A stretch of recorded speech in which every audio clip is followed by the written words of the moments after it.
Hello everyone!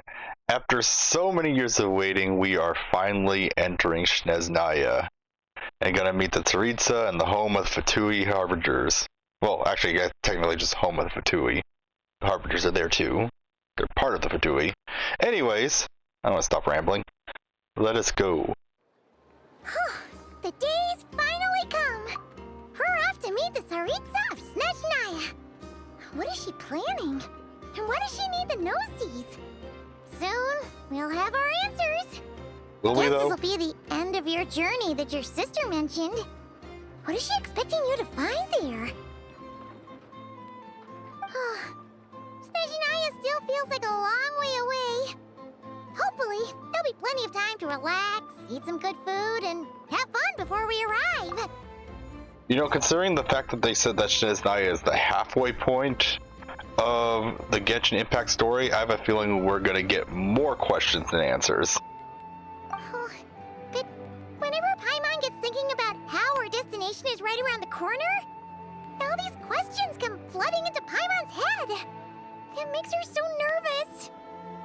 Or I don't know, it seems like it's closing off an arc, so maybe we'll get more answers than questions, but there's still going to be a lot of questions at the end either way. Yeah. Anyway, enough about all that. We can't start the final leg of our journey with that kind of mindset. Just Well, we think, could. We've fought dragons and sea monsters, defeated creations of the gods, faced prophecies of doom and the threat of the abyss.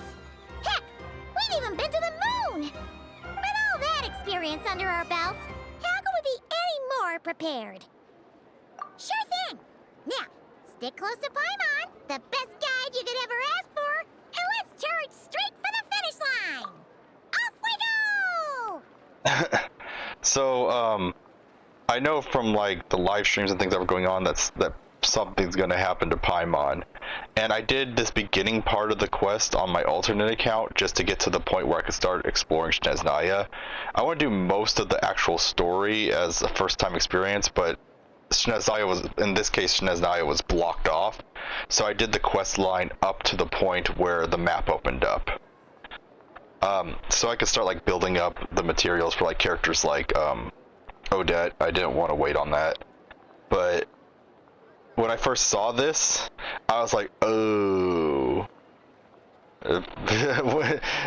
Stick close to Paimon. Like, they like emphasize that Paimon's gonna, like they make her seem like, oh, she's all happy and follow me and everything. I was like, oh no, Paimon's going to die, isn't she? Well, not die, I know something happens to her. I don't know exactly what, because I tried to avoid spoilers, but I know that something bad happens to her. What about me? Do I get a call out? But that was kind of like advertised everywhere. Like, it was like one of the things that they were saying about heading into Snezhnaya. So, couldn't avoid that at all. Whoa! Columbina? You kind of snuck up on us there.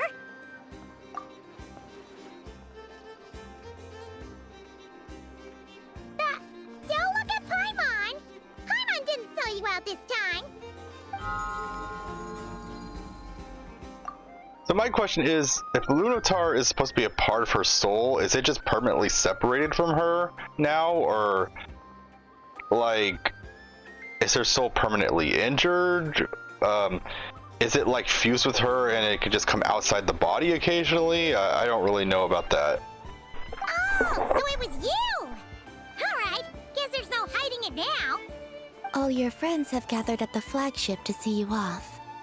I invited Sandrone too, but she said she had to go back to Snezhnaya. She must be busy. She had some nasty things to say about you before leaving. Would you like to hear them? She hasn't changed a bit. Alright, let's hear it.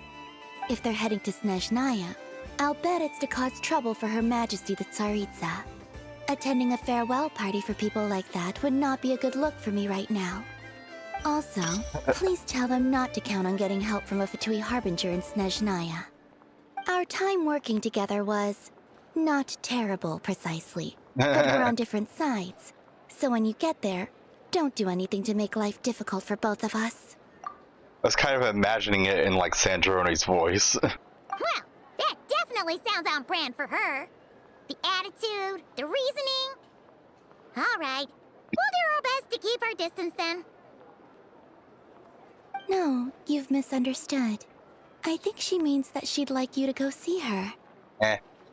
As long as you don't make things difficult for both of you, you'll be fine. You really have to read between the lines with Centrone. Go on, get to the flagship. Everyone should be there by now. I told Lauma that you once treated me to a truly unforgettable meal. Today, I want to return the favor. It's my gift to you. It's definitely nice to be treated, but hopefully by this point, you know that you don't owe us any favors.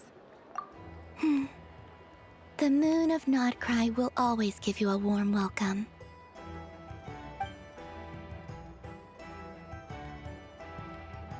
Time flies when you're having fun, enjoying delicious food with friends, and reminiscing about the past adventures. Honestly, I was kind of upset that they didn't actually show the party. It was just this. After a lovely meal filled with laughter and warmth, you start the next chapter of your journey. I kind of liked if they had you talk to the people, but I understand that some people just don't like that because they want to just continue with the main story and that's like filler. But I still kind of missed it. Wow! Pure white as far as the eye can see! It's so pretty! Come on, give up! Everwinter without mercy.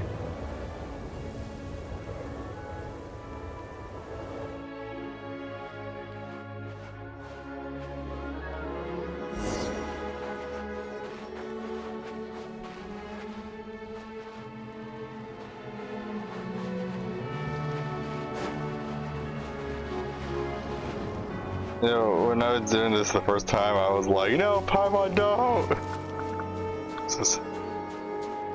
Look! They look similar to the ones in Nodcry!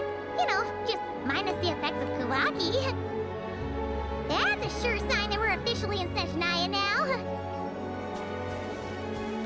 I mean, these look more like moose than deer.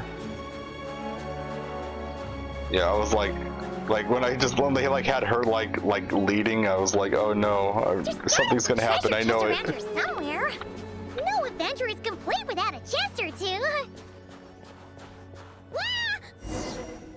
I thought that was funny.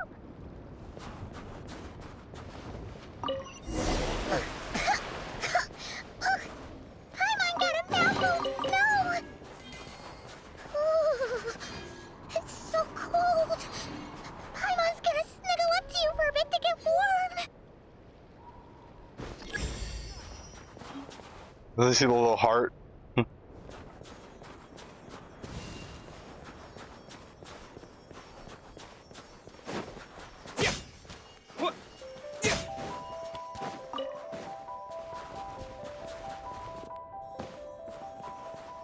check it out!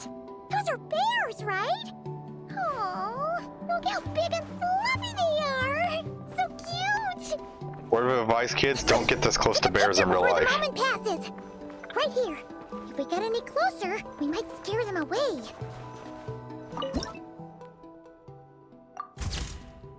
Yeah, don't get that close to bears in real life. Let's see how your camera skills are these days. Whoa, wait a sec. Paimon sees something. Come on, quick! It looks like a train carriage.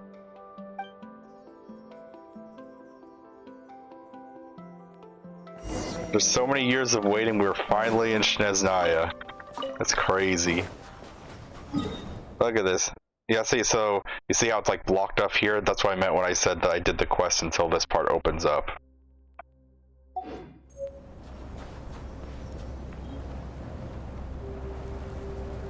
Paimon's heard that Snezhnaya has loads of railways and trains. This must be one of them.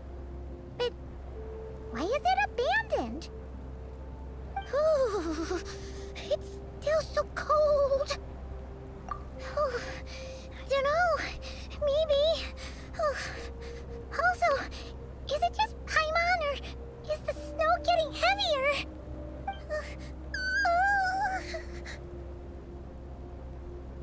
Oh. suffering, but this isn't just the weather. It's hard to describe, but Paimon feels so weird. She's never felt like this before. Everything feels heavy. Getting kinda dizzy, too. Oh, no need. Paimon's just feeling a little low on energy. That's all. It's nothing serious. Not worth ruining our travel plans over. Yep, sure thing. Snezhnaya, here we come! Oh no.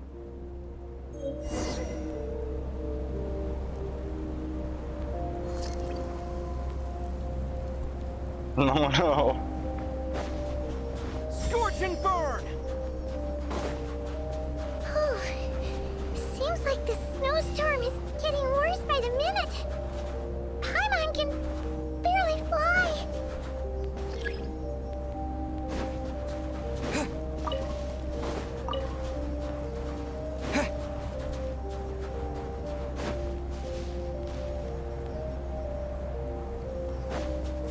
I still don't know what's affecting Paimon. I haven't gone that far yet. Oh, look! There's a cabin over there. Phew. Let's get out of this storm. Giant bridge. Broken. Oh, that looks like it was more than just... Look at that. The entire wall section has been just taken out. Almost like something barreled through it.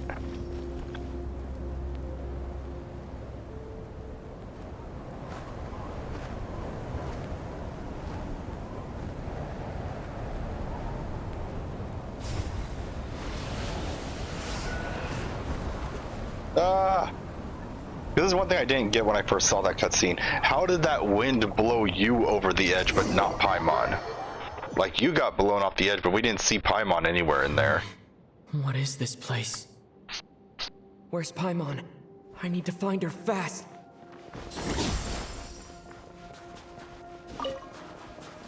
Paimon!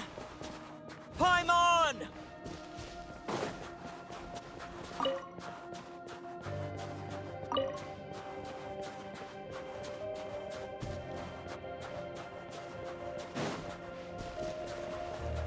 That's strange.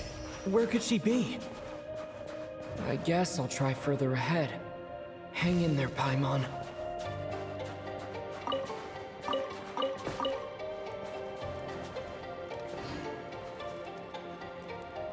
At least the male traveler with this clothes actually looks like something he could possibly wear in cold weather.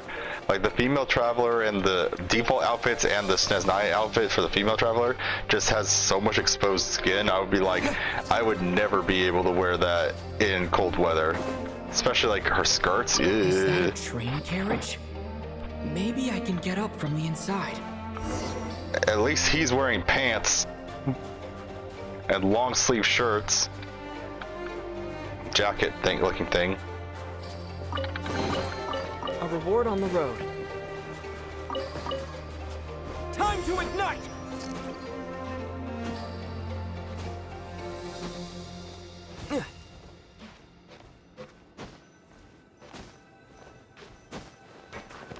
Huh.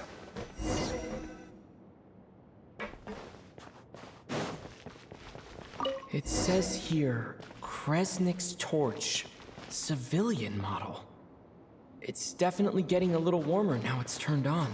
I really hope Paimon's okay.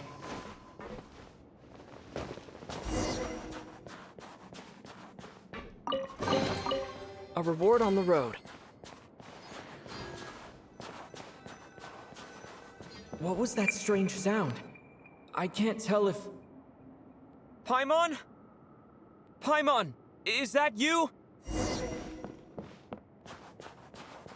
Scorch and burn!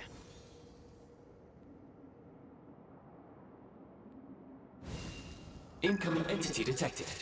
Authorization granted. Initiating original. Hello, Descender, who's reached the eve of tomorrow. Eye of Gray at your service. Time since last activation. Time measurement unavailable due to the influence of... Anyway, it must have been a very long time. I was born to fulfill a mission. To reach tomorrow. To this end, I must... Strange. What was it? Wait, my body? Huh? Why is my body like this? I have been like this since I was created. And yet, I also have memories and an awareness of a physical form that I once had. But this contradicts my current status. Anyway, I was created so that humanity could reach tomorrow. But I am unable to load further details at this moment. Nevertheless, serving humanity remains my primary objective. I have detected a drop in your surface body temperature. You cannot remain active in this state for much longer.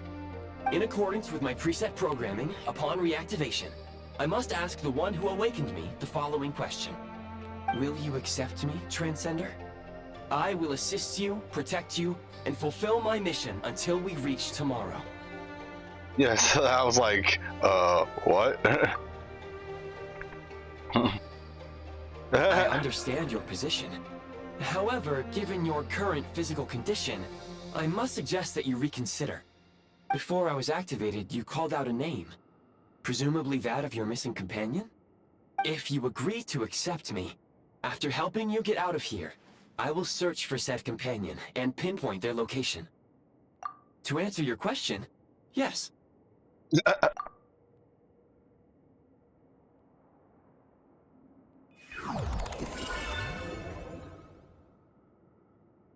Like an Akasha. See? It's like an Akasha. You have made a very wise decision. It's on the other side of the head. In accord, you will be my new user. May I ask your name? Very well. I will remember this name until the mission is complete. So you won't remember me after? I need to recover my body, retrieve the power to unlock tomorrow, and help the suffering masses to reach the far shores where the empty Ark floats. I can sense my power scattered across this ice-covered land. I even have a vague sense of where it might be found. But right now, that is not essential. The key right now is you. You must survive and reunite with your companion.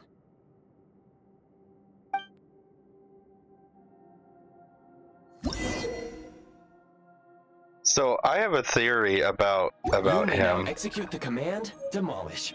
Use it to remove the prime ice blocking the path and obtain prime ice units. Like I said, I've been trying to avoid spoilers, so I don't know everything. This something might have been announced before. I don't know, but I just know what pretty much is what I was shown in the game. Prime ice unit count has been updated. And one of the things is my theory is that the Eye of Grease is essentially I think he's a third descender, and the broken pieces of his body are build. Use it to create a prime ice construct to prop up the door. like the Gnosis. That's just my theory, though. I don't have any proof of it or anything like that. It just seemed like an interesting little theory I came up with.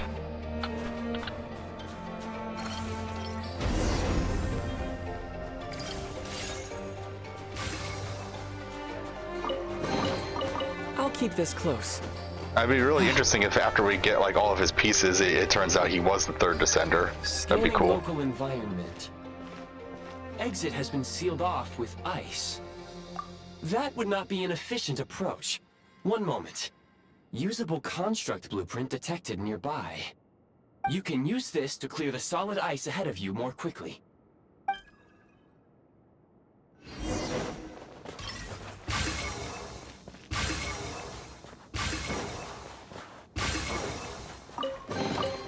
A reward on the road.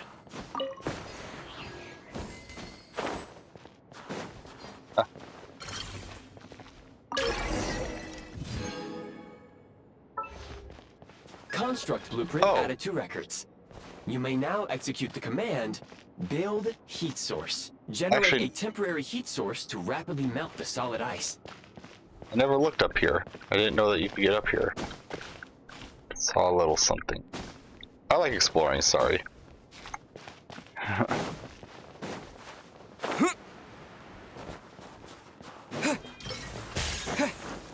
Ah! Can't climb that?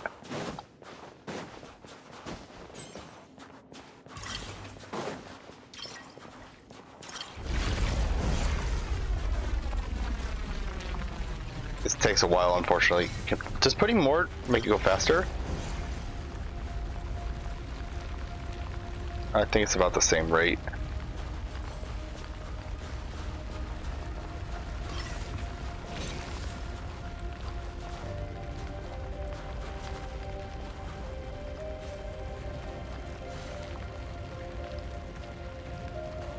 Right now? Yay.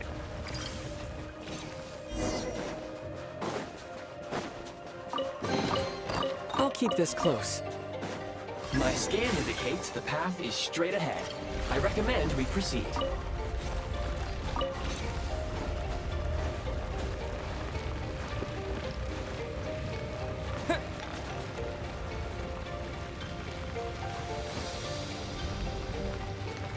I don't remember if there was any chests here. I don't think there were.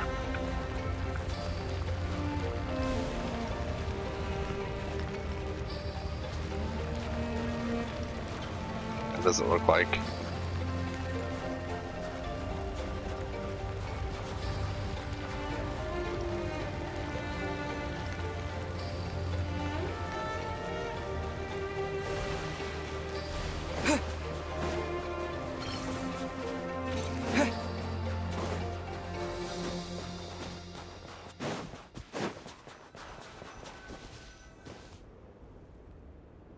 Kresnik Crystal located. Please collect at your earliest convenience. The recent construct you built provides highly efficient heating by utilizing the unique properties of Kresnik Crystal. Crystal. Unfortunately, prime ice constructs have a very short lifespan and cannot be stabilized during the development period. Hence, the authorization to use Kresnik Crystal was granted. Crystal. That said, I have already forgotten what warmth feels like. Yes, perhaps then we can warm ourselves by the fireside together. But for now, all you need to remember is this. If you collect Kresnik Crystal, I can extract the energy within and use it to maintain your body's surface temperature.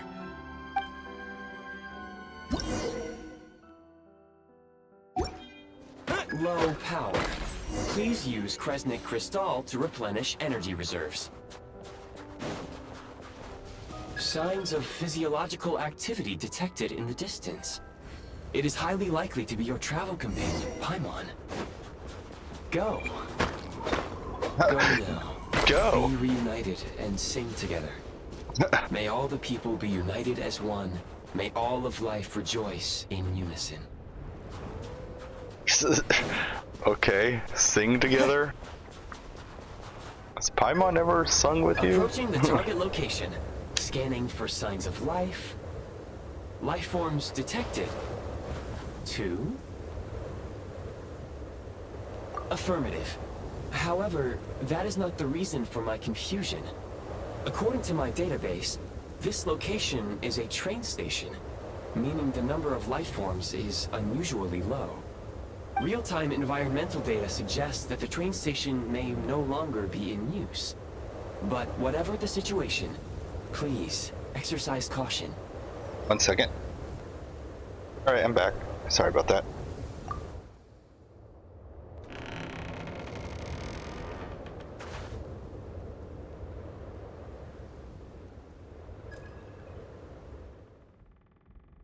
Paimon!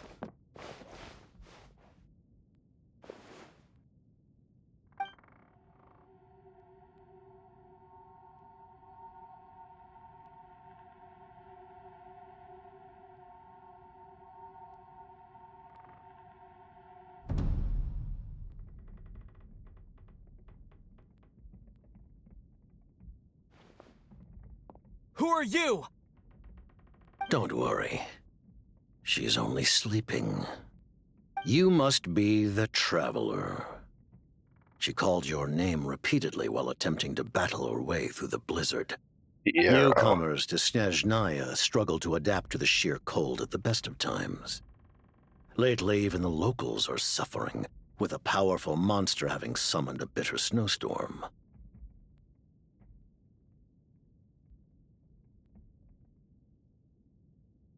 Okay. You two must be very important to one another. You should take more care not to get separated. Your eyes. Are you Conrian? There are indeed some Conrians left in this world who survived the cataclysm. But I doubt that is news to you. It would be unwise to interrogate my identity here. Focus your attention on your travel companion instead. We will meet again very soon.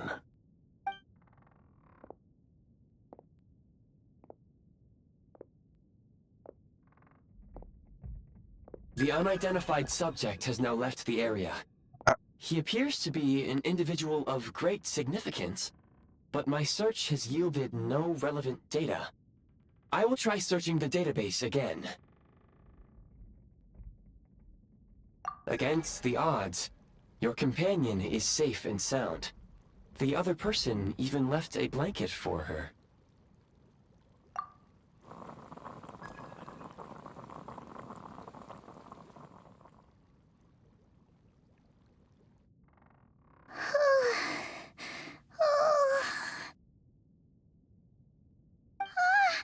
Traveler! Oh, thank goodness you're okay. Paimon was so worried. She looked everywhere for you.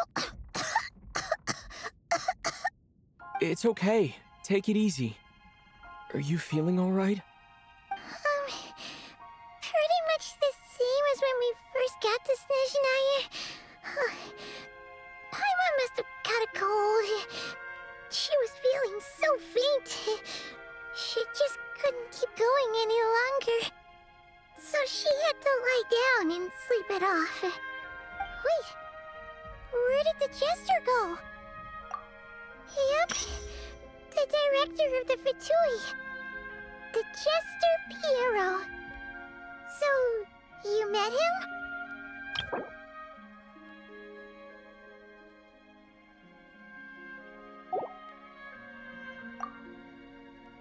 The Jester must know everything about the Tsaritsa's plans.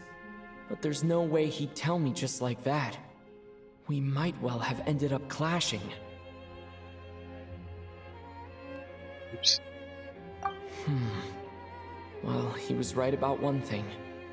Right now, the most important thing for me is to take care of Paimon while she's unwell.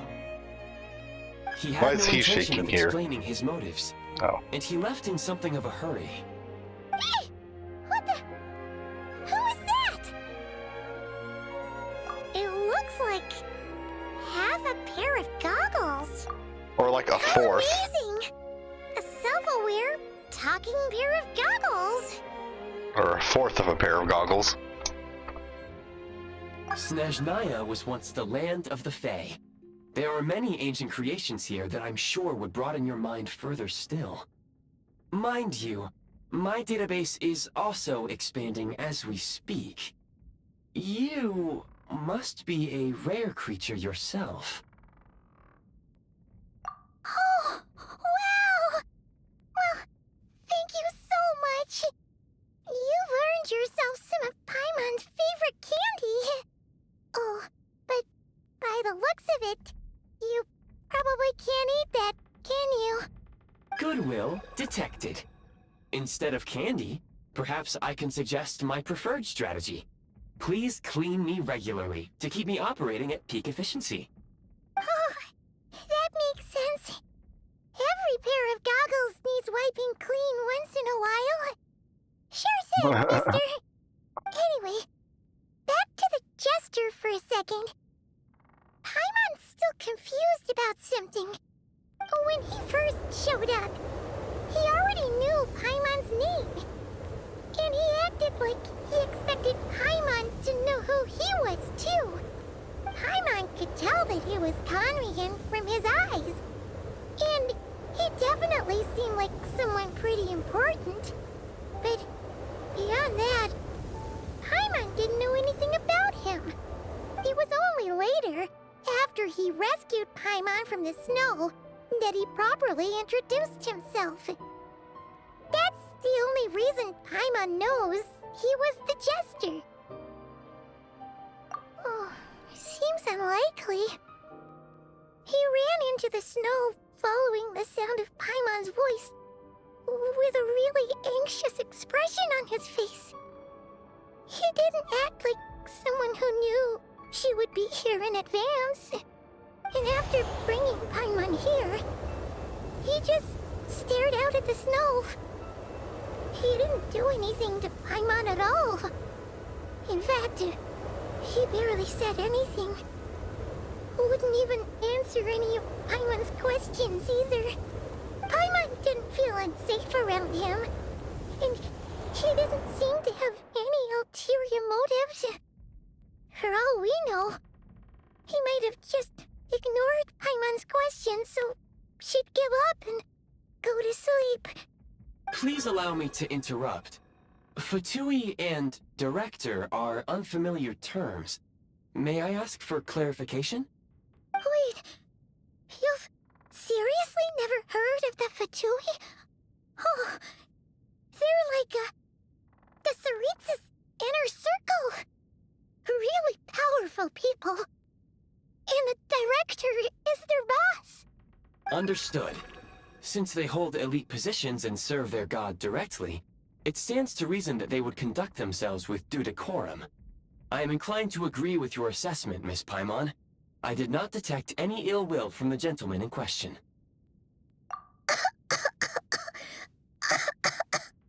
Sorry, I shouldn't have encouraged you to talk so much. Paimon, new plan. Let's get out of Snezhnaya for now. We can come back after the weather clears up and you're all better. The Jester mentioned that this snowstorm, being the work of a monster, is worse than most. Even if we made it to Snezhnegrad, we'd still have to wait out the storm before we could do any exploring. Oh, well, it's really nice of you to look out for Paimon, but she doesn't want to hold you back. We were really psyched up for this journey when we first set off. Just think of all the burning questions we have. If we turn back now, who knows how long it'll take before we finally get answers. None of that's any good if you're dead. Also, you're not exactly in the best of shape to do exploring anyway. Further information is required regarding the monster situation. But objectively speaking, there is another, more pressing issue at hand. At this point, we have traveled a significant distance into the blizzard. Were we to turn back now, the road would be extremely treacherous, especially since we would need to travel on foot. If, however, we continue onward, there may be a better solution. Do you remember what I said as we neared this location? I told you that this is a train station. While it has evidently fallen into disuse for unknown reasons, the tracks remain intact. We can break through the blizzard and forge ahead by driving a train. That is the Snezhnayan way. There is a small town up ahead, which would be the perfect place for Miss Paimon to rest and recover. Paimon thinks Goggles here makes a great point. Let's do that. Oh, come on. Don't worry. Think of all the traveling we've done so far. When has Paimon ever gotten sick before? Practically never. 'Cause she's in great shape. Sure, she's a little tired right now, but it's sure to clear up on its own.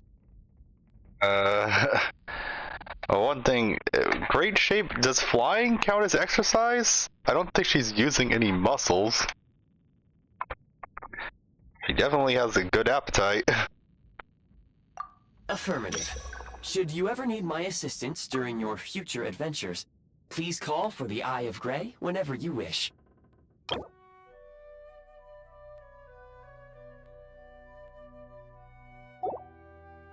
Otherwise, I will remain silent to avoid causing any unnecessary distraction.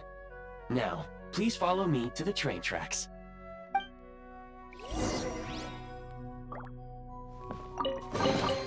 A reward on the road.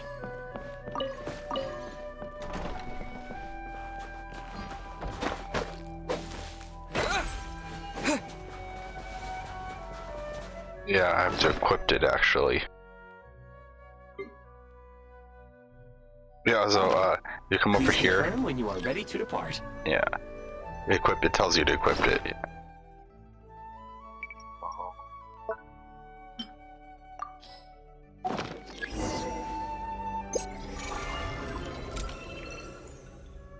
All train. Yeah, interesting as Naya, you get your own train.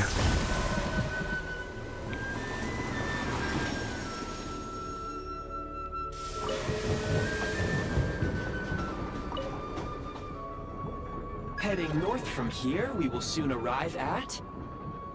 Wait, there's an error message. Could not detect clear tracks. What exactly does clear mean? This is when you should Brace stop. for impact, friends! Preparing to enter impromptu flight mode. Why didn't he just hit the brakes back when he first detected it? I looked up, there was still quite a bit of range before he got there.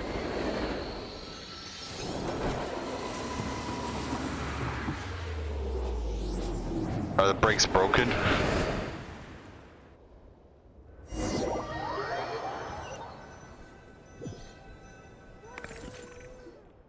How strange. Not only was the station's status different from my records, but even the railroads and the terrain itself have changed substantially. Yeah. Thanks to your quick reflexes. My sincere apologies for putting you in danger. I'm afraid I'm as confused by all this as you are. Agreed. This is likely a consequence of outdated railroad data. The discrepancies between the old data and present reality are far greater than I anticipated. Fortunately, our crash landing has at least brought us much closer to the town. It didn't According attract to the anything. data, anyway. Your data had better be right this time. I can assure you, it certainly is. Please look this way, and you will see a Kresnik's torch.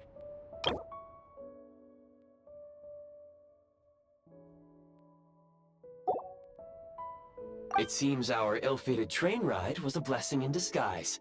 We have taken the shortest possible route. Rest assured that I will take user preferences into account next time I plan a route. Next time, I will get it right.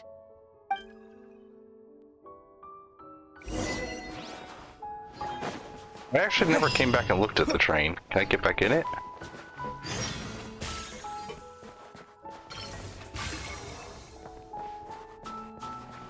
Oh, I can't get in it. Look, there's animal people.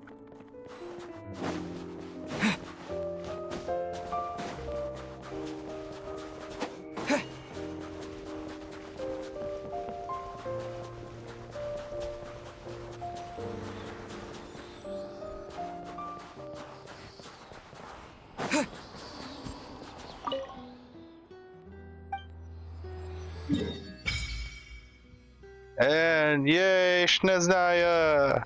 Kind of. Still walked off here.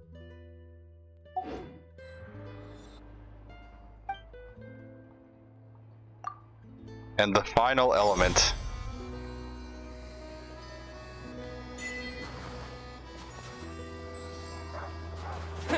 And take!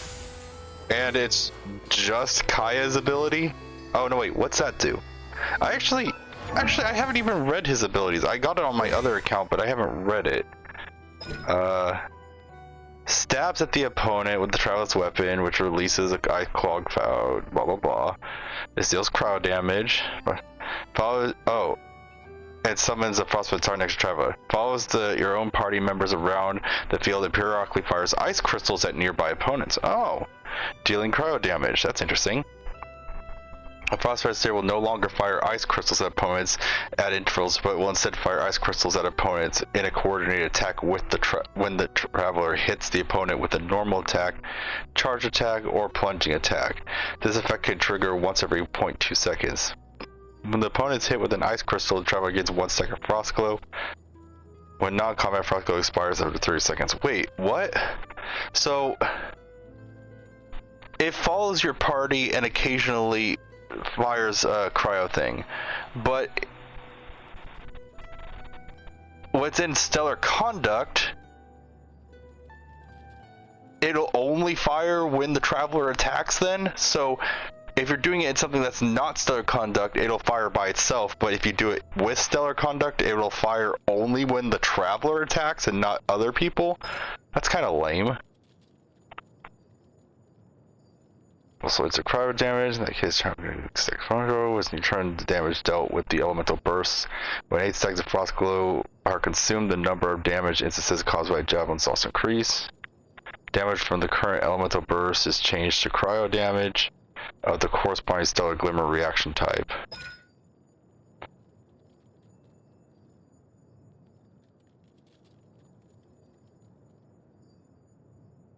Oh.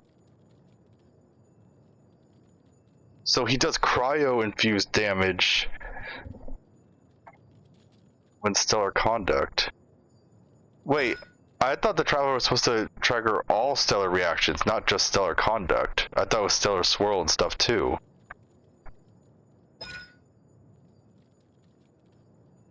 Whatever, I'll look at more of this later. I don't want to waste time. 1 second. Get back.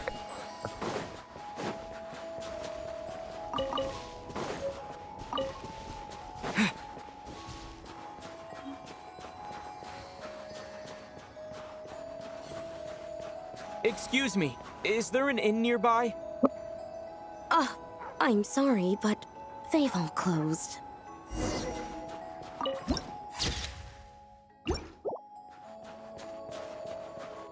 Sorry to interrupt. We're looking for a place to stay. I can't even afford to warm my own house, let alone run a business. You could just say no. Excuse us. Is there anywhere we can stay around these parts? I'm afraid not. You'll have to try your luck somewhere else. Cherkaskaya. That's a All name. we can do is wait for the next shipment of Kresnik Crystal to get here.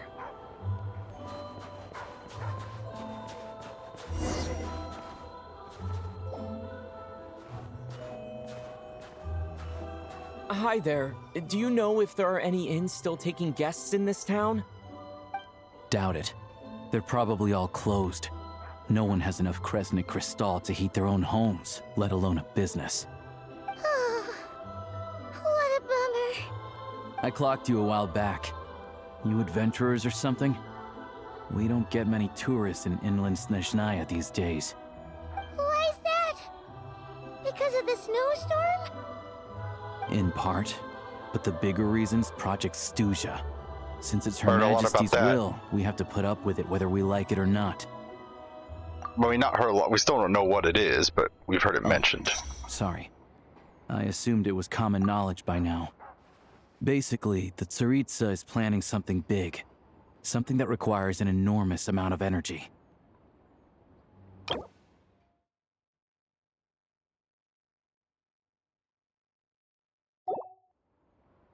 Even if they used all the surplus Kresnik Crystal in Snezhnaya, it still wouldn't be enough to meet demand.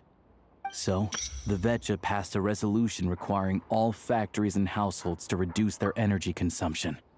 The policy has thus been charmingly named Project Stuja, meaning bitter cold.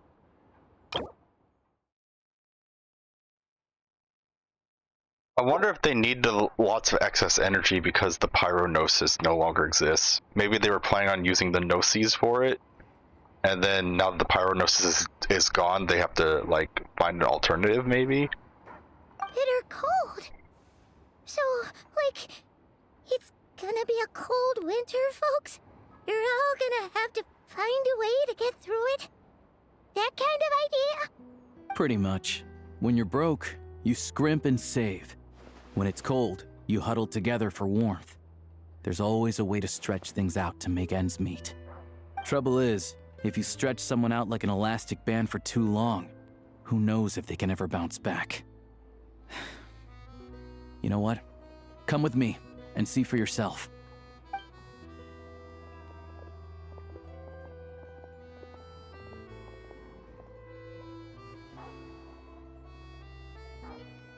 Can you please explain to me why the price of Kresnik Crystal has gone up by 1/3 again? Even as our purchase quota has gone down.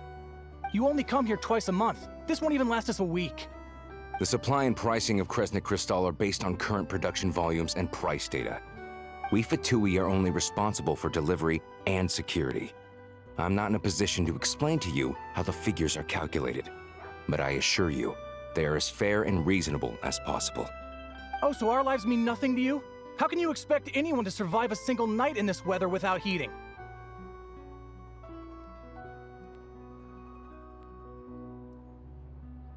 Okay. Since you Long insist pause. on making me repeat myself every single visit, I will remind you again. There is no monopoly on the trade of Kresnik Crystal. You are free to purchase the shortfall from elsewhere on the market. What market? Nobody else is selling. And when they do, they charge 8 times the normal rate. It's robbery is what it is. Long pause again. What the Which heck? is why the Snezhnegrad Veche passed a resolution to support border communities, without which you wouldn't even be able to buy Crystal from us to begin with. So if you're here just to argue, move aside and let the next person in line come forward. Everyone's feeling the cold here. You... All right, everyone, let's calm down for a second. A few words, if I may. We're all subjects of Her Majesty the Tsaritsa, and I'm sure every one of us is dedicated to her great cause. We all know how cold it is. And the more it snows, the harder life gets. Everyone's struggling already. Let's not make things even more difficult for each other. But Liaison Shishkin, there's clearly something wrong with this quota. I have a family in Marepasak who tell me they can buy at least double our crystal allotment. Oh, believe you me, I had the same reaction when I first saw the numbers. Couldn't believe what I was reading. I even wrote a letter to confirm the true figures, but... I'm afraid the quota really is as low as you've been advised. Still, you must understand that calculating these energy quotas is a complicated balancing act. They have to factor in population, town size, industrial application. Our top priority must be to keep the largest Kresnik's torch burning continuously. Only then can we sell the remaining crystal for household use, and in doing so, we must make sure that everyone is treated fairly. As our Fatui comrades said, they are only responsible for delivering the goods. They need to keep accurate records, and they do not have any authority to modify the rates or quotas. That's right. Our duty is to do things by the book. Tell you what, listen. I know how anxious and upset everyone is. As a matter of fact, I was just discussing it with the mayor. What we can do is open the lower combustion chamber of the Kresnik's torch to the public. You can come to me directly to register, and I will allocate time slots accordingly.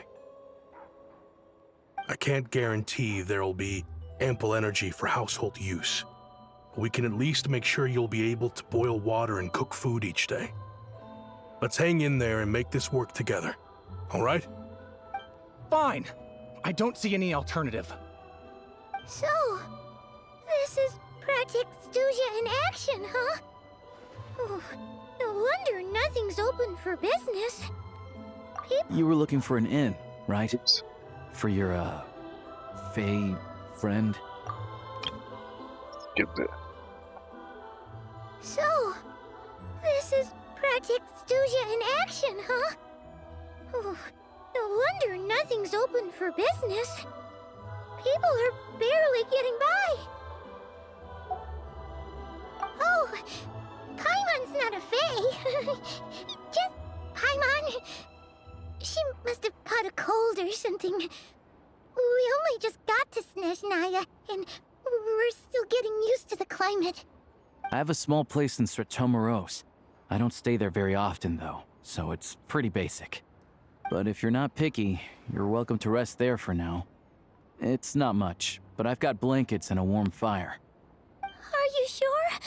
Oh, that's really kind of you. All right, then. This way.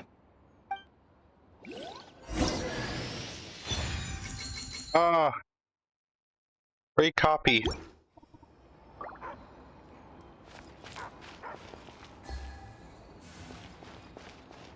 Second.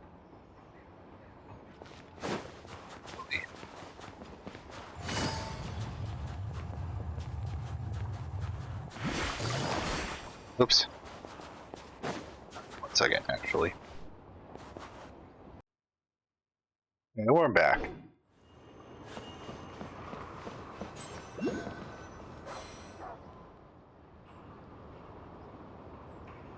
Oh, so cozy and warm.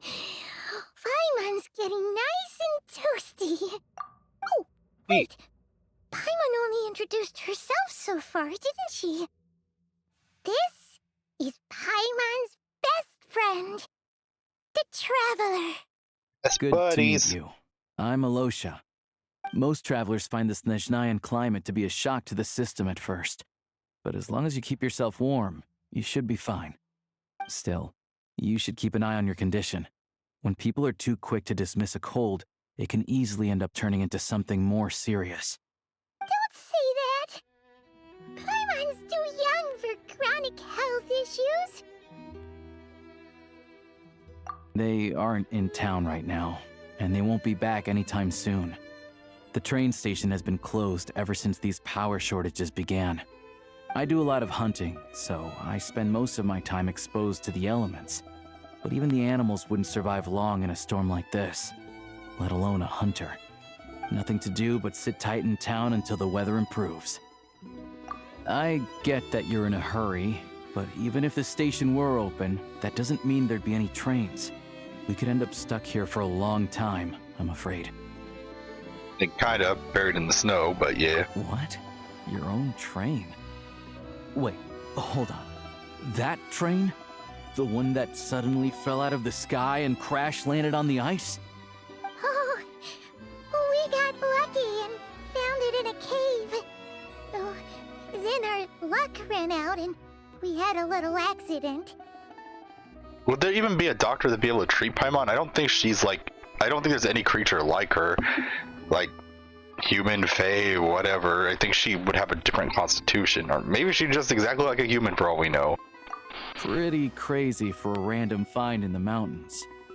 Well, as long as your train's good to roll, you might get to Snezhnagrad after all. I've been doing some digging recently. Turns out, the real reason for the current energy crisis in Stratomaros is that some of the supply is being seized for a private stockpile. But to expose what's going on, I need to catch them in the act. So, I'm heading off to catch a rabbit. Huh? Wait, a rabbit stole the crystal? It's a figure of speech. Real rabbits couldn't pull this off. They'd prefer carrots to Kresnik Crystal anyway. Shishkin, Mr. Positive Attitude, let's all get along now, shall we? Yeah, when I first met him, I was suspicious too. Paimon never would have guessed. Huh? You're coming with? Huh. Oh, okay then. Just give Paimon a second to get ready. All right. Guess there's no point pushing myself. Paimon will stay here and hold the fort then. Be careful, you two. Oh yeah, there's one more introduction to do. Tagarin, get in here. Here's a puppy dog. Oh, a doggy. How is that like? Is it like clipped onto his fur? Angry doggy. Oh, Tagarin doesn't like being petted then. He likes to think he's above that kind of thing. He's my hunting partner, so he'll be joining us when we head out. Carrots aside, we'll need to stay completely undetected. We can't risk spooking our rabbit, but there's no telling which burrow he'll scurry back into. First, we need to find a way into the train station and see if we can find any real freight data. Shishkin's figures can't be trusted. Then, we get to Garin to catch a scent and find out which way the crystal went. What are you eating? It's a dog. It's eating whatever it finds. Check it out! When you're all out of carrots, try jerky! I mean, that looks like a bread loaf almost. Like, right? Maybe?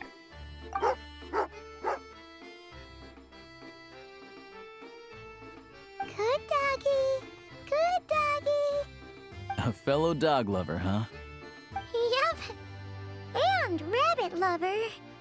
Carrots are great too, you know. Good to know. Eat up, Tagarin. We got a lot of work to do.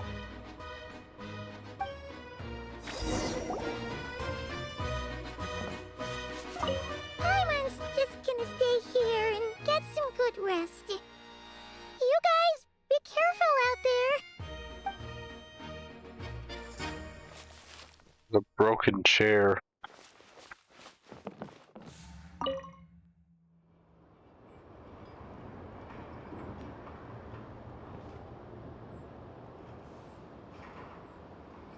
Honestly, Huskies are my favorite dog breed.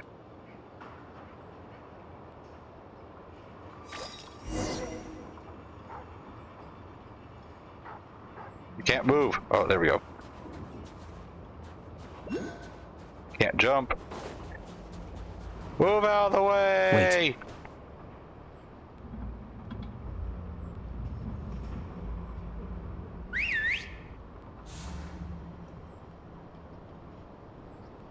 There's the puppers!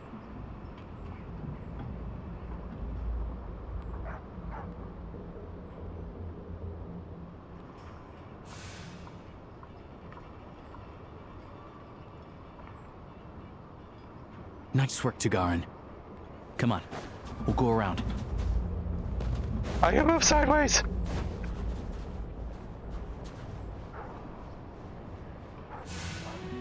Dun-dun-dun-dun-dun-dun-dun.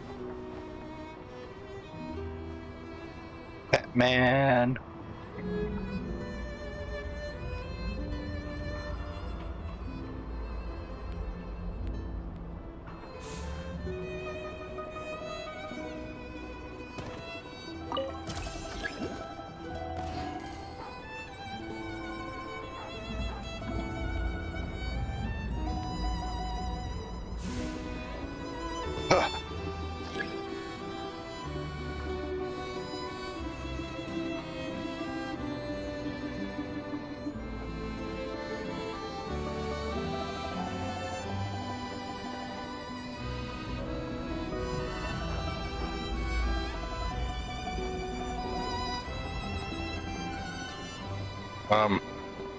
Okay.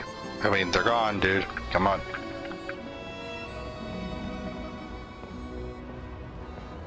This way. We'll enter from the upper floor. I wonder what these pipes across the roofs are for.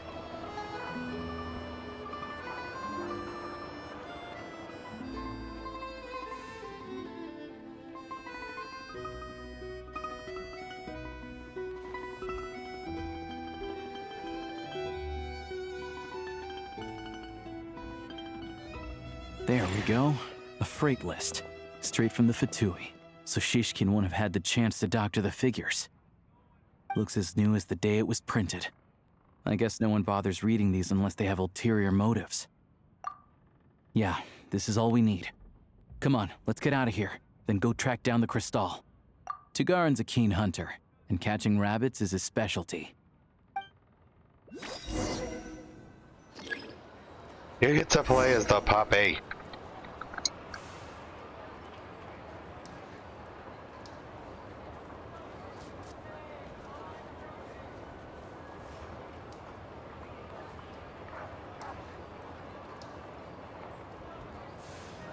I'm surprised the little kid left the puppy alone without petting it. Can't run.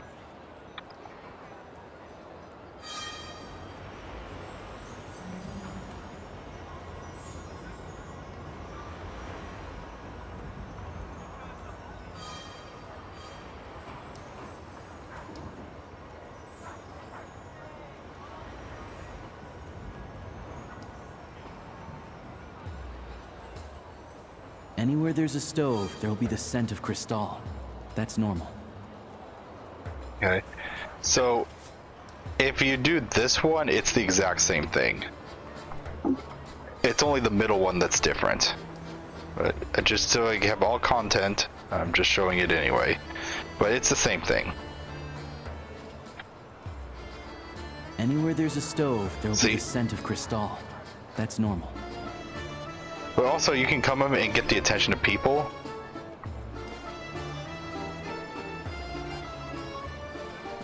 And see, it says I have to do something to make them lose attention. And that's, I guess, rolling around on the floor.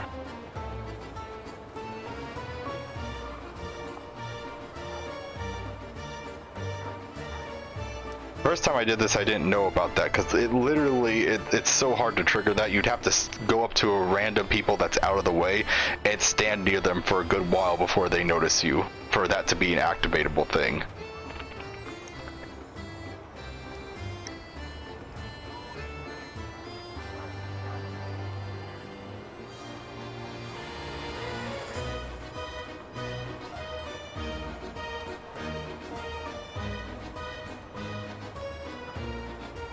But if he picks up the scent of Crystal somewhere and there's no stove around, that's how we know something's up.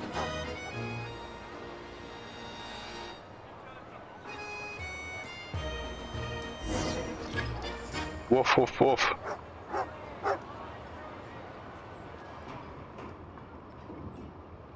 This must be the rabbit's warren. Good job, boy. Sure enough, there's a tunnel. You stay here and keep watch. Dig a I'm gonna tunnel. take a look inside.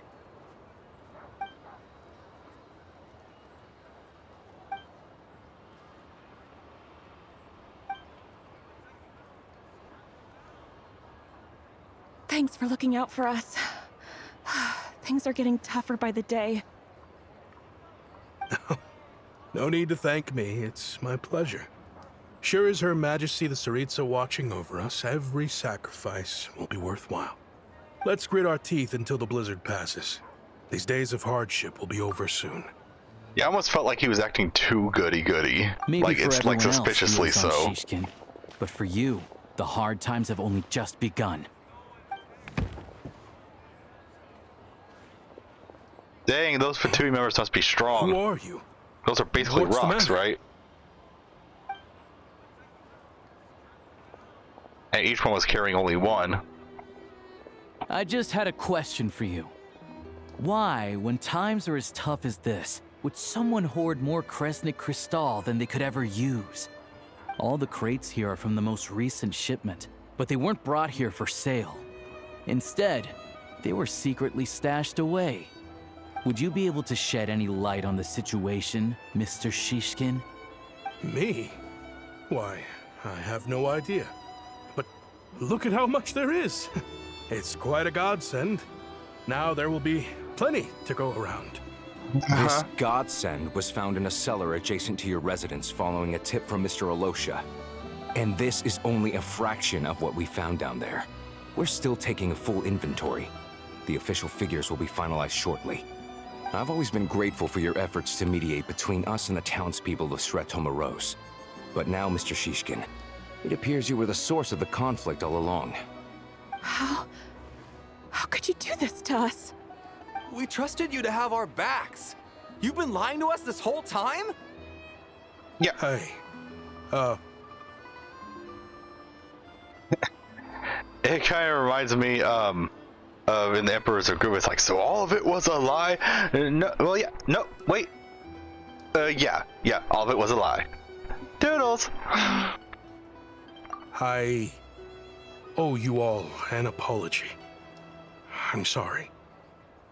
I'm so very sorry. This No, he's isn't not. who I am. Please believe me, this was a one-time mistake that I will never repeat. We all know how difficult life has been since Project Stuja came into force. Energy is an increasingly scarce resource. People everywhere are getting desperate. But some places have been hit harder than others. I grew up in Alatir, a small village with no train station. Deliveries of Kresnik Crystal have ceased there entirely. If nothing is done, they're all going to freeze to death. Okay, I know that, like I said before, this is not the first time I'm seeing this, because I got just far enough on my main and secondary accounts to where I could start like exploring like for chests and materials for leveling up Odette and things like that. So I have seen this before, but my first time through seeing this, I never trusted him. He felt suspicious from the beginning. You know as well as I do how downright impossible it is to buy Cristal these days. The thought of my poor mother and father, with no one to help them. Oh, I felt so afraid. I watched as energy grew scarcer by the week, all the while knowing that their lives were at risk. Then one day, I looked at the Cristal shipment in front of me, and a terrible, selfish thought entered my mind. Looks like I'm just not cut out to be a criminal. I'm so sorry. Once the Fatui have finished their count, you'll see that the numbers match their waybill.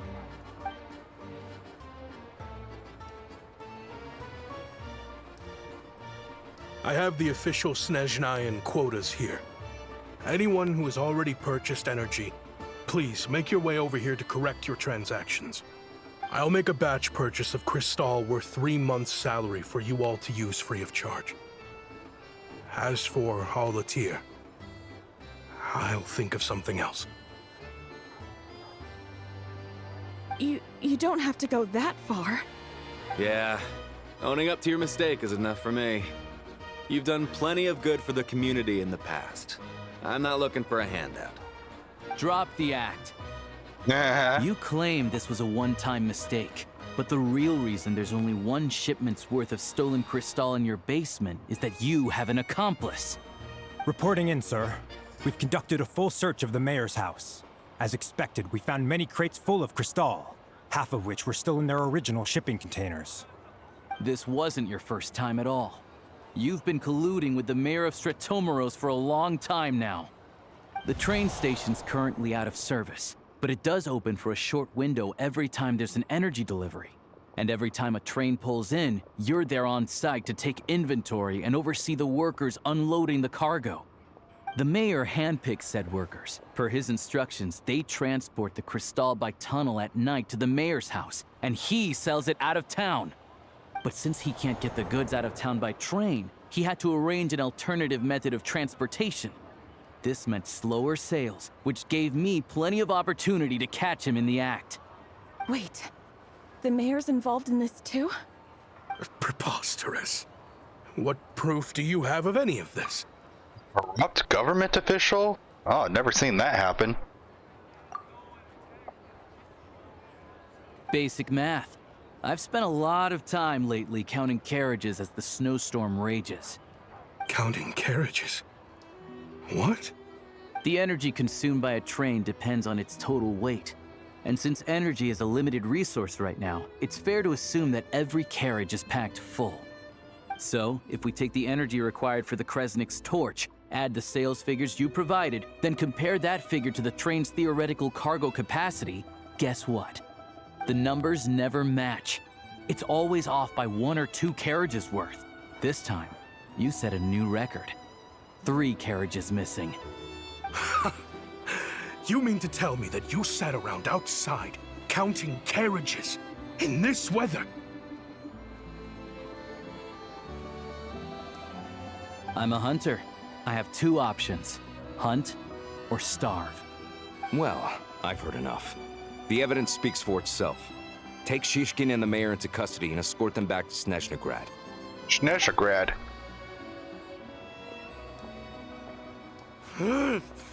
You cocky little brat, ruining my business. Just you wait. You meddling kids! I would have got away with it too if it weren't for you meddling kids, and your dog too! It's funny because there's actually a dog.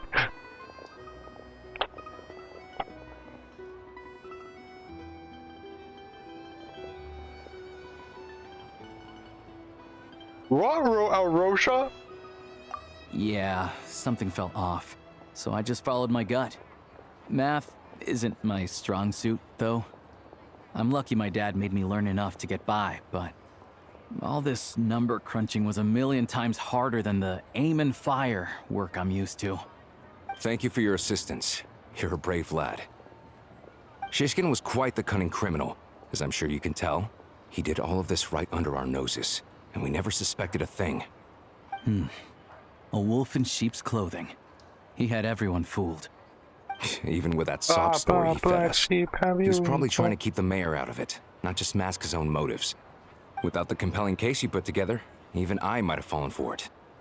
Alosha, was it? Tell me, are you really a hunter? We can go find some wild animals if you want. I'll fire off a couple of shots, and you'll see whether I'm the real deal. I didn't mean to cast suspicion on your identity. It's just... well, I'm sure you've heard of the Rokot. Recently, they've been recruiting people with your kind of talent. They hide in plain sight under false identities, working against Project Stusha, sometimes directly opposing the Tsaritsa herself. They aren't a violent organization, and their goal is to improve the lives of the common folk. But still, as a member of the Fatui, I wouldn't be doing my job if I didn't keep tabs on them. First I've heard of this. I don't really keep up with what goes on in the city. All I know is, people who don't mind their own business in the city end up paranoid about everything. As for me, I just couldn't stand Shishkin.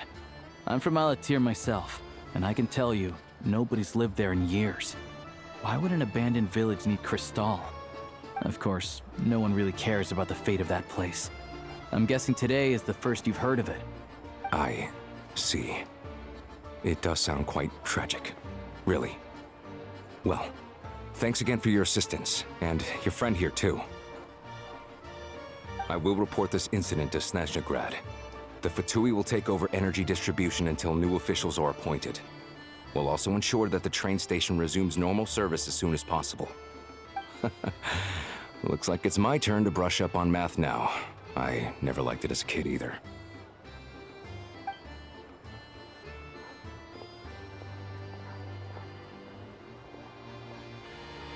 Don't mention it.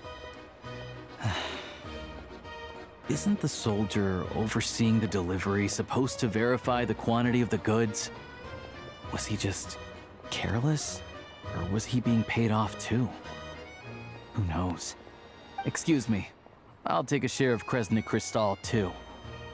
Thanks. I need to take a detour before we head back. There's someone I have to deliver this crystal to.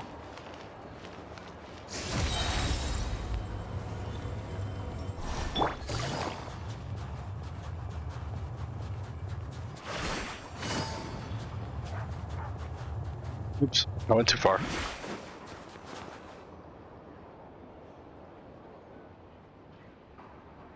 Hang tight for a moment. This old lady, she doesn't really know who's who anymore.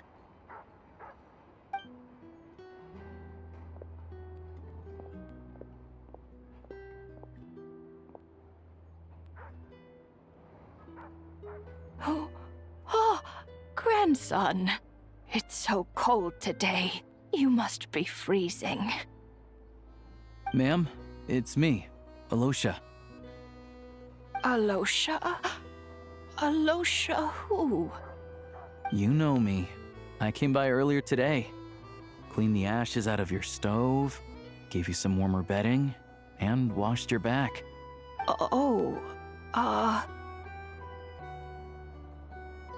I'm sorry, I don't remember. Now, how often do I get to see my grandson? Come on, take a seat and relax while I fix you something to eat. It's okay. You just rest. I'm fine. Oh, you. It's nice to come and visit your old granny once in a while, isn't it? Sretomaros, a good town. All sorts of things to do and people to meet. And the local officials are good to us. Sit down, come on, take a seat. I still have some fruit left. Let me get it for you. Please, don't get up on my account. You need to rest. Where's the fruit? Right under the basket by the door. Or maybe it was on the bedside cabinet.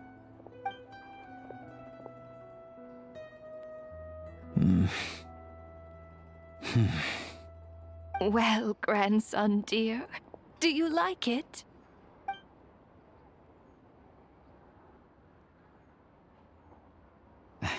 Very much, ma'am. It's delicious. Good, good. Wonderful.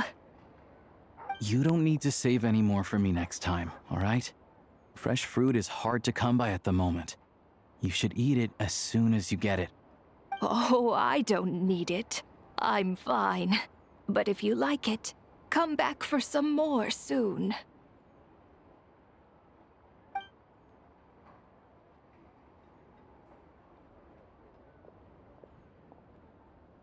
Some kind soul must have given these to her. But she always saves the nicer things for special occasions. I met her at the market back before her health began declining. She was a lovely old lady. We're from the same hometown. Not many people have heard of Alatir. And if they have, it's usually for all the wrong reasons. There's a gang of highwaymen that came from there. Now that it's an abandoned village, it's rare to find anyone who shares fond memories of our hometown. So after we got talking and realized we were from the same place, we decided to keep in touch by letter. I first learned of Stratomoros's energy supply problems from a passing comment in one of her letters. Then, after her health went downhill, I started visiting more often to check in on her. The town's been in decline for a while now, but because of her memory problems, she thinks of it as the bustling, prosperous Stratomoros still in its heyday. That said, I kinda appreciate her optimism. There's not much of it going around in this world of ice and snow. My grandma passed away from dementia, so I kind of know the feeling about this. As if it's hard watching her suddenly forget everyone.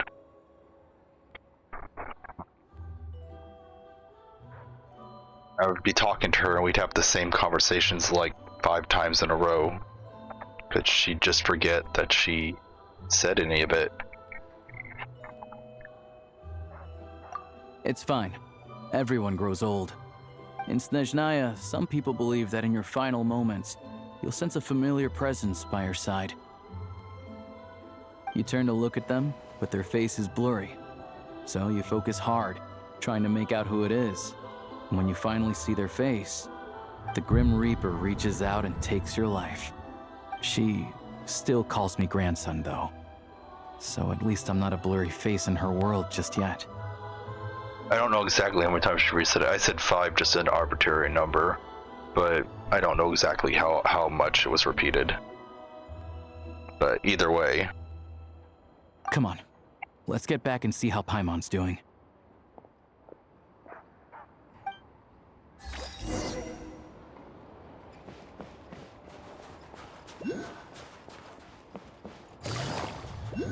Honestly, I kinda find like dementia and all that kind of like really scary, just forgetting everyone and anyone you ever knew and everything. But then I guess someone who has dementia wouldn't realize they have it, or if they do realize, they forget it instantly. But it's still sad to watch.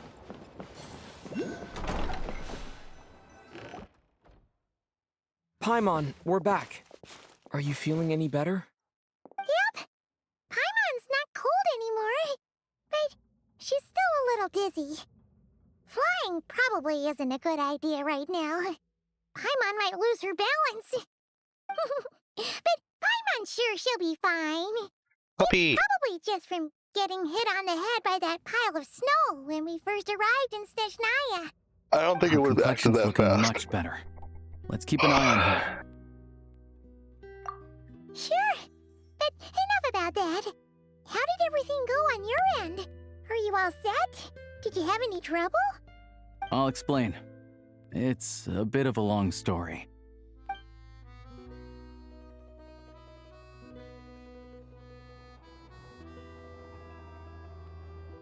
Jeez, you got pretty busy.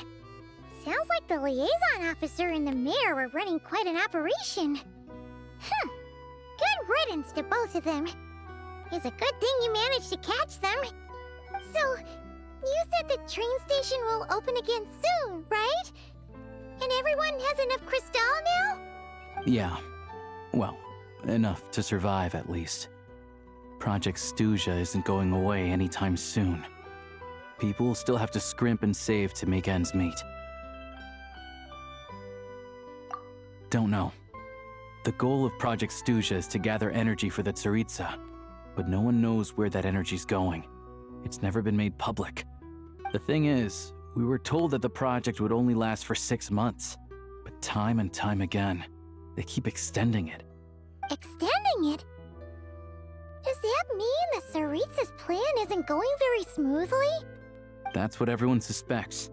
In principle, any proposed extension needs to pass by majority vote in the Snezhnegrad Veche.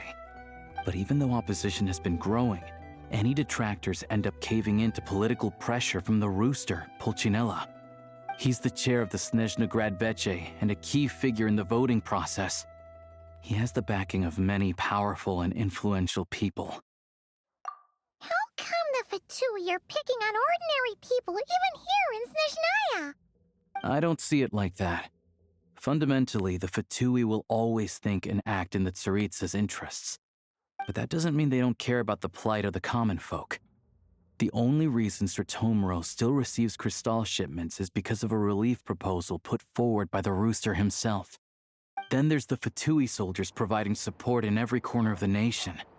Even the Northland Bank provided some mora for disaster relief, and they're as conservative and indifferent as they come. It's just that the rich and powerful in their fancy palaces live in a completely different world from us. There's always gonna be some conflict when those worlds collide. Yeah, well, even though we all believe in Her Majesty the Tsaritsa, there are still many differences of opinion on how best to tackle the big issues of the day. Regular folk don't have an easy way of getting their voices heard in Snezhnegrad, while the rich and powerful are either unwilling or afraid to speak out for all sorts of complicated reasons. The Rokad provides the disaffected with false identities and an outlet to vent their frustrations.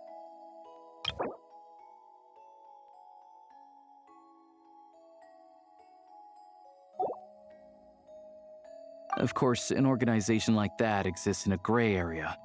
The moment the Veche think they've crossed a line, there's sure to be a crackdown.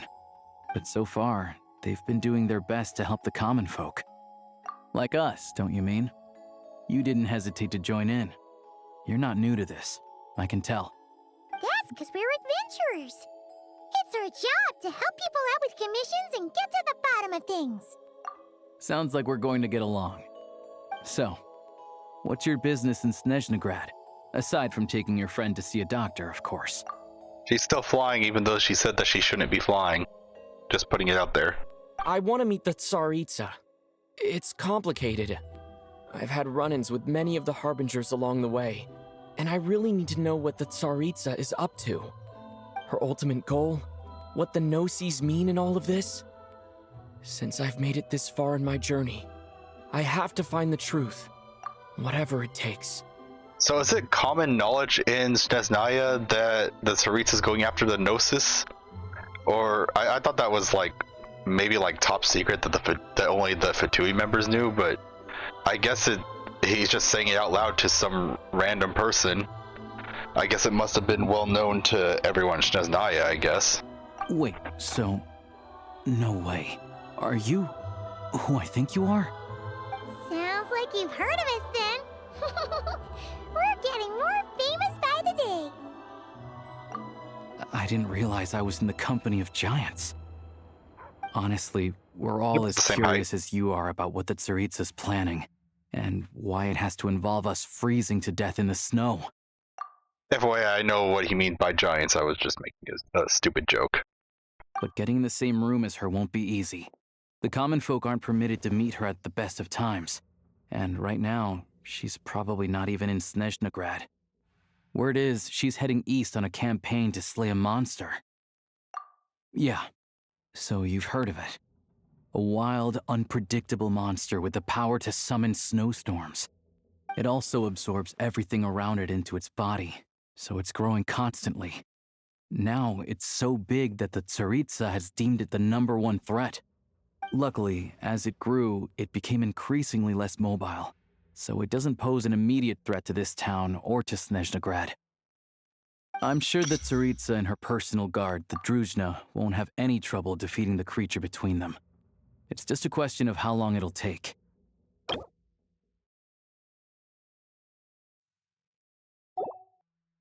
Suffice to say, you won't be seeing her anytime soon. You'll have to wait until she gets back. Fair. Well, the Fatui will be taking over management of the train station for the time being. Things should be up and running by tomorrow. Once it's open, we can see about getting your train towed to the station. Whoa! That's gotta take a lot of manpower. Are you sure we can talk them into it? The Fatui aren't exactly spotless in this whole mess. Plus, we helped them out. Should be easy enough to negotiate. As far as I know, all the paperwork is dealt with upon manufacture. I've never seen anyone check it, so I wouldn't worry. Having a train makes everything much easier. We'll reach Snezhnegrad in no time. I need to head there myself anyway. Got some game to trade for Mora. I know a good doctor in the city. I'll introduce you when we get there. Oh, thanks so much. Let's get a good night's sleep ahead of our big trip tomorrow.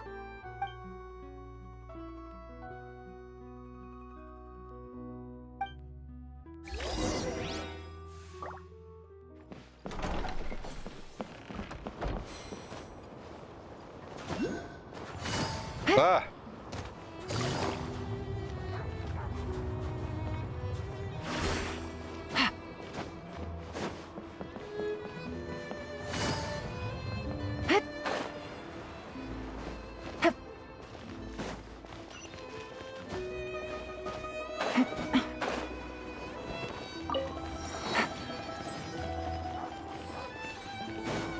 Train over there? No, it's over on the other side. There is a train over there, though. This train gladly agreed to help. Soon the derailed train is back on the tracks. Drive carefully, all right? You don't want to end up in this situation again. Also, I don't think I've seen a train like this before. Is it a new model or something? Or a very old model. Not a fan of small talk, are you? Anyway, take this. It's an up-to-date map of the Snezhnayan rail network. All the track switching is automated, so as long as the train's moving, you don't need to worry about collisions or anything. We'll leave you to examine the train's conditions yourselves. Fingers crossed nothing's broken. I doubt Sratomaros has any engineers with experience working on this model. Shouldn't be a problem. Thanks for everything. All right then. Have a safe journey. And make sure to check everything's working before you set off.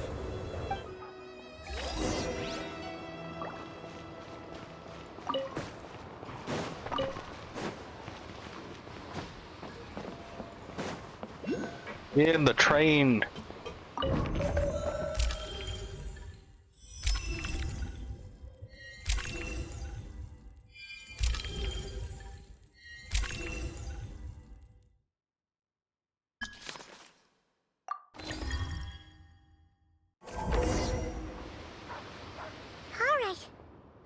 Our destination settings have been applied. Let's give this thing a final once-over and then head out. Goggles, your time to shine. Affirmative. Running vehicle diagnostics. What's this? Engine, green. Wheels, green. Frame, minor damage, but no impact on function. Diagnostics complete. All systems nominal. Neat! Huh. Paimon still can't get over the fact that you just found this tech lying around in a random cave. I mean, that seems to be part of the course for us. I've lived in Snezhnaya my whole life, and I've never heard of an interactive, talking train autopilot. Strictly speaking, I wasn't designed purely to drive trains. Though I doubt you have any interest in navigating the practically unreadable operator's manual yourself. All configurations are complete. Should you require any further assistance, please call for the Eye of Grey. Wait, I didn't even click anything. I was gonna click it, but I didn't. Paimon's gonna find a warmer seat. Wait, is it just auto-clicking? What's going on?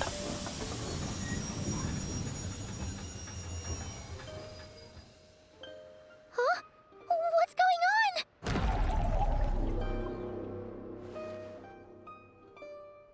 Is it going like super fast or something? Wait, is it just continuing without?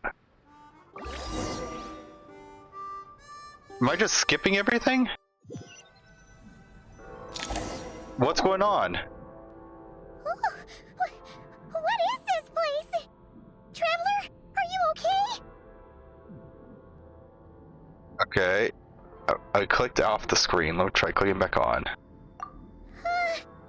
Paimon's still airborne, but it feels like swimming through thick, gloopy water. The text just filled in. Just our luck. Of all the things that could have gone wrong. I have no idea what's going on there. Halosha, you're Snezhnayan, right? Any idea what the heck this place is? It's called the Shadow Realm. A place where no wind blows, no light shines, and no elemental energy flows. Even time itself doesn't exist here. It's a world where everything seems to come to a standstill. We're in Yu-Gi-Oh now, I guess? What was he? Oh no, I can't see further up. I wanted to see if the text had changed at all. I've only seen it a few times before, and this is my first time inside. It's a dangerous place. Most people who get sucked into the Shadow Realm are never seen again. Like to see if I lost any dialogue when it was just like auto clicking or whatever. And the few who do make it back, they're never quite the same. Huh? Then what the heck do we do now? Oh, maybe Goggles I'm in the knows default something. outfit. Goggles? Great. Now we're done for. Hold it together. Let's not get ahead of ourselves. I heard a story once about the world of shadows. If it's true, there's a way to escape. We just need to find the exit. Come on, let's explore. It was just weird. It was like choosing the dialogue for me and partially skipping cutscenes. Like it would click like to... I don't know. It was kind of weird. I don't know if it... It's like they've lost their minds. Their shadows have been devoured. They're no longer amongst the living. I don't know if it was actually skipped any cutscenes. It just, like, for a second, it felt like it was going faster. It was weird. Like, yeah, whatever. I can't channel elemental energy here. No. I have a few gadgets that still work.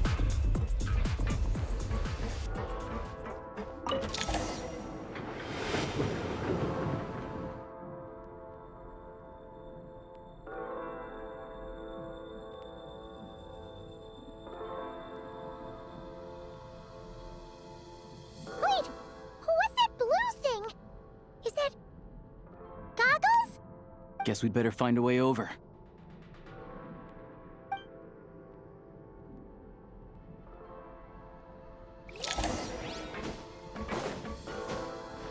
Ah, down.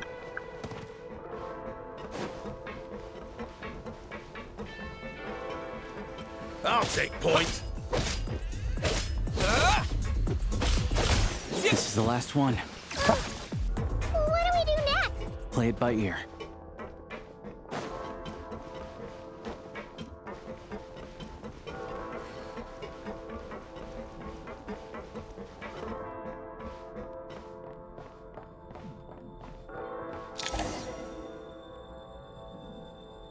Goggles! Hello. I am glad to see the three of you safe and sound. For now, at least. But things aren't looking too good. Correct. We are now inside what is known as the Shadow Realm, the darkest space in the shell. where even the Most High is loath to cast its gaze. Time and space hold no meaning here. It intersects with the world of the light realm only rarely, like an air bubble that rises to the water's surface. We must leave this place before it sinks back down into the depths once more. Sounds like you have a plan. Yes. In fact, the very purpose of my creation was likely to... from the Shadow Realm.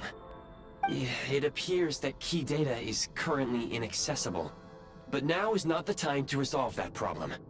I have marked the exit to the Shadow Realm for your convenience. In addition, I have prepared some equipment to aid you as you traverse the Shadow Realm, traveler. It may well be one of my core functions. Scan complete. Construction in progress. Activation code? We once peered into the past from the ruins of the shadows. This is what remains of the Golden City, Hyperborea.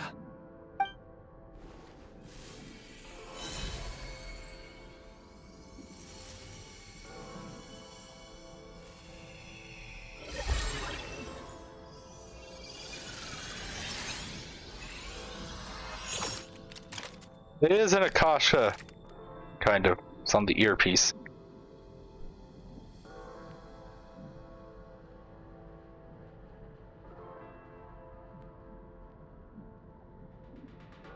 Whoa! Now go. Arm yourselves with weapons of the spirit. Bring down the walls of the stronghold, and extinguish the flaming arrows of the wicked. Is this a gun? In the Shadow Realm, where humans cannot channel the elements, there once was one who, after much research and many attempts, found this to be the most effective means of attack. Let's go. We don't have much time.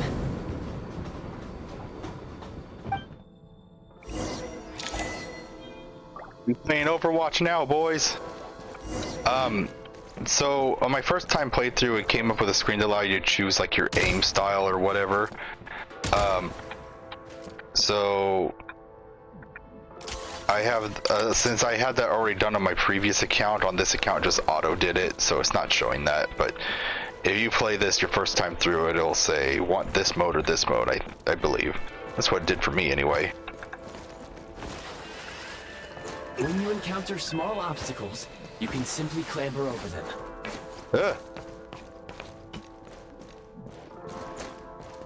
You can slide to navigate through low, narrow tunnels. What? I didn't think so. Help! That was weird. What is it? Did I just like start to fall through? Like, never mind. Whatever. I don't have time for this. Obstruction ahead. You may be able to use the explosives nearby. Since elemental energy is unavailable in the Shadow Realm, ammunition is an important resource. You can replenish your ammunition at various supply points. So a little thing is, before when I was doing this before, I like went into like the bottom part of a train to see if there was any treasure or something like that, and I fell from it, and a voice line appeared that it just doesn't give enough time for it to fully go through. Let's see if it shows up here. Take great care not to fall down. Should you see, it cancels before he finishes saying it. What's the point of putting a voice line in there if it's not even going to be able to play through? Like, part of that is never going to be heard.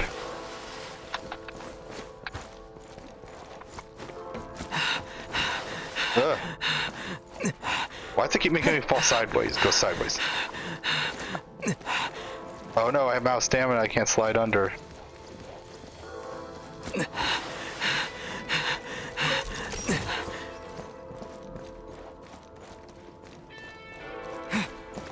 See, it made me go sideways. For long-range targets, try using the scope to line up your shot.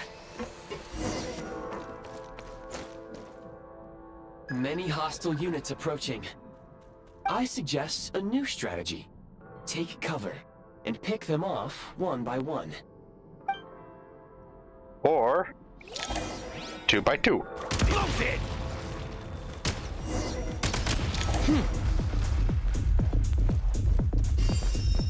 Or I guess I guess it was still 1 by 1 because the second one avoid death from the first hit. More enemies detected. Try attacking with the newly unlocked Assault function.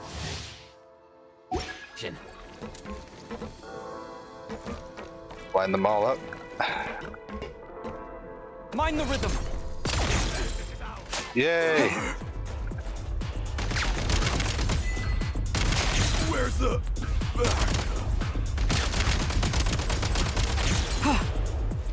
It's hide.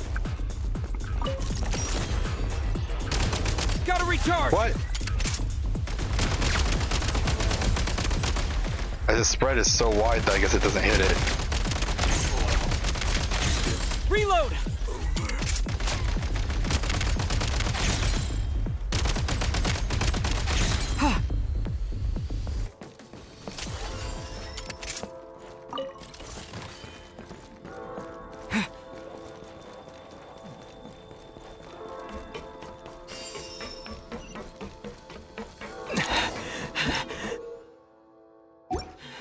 Aim at the freeze mark and pull the trigger to move using the rope.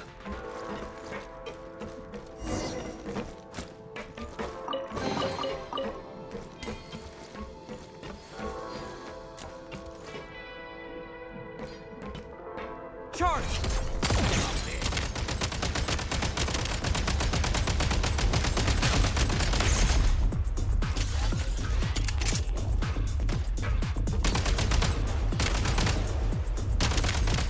Some supply points can restore a small amount of stamina. Press on.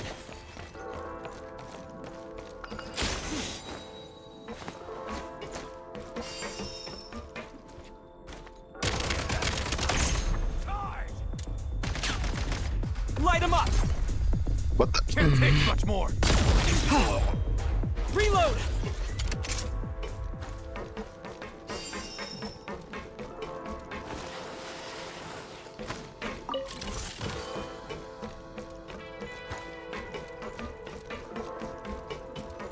You should be able to use the prime ice construct left here to cover long distances.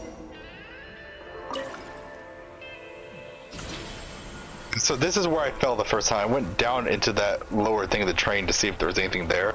I didn't think there was, but I like to explore stuff, so... And then I realized when I was there, there was nowhere to get back up, and so I could only drop. And that's where that voice line came in that never got to finish seeing.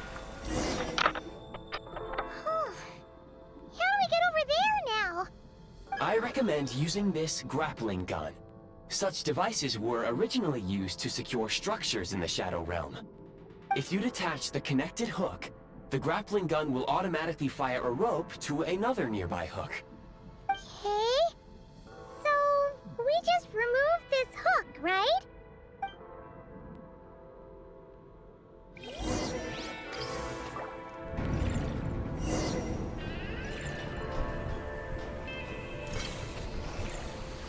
Oh, I got it just in time. Interesting.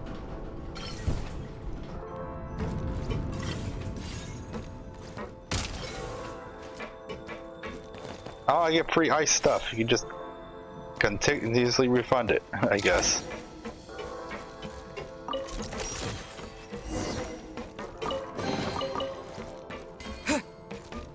Back in business.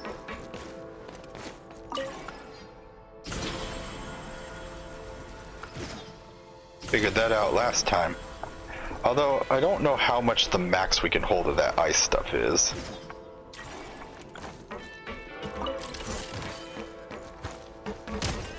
What?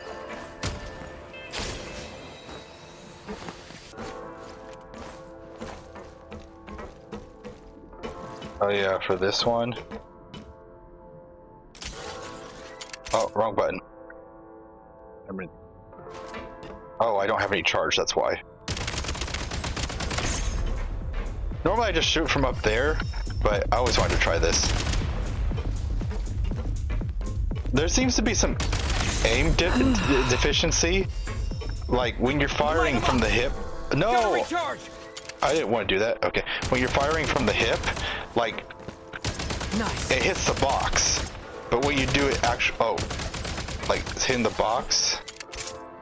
Like if I was aiming up there, it's hitting the box, but when I actually aim, oh, it's not doing it this time. Change of tactics. I don't know, I'm confused. It seemed like sometimes it would hit the box when you weren't aiming, but then when you did aim down sights, it wouldn't. Sprint at the But it wasn't doing it ice then. launcher to reach high places with ease. Find the rhythm.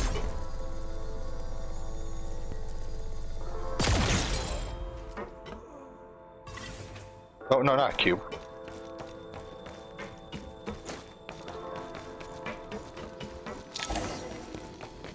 Usable munitions detected. Frag Grenade, grenade. Is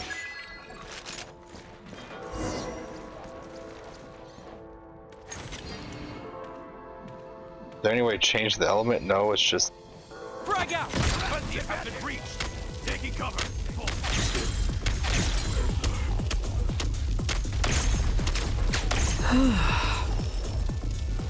Demolition time! Okay, so it doesn't go exactly where it's aiming for. It's weird. Like, see, like if I aim over there, like he's, oh, I'm waiting for this thing to disappear. So if I aim over there, it shows the little bubble that's where it's supposed to be, but I throw it, it stops part way. Oh, it actually goes now. Oh, I guess it goes until it hits something is probably what happens. Back in business. Okay. Yeah.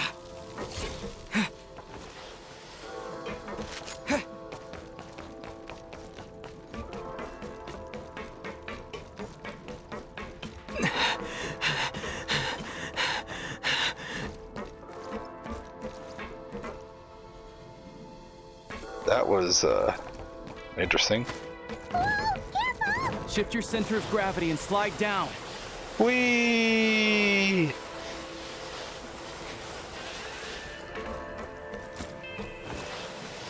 Whee! Ah! Ah!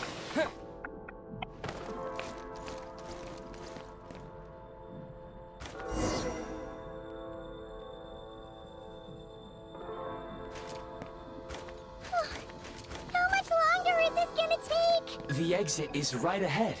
We are very close now. However... It's like they're trying to keep us trapped here. That platform and the carriages are swarming with undead Fatui. Guess we gotta storm through.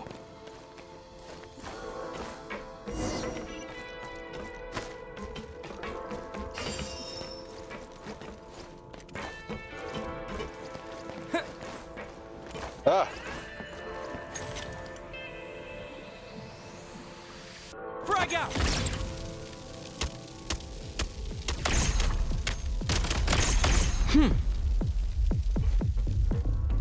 I line those two up. No.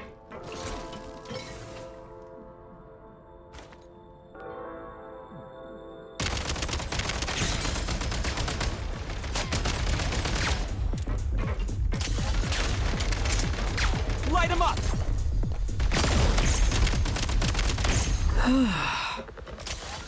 Oh, I thought there was one more. Did they die? Huh. Nice.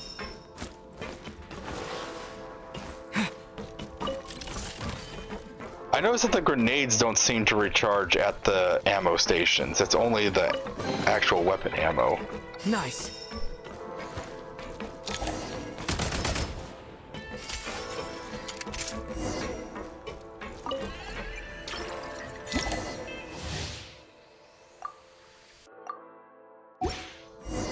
You may find switching to assault mode makes your attacks more effective.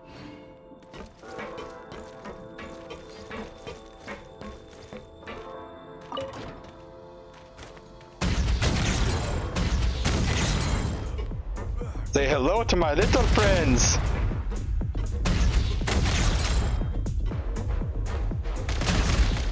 Oh, I didn't even see him! He just like blended in. This one you have to load one at a time.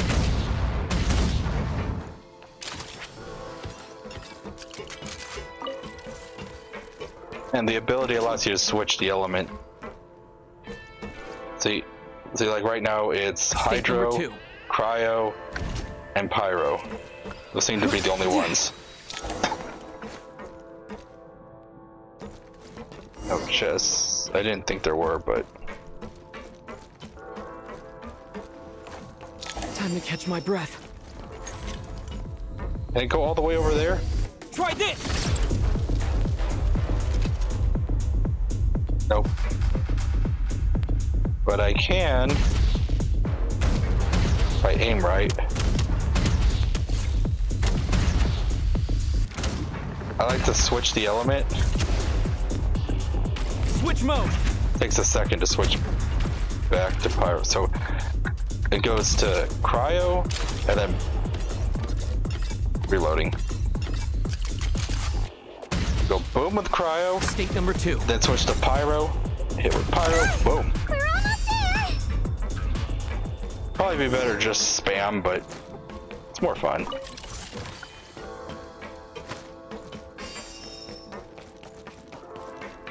Huh?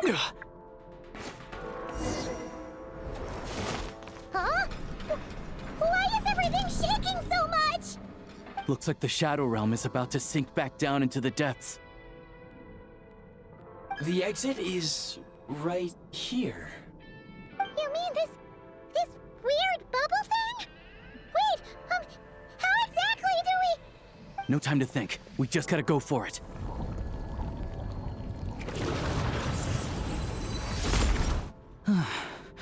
Looks like I was right. Ray for being right.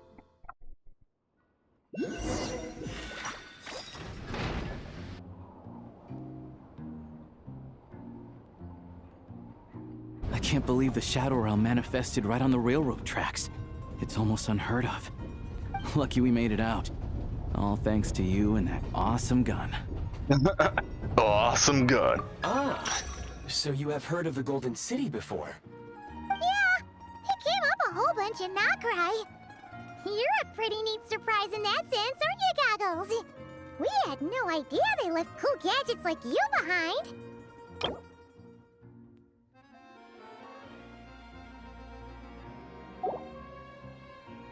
Make no mistake, it was a team effort. For a first-time firearm user, your performance was quite outstanding, far beyond my expectations.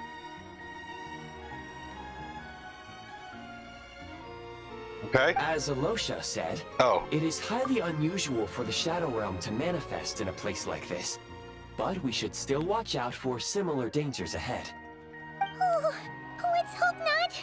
If anything else goes wrong with this trip, Paimon's gonna have train trauma for life! The Shadow Realm can appear anywhere, not just on the railroad.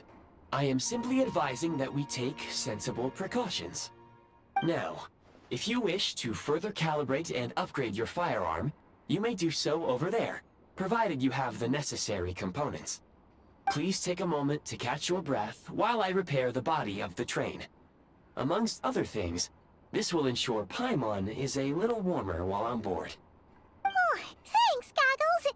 You're a trusty train conductor! Well, maybe trusty isn't quite the right word, considering. Anyway, at least you get the job done. Yes, of course. And just like the Eye of Grey, I am sure it will be a great asset to you in your future adventures. If not the trustiest, then it will at least get the job done. Let's get some fresh air while the Eye of Grey fixes the train. Yeah, How does it fix the train? Paimon wants to forget all about the Shadow Realm. It was so creepy in there. Stretching her legs might help take her mind off things.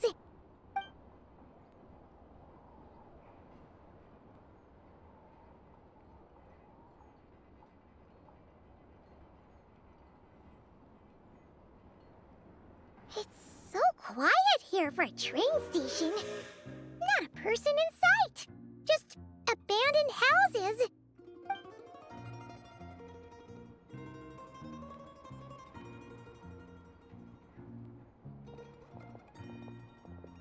Board?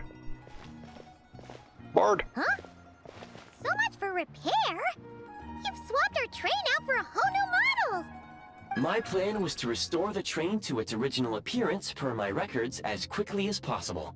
Now that the repairs are complete, the train offers optimized performance and a significantly improved trendiness level. Huh. Didn't know trendiness was a parameter.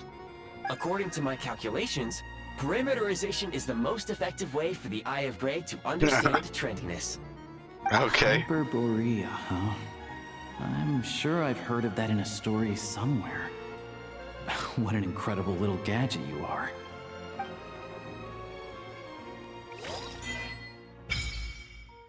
Okay.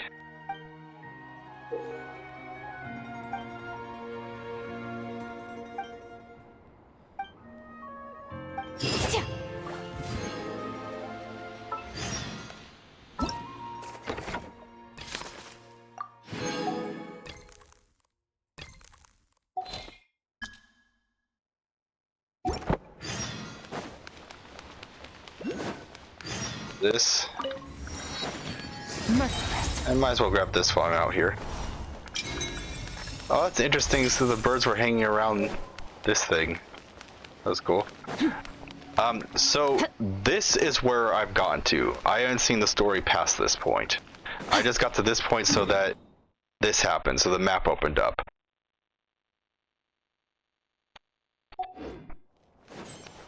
It's all new from here on out. You've earned yourself a reward. Oh yeah, one thing I did see in here though is when you come in the train, there's a little Paimon. I thought that was kind of cool.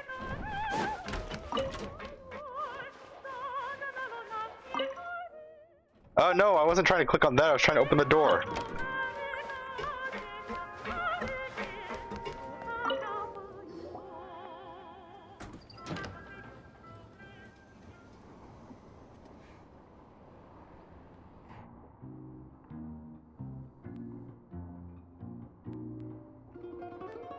Bread.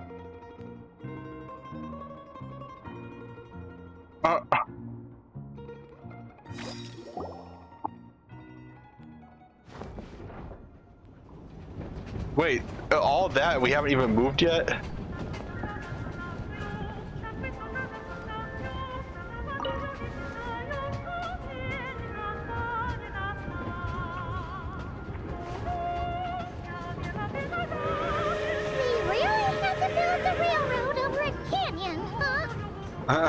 You might want to avoid looking down if you're afraid of heights. No, it's not that.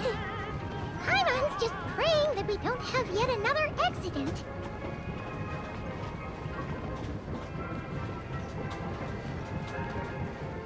Okay.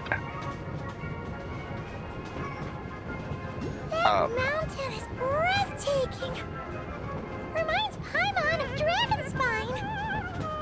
They say this mountain's the domain of a Snegovic lord. A lot of the Snegovic retreated there to live in seclusion, so it's a pretty mysterious place. You hear all kinds of stories. Even the residents of the nearby town of Svietla Lidovka steer clear of the summit, and they make a living off of harvesting prime ice. Boy, that big guy. Look, Snezhnograd's just up ahead. Snezhnograd.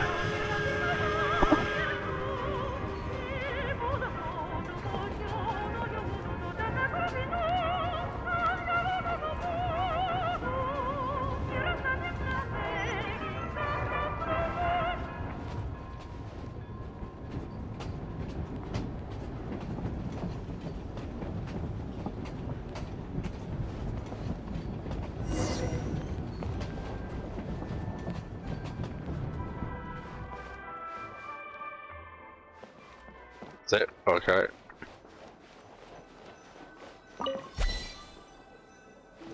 What just happened? What was that sound? Oh, I must have liked it, I guess.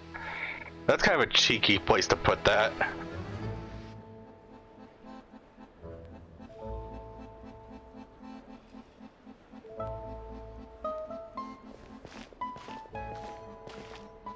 Here we are.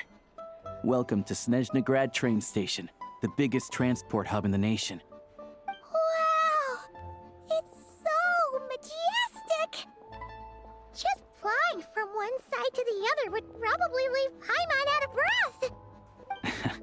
It's built for maximum efficiency.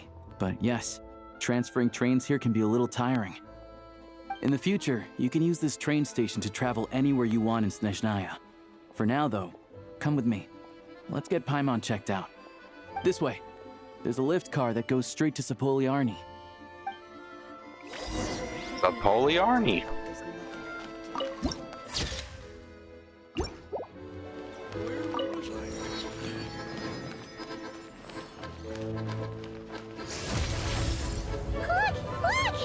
They have really funny-looking heads! And those ones are about the same height as Paimon! But it looks like they can't fly! Those would be Volkudlak and Domovoy. You'll also see the winged Vila and the snowborn Snegovic amongst others. No wonder! We'd heard that Snezhnaya used to be the realm of the Fae. Paimon can really see it now. They ain't wearing hats.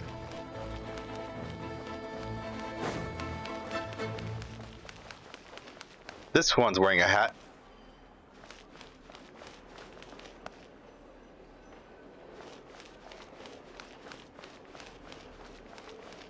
Oh, saw a glow over here.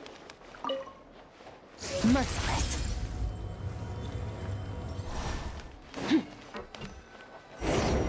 Ah!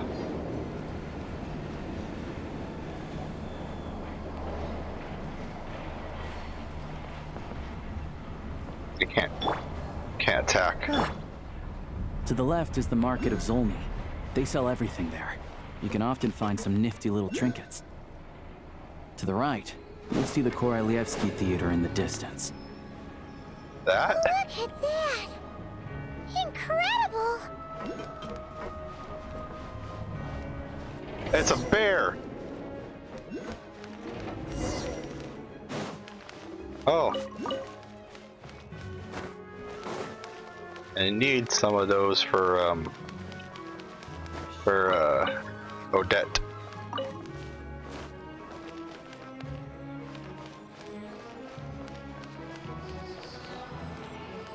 Oh, click on it. Yay, map is more expanded.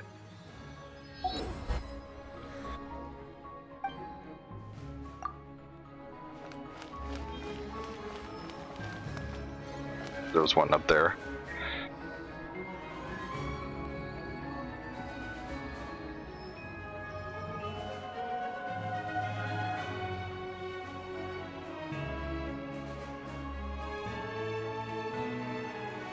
Wow! Snezhnegrad is stunning! Seeing it with our own eyes makes all the trouble we went through to get here worth it! I found it pretty stunning when I first came here too. But I soon found out that stunningly beautiful means stunningly expensive. The prices here are crazy. I'm just a small-time hunter, so Zolny is where I spend most of my time. This way will take us to Podvorier Restaurant. They offer food and lodging there, so you can get settled in while I fetch the doctor. Is that gonna be stunningly expensive too? Yeah, hopefully it's not the doctor. I mean, I know he's died at least twice from us. More times if you include his clones and his original self, but who the heck knows? I think he's actually gone, but there was that whole thing where they were talking about, like, bringing him back from someone's memories and body or something like that, or whatever. Yeah, I mean, there are places to stay in Zolny, but I highly doubt they'd meet your standards. Most of the stoves are out of crystal, the windows are drafty, and at night, four-legged roommates come out to play, sharpening their claws on the roof beams and floorboards. Yep, no way! Not a chance Paimon's staying anywhere like that. Bats or something? Maybe we can split the cost of the room between us? Paimon still has some savings left. Sponging off me, come on, it's tradition. Fine then, it's your treat. Paimon will save her money for buying a nice little cake. Don't worry, you'll get some too. I'm glad to see you've perked up. If you find yourselves in the mood for some sightseeing later, there's a few places around here worth seeing. This way leads to Zapoliarny Palace, which serves as the Tsaritsa's audience chamber and also her personal quarters. The adjacent block is kind of a city in its own right. That's Glupov, the headquarters of the Fatui.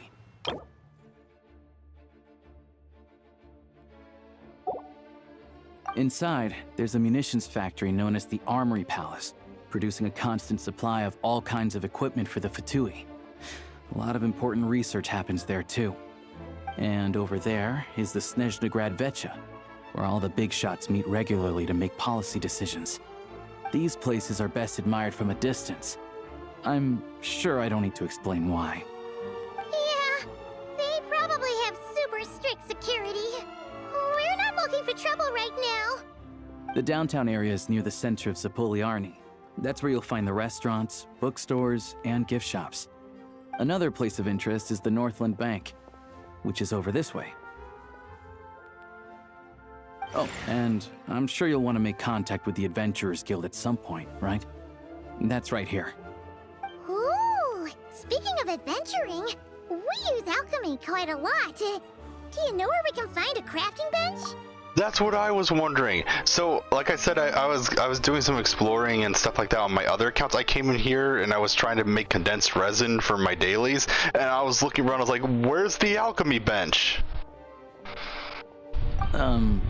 No one practices alchemy at Snezhnegrad, I'm afraid.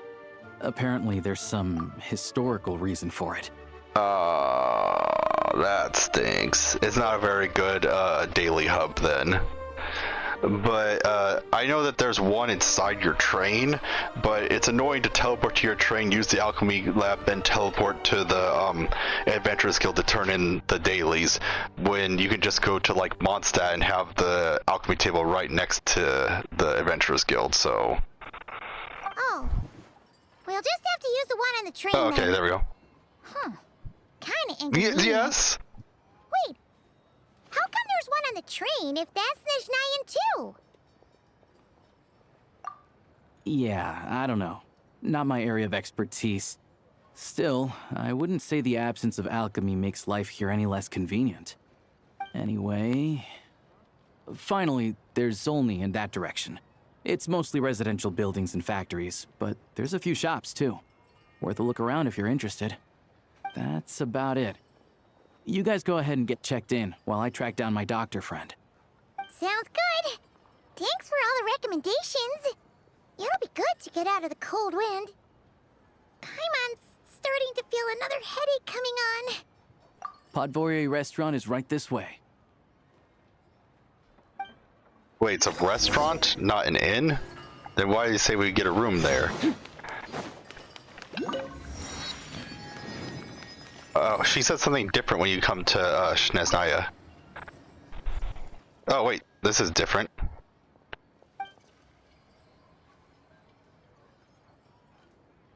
Oh.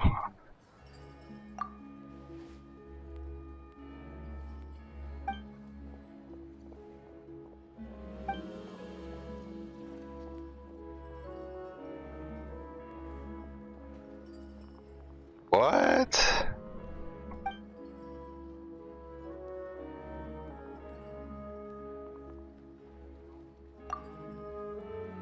Please.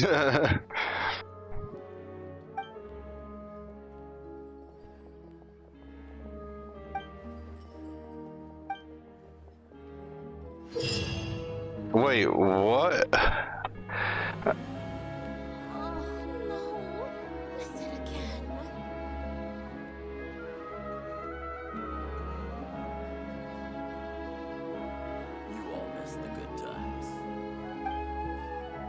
Wait, it's a prime ice construct. Can you build it in other places other than Snezhnaya? Ad Astra Abyssosque. Welcome to the Adventurers Guild headquarters. See, the text is slightly different because it's the headquarters rather than... That's weird. Wait, I got the teleport point. Fearless. There's another one over here, yay! Look, she got wings. Too fast. She got wings.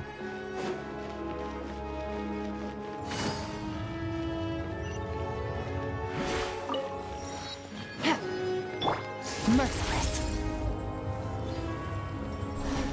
I can't drink. There's a bear butler.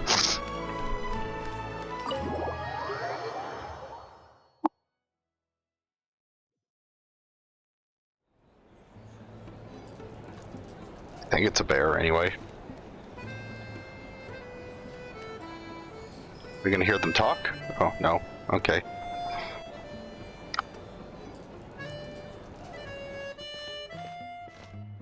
Oh, fashy! What you pay for, huh? Paimon likes this room a lot. Yeah, much better now that we're out of the cold. Oh, thanks for taking such good care of Paimon. Honestly, she feels kind of bad for throwing a wrench in the works. If this were anywhere else, we'd be out investigating and adventuring by now. But instead, we're stuck here waiting for a doctor. You're right. No need to push ourselves too hard for no reason. A lot happened on our way into the city. Let's review what we've learned so far and try to figure out what to do next. Obviously, the million more question is, what is this Tsaritsa planning? Everything else leads back to that. Sure was.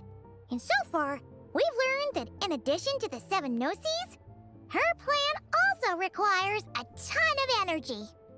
But we won't get to see her anytime soon. Alosha said that she went east to fight that big monster. It must be a pretty powerful one if it can blanket the whole of Snezhnaya in a snowstorm this awful. To be honest, what we're really lacking right now is information. The kind of information that only the higher-ups in the government would know, not word on the street type of info. Paimon can think of a few people who might be able to help us, but... Yeah. Right! And when we left Nocry, Sandrone specifically left a message reminding us which side we're on. So, it's unlikely they'd tell us anything confidential about the Tsaritsa's grand plan. Yeah, fair point. Besides, that Gloop-off place is right nearby. We've got nothing to lose, so it'd be a waste not to go. There's gotta be someone there willing to talk to us, right? Maybe Arlecchino or Sandrone? Or possibly Tartaglia. But it's unlikely we could sweet-talk Arlecchino, let alone Sandrone. She basically told us to stay in her lane already. Yeah, the last time was all the way back in Fontaine, right? Too bad we missed him in Nocry. Apparently, he came to help out. Hello. Oh, yeah. Is there a traveler and Paimon in there? That's Alosha! Come in!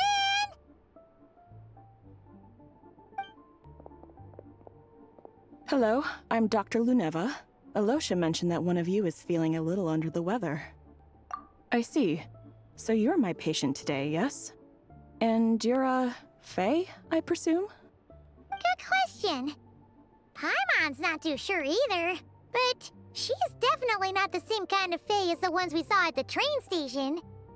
Is that gonna be an issue? Not exactly. It's just, I'm used to treating human patients. Fae tend to be far more resilient than even the healthiest and most long-lived of humans. But don't worry, I do have some experience treating Fae. I've even diagnosed plenty of cats and dogs in my time. Safe to say, I have a fairly eclectic range of expertise. It'll be fine. Paimon's basically the same as a human. Right? We're no different when it comes down to it, are we?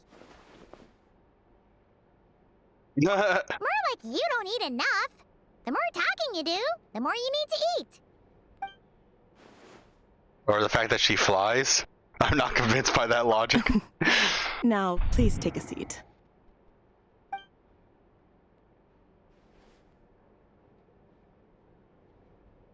Okay, vital signs are good.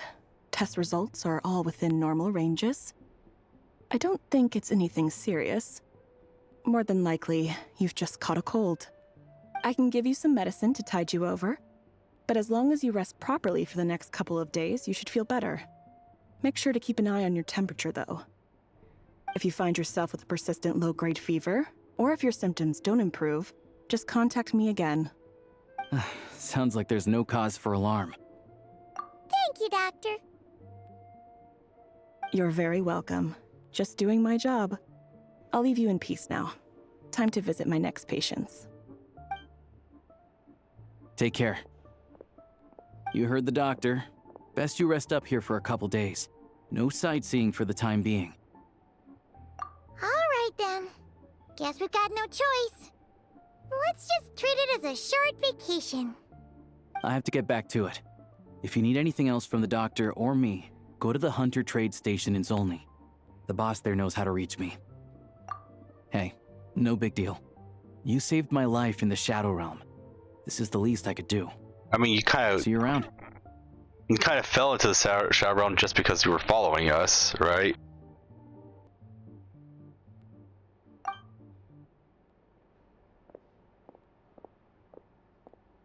All right, time to find Child and see what he can tell me. Oh, the door just opened. Oh, they got a long nose. Oh, it's an old man one. Or old woman? Skirt, maybe woman.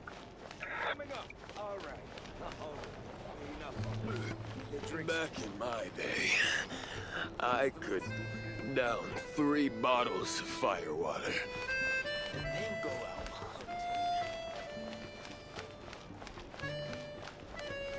hunting.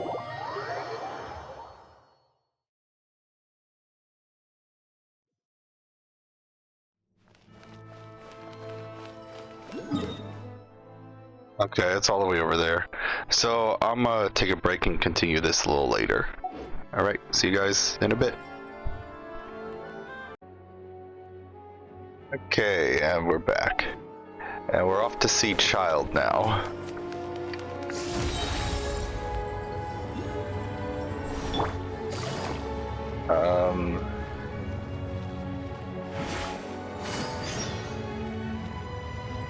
What the? This place is really pretty though. Imagine it must be incredibly cold to live here though.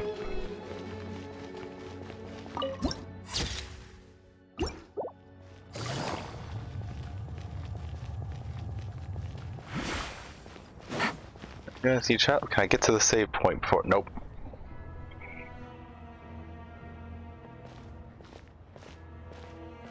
Hold on. Please display your invitation letter or permit.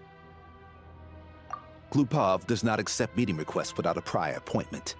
You'll have to apply per the advertised booking process and wait until your invitation letter is issued. Might I ask who you're hoping to visit? Another one who thinks the rules don't apply to them. I don't understand why people think they can just talk their way in here. You don't just show up and land a meeting with the Harbinger. I mean, I kind of do. But I have to go through the motions for protocol's sake.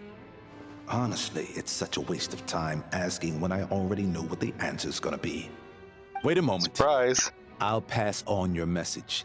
If Child is unavailable, you'll have to go through the proper procedure.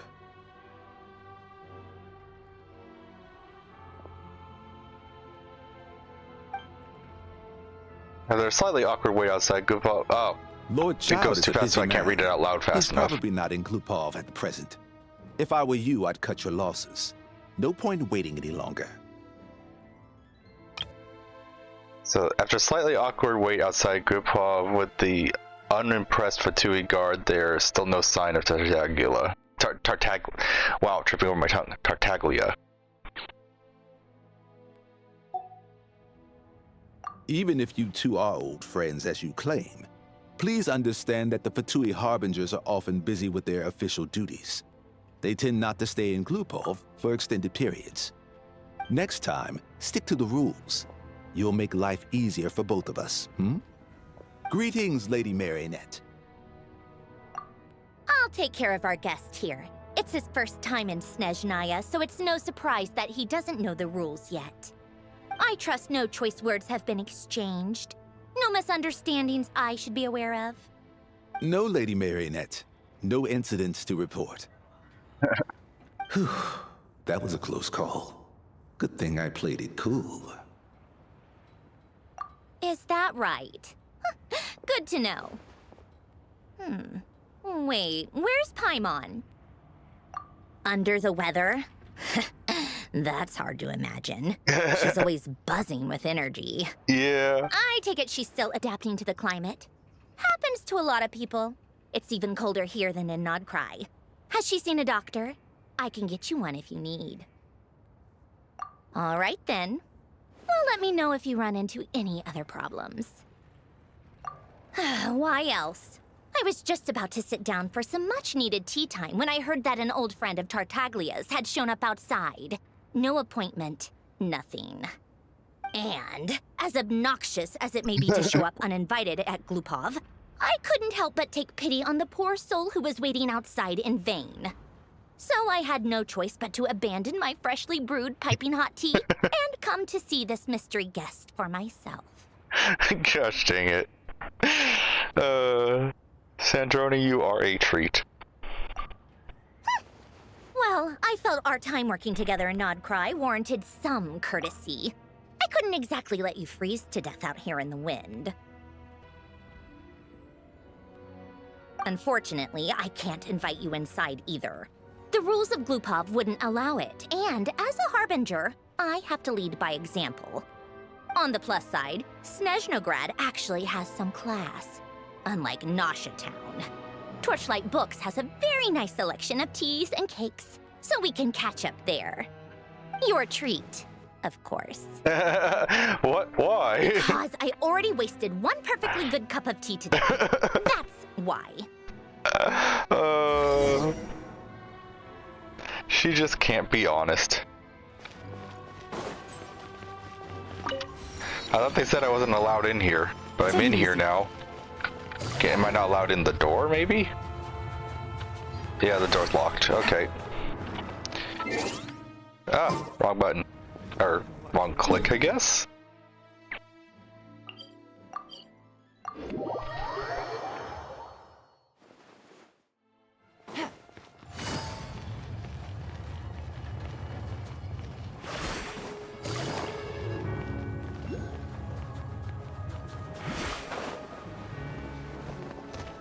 Kinda wish you could jump when doing Yelan's I've ordered run. for the both of us. No objections, I assume. I'm sure you trust my taste. Okay, let's get down to business. I'm guessing you don't actually have any urgent business with Tartaglia, per se. You just want information, right? So I know someone who really likes Tartaglia. I wonder if when they got to this point they were really disappointed to not actually see him. Wanna take a guess? Of course you'd say that. You shouldn't underestimate Counselor Tartaglia, you know. Counselor? That's right. I'm sure you've heard of the Snezhnograd Vecha by now. Well, he's busy preparing some paperwork for their next meeting. They'll be discussing yet another extension to Project Stuja. It's basically all anyone cares about in the Vecha these days.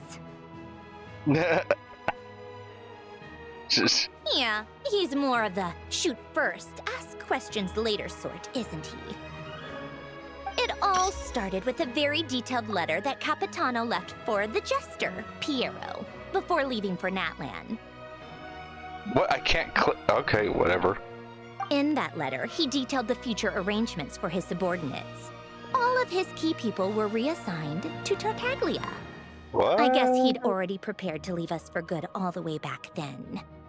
But Piero didn't reveal the contents of the letter until the events in Natlan had concluded.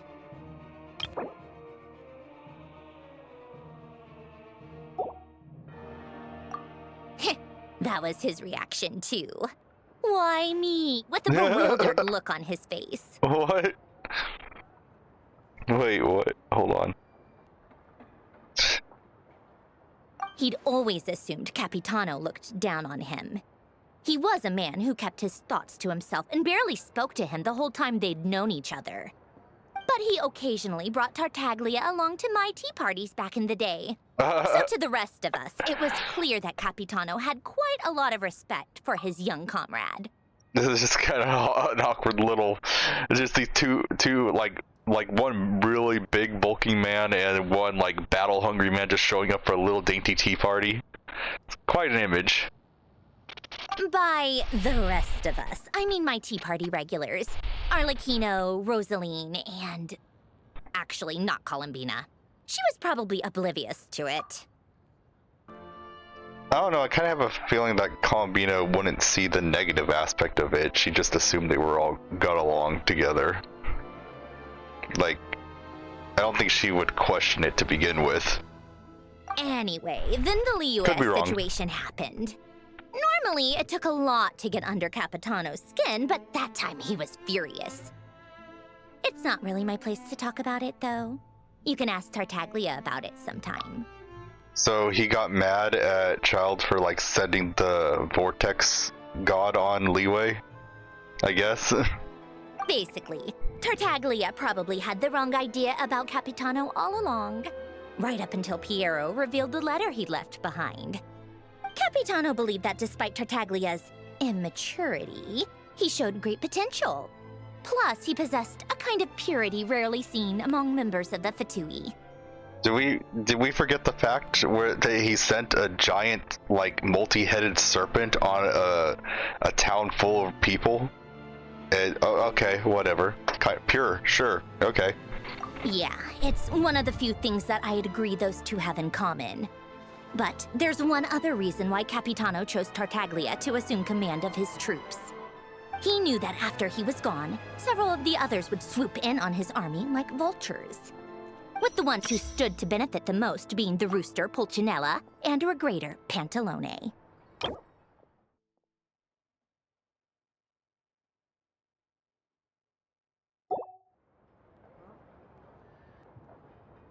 Once they divided Capitano's troops between them, they'd be more powerful than ever. No one would be able to stop them.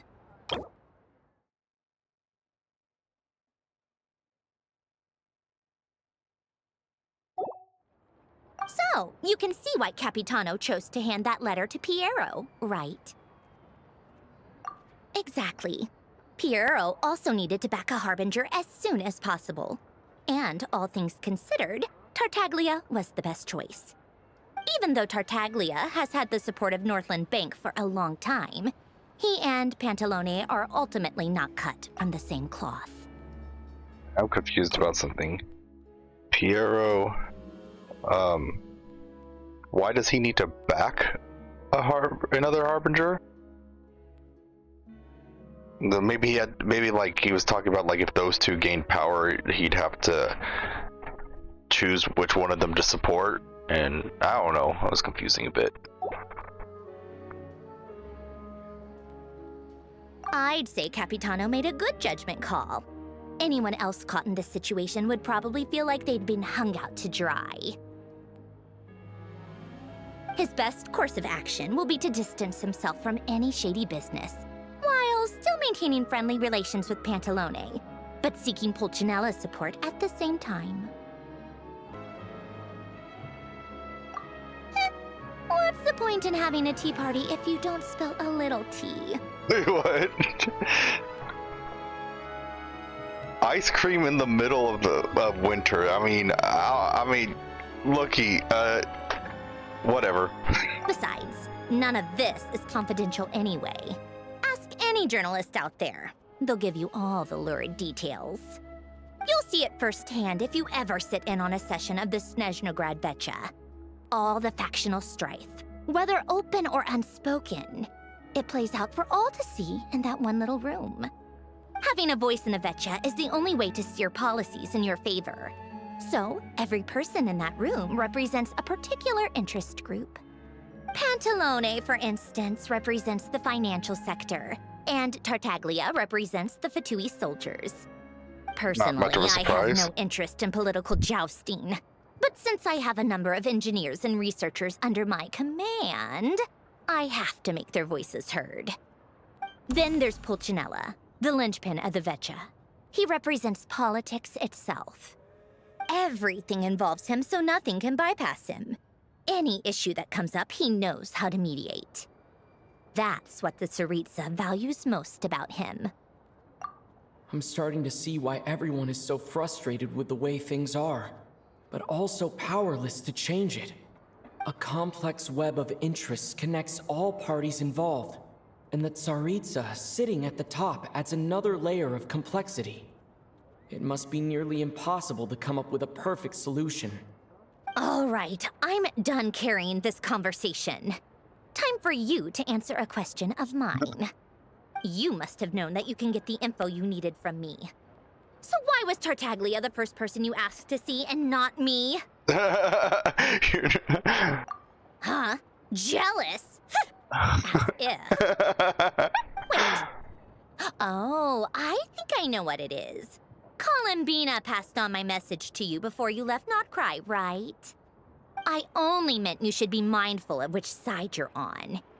Is that actually why you didn't ask for me? Because you took that to heart? You... It's not your fault. I blame all these politicians I've been hanging around with lately. Always beating about the bush when they talk. I guess it must have rubbed off on me. Anyway, just ask for my help next time, okay? Little things like this are no problem. Lady Marionette. What now? Can't you see I'm on my break? Whatever it is, just leave it on my desk. I'll look at it later. Sorry to disturb you during your break, ma'am, but I'm afraid it's an emergency. Isn't it always? I've told you before, fixing the tracks and transporting ice blocks does not constitute an emergency. The equipment in Svietlo-Lidovka is in urgent need of maintenance. With how the weather's been recently, we suspect that the cause is a buildup of snow, exceeding the maximum weight limit. The supports on one of the machines broke and fell, awakening a dormant beast and leaving many of the ice miners trapped in a nearby ice cave. Luckily, Odette's team was nearby and launched a rescue operation, but we're still facing a severe manpower shortage for both the rescue and engineering teams. That was interesting. The animations have gotten a lot better. Like, I noticed the change in her demeanor when he said this line. Like when the miner's trapped in nearby caves, I saw her demeanor change, and that's like. I just like that. Like the animation for the characters have like gotten advanced as the stories progressed. Like little things like that. I guess that's it then. Our tea party will have to end here. I'm the only engineer you'll need. Do you actually want to come with, or are you just saying that? Nice of you to return the favor. I'll have a couple of people look after Paimon. They can let her know that you had to step out for a while. Given how urgent this is, I'm sure she'll understand. And honestly, I'd rather have your help than anyone else's. Between your skills and experience, you'd be reliable help. It's such a big change from when you first met her in Nodcry, and she's basically like, stay out of this. This is our realm. Now she's like, oh, I'd rather have you than anyone else to come help. Then let's go. You, take 2 people to Pavoyer restaurant. Find his room and watch it like a hawk until we get back. If anything happens to Paimon, you'll be answering to me. Yes, Lady Marionette.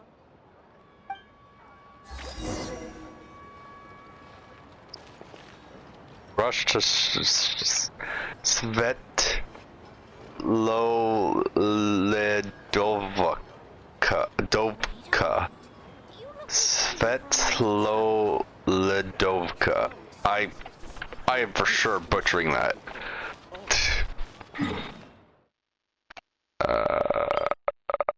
Did I not get the teleport point here? I did not get the teleport point here. But the train's here! I must have set the train here but didn't get the teleport point? Weird. Whatever. Oh, there's no door in this side. Whoa! Ad Astra Abyssosque. Ah! Welcome to the Adventurers Guild headquarters. Oh! Oh! Okay. I've been complaining that's saying that there was no crafting bench next to the Adventurers Guild, but they give you this so you could do it right at your train. Okay, that's actually interesting. Wait, am I on the wrong side? Take it easy. Ah.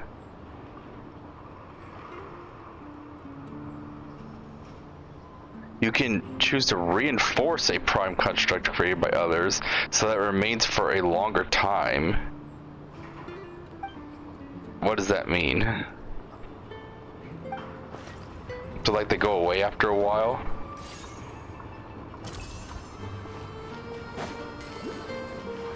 I don't know. What the?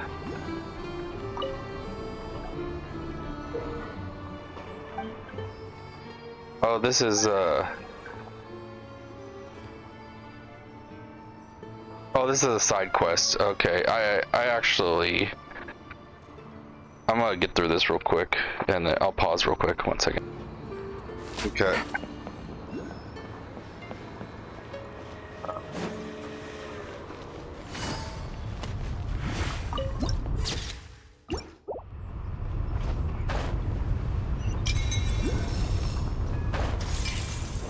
I didn't get this teleport point yet.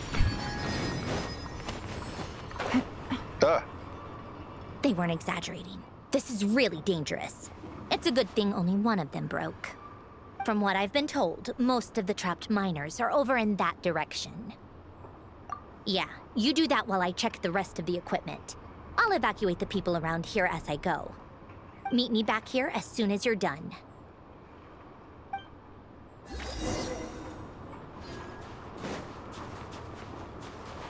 Ah! I thought I fell for a second.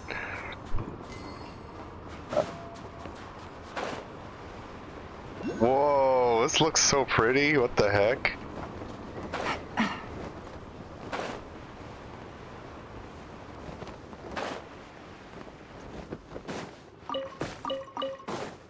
Why was there cabbage and potatoes and ice? I have to be getting close. Don't go any further. Odette. Odette? Oh, yeah, they said Odette, so... It's too dangerous here. There's a highly aggressive monster on the prowl. You need to leave, now. Ah, I see. You're the backup from Snezhnegrad. Well, I'm Odette. Good to meet you. Ah, so this is Odette. She was the first member of the Fatui on the scene. There are 5 people trapped in the cave. Monster type is unknown, and so is its location. Let's go. Every second counts.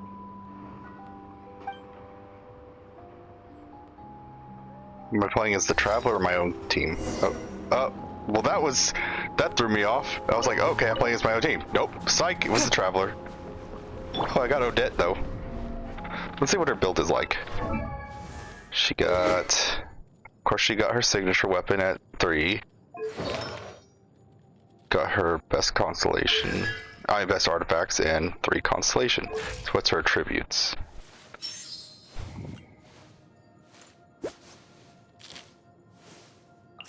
Alright. Wait, what was that? You noticed where? My ear is damaged, please do not enter.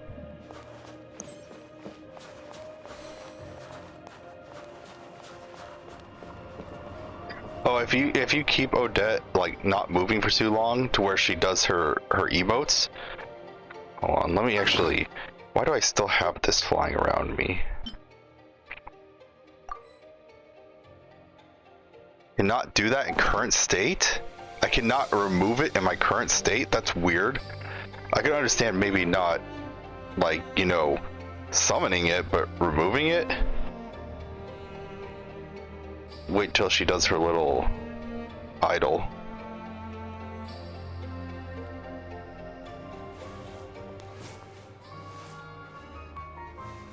And then if you see the ability lights up, as long as you press it, she'll keep spinning. I got Odette. Oh, I didn't realize there was music too. That's interesting.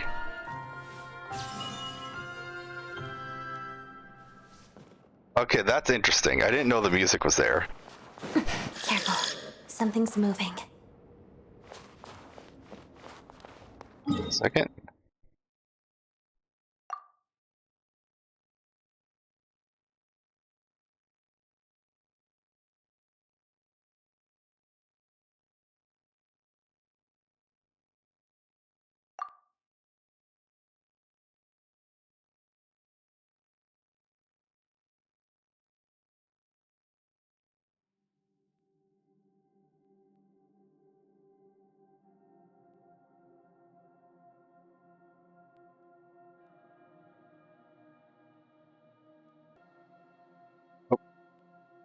Thought it was paused, but I guess not. I guess you all read it. I was there long enough. What does it mean by wondrous buffs?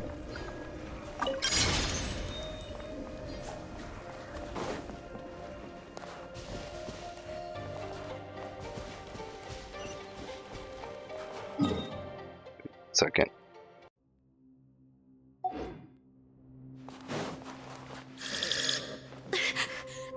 Stay back! Hevstovia?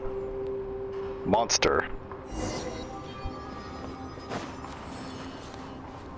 Oh, it just activated.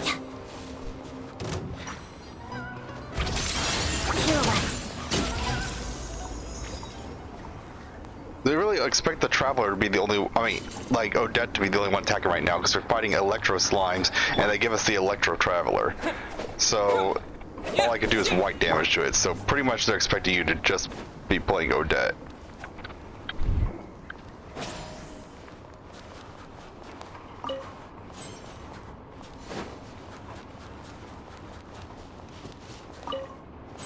Whoa, dude, this looks so pretty.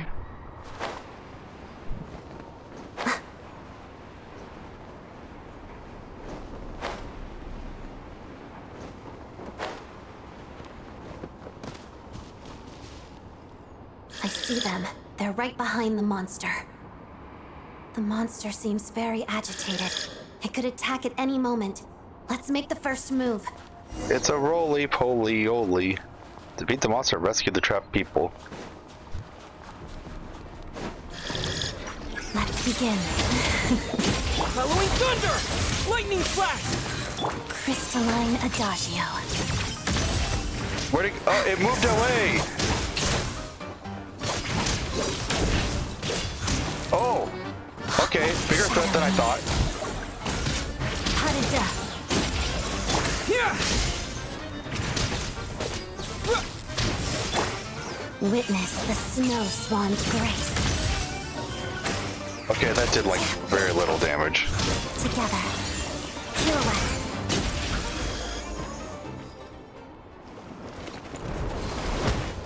Oh, thank you for saving us.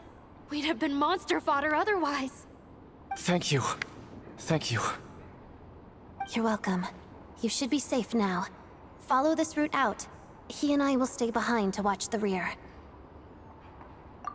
Thank you. Come on, let's go. This way. I mean, that thing's not dead, it just rolled away. I wouldn't say completely safe. What if it comes back and attacks? I've searched the area. Pretty sure the monster made a tactical retreat. Yeah, but with us here, it won't be coming back anytime soon. It may be small, but don't be fooled. It's a ferocious beast. People are just food in its eyes. It's lucky we got here when we did. The trapped miners have been successfully evacuated. Time for us to leave. Wait, this place. There's something unusual about it.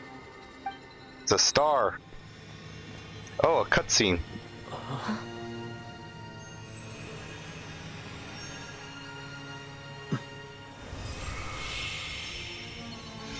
Oh, what is this? Wait! Wait! What is that? I don't know. Is that the Traveler's weapon? I thought you got it at the... family.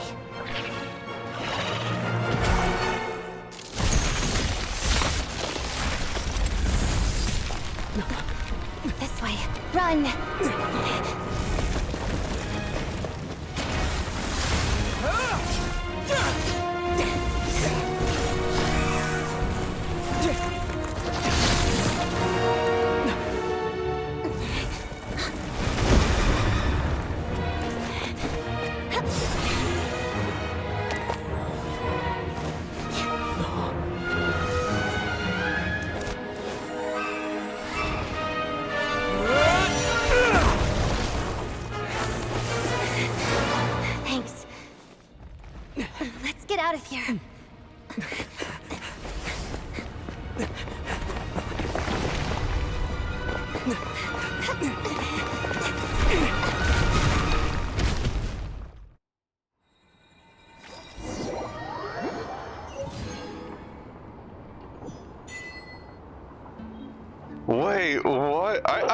Traveler, I thought they said that, I heard somewhere, maybe I'm misremembering, but I thought the Traveler got his sword at the end of the Snezhnaya storyline. I didn't know he got it this early.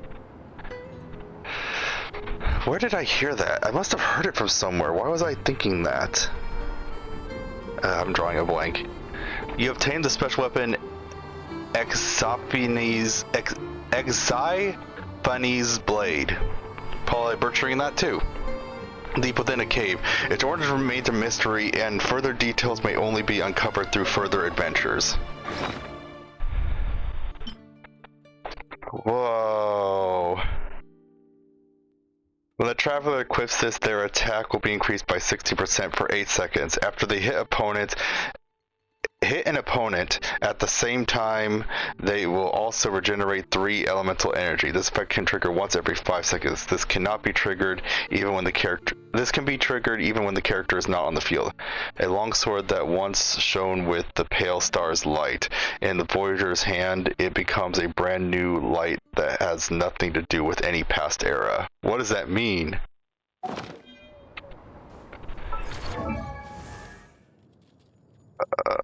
Wait, where is the Traveler? There.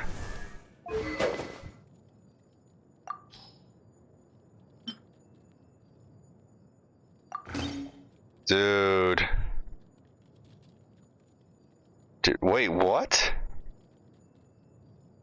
Wait, what? Details? I can't just upgrade it? Wait, what?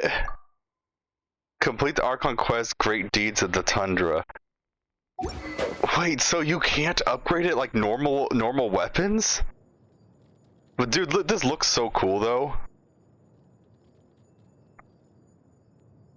They finally give the Traveler his own signature weapon. It's done with the freaking trash, garbage, dull blade, and whatever that other weapon was that he was using. The epic one. Dang, I am drawing a blank on its name though.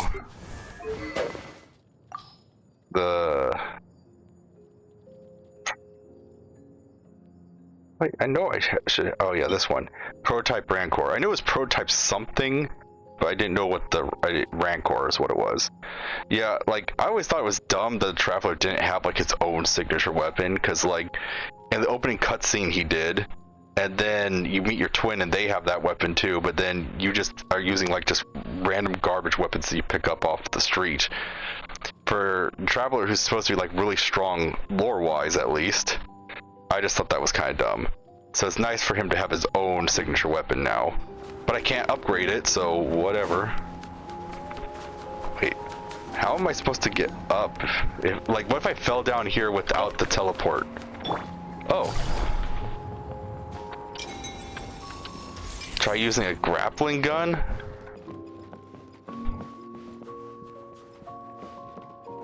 Oh, wait.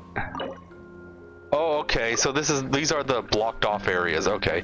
So I guess you're just stuck down here unless you teleport back up.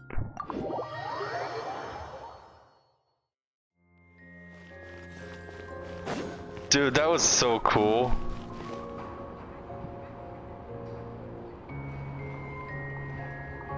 Everyone's accounted for. We managed to rescue them all. We also placed a sign at the entrance to the cave, warning people to stay away. Yeah, I saw that. Wasn't it laying sideways? You really held your own today. I still don't know your name. Don't think I've seen you before. I'll remember the name. All right then. See you around. Put some clothes on. It's freezing out here. Hello, Lady Marionette. I hear the rescue operation was a great success. I knew I could count on you. Yeah, the clothes she's wearing is not fit for cold weather at all. Then again, that doesn't seem to be a recurring thing. I mean, that seems to be a recurring thing in Genshin where they prioritize appearance over practicality. What brings you here, Odette? Here for a performance? No, a Fatui mission. I happened to be nearby and heard the crash. She hasn't introduced herself then. Odette is the prima ballerina of Snezhnograd. She's quite the celebrity. If you ever hear people mention the two crowning jewels of the Korailievsky troupe, they're talking about Odette and the prima donna, Vodianitsa.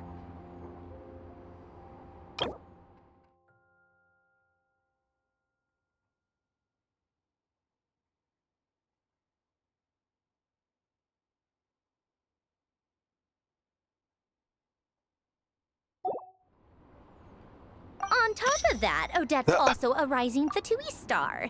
It's looking likely she'll inherit the title of the Fair Lady.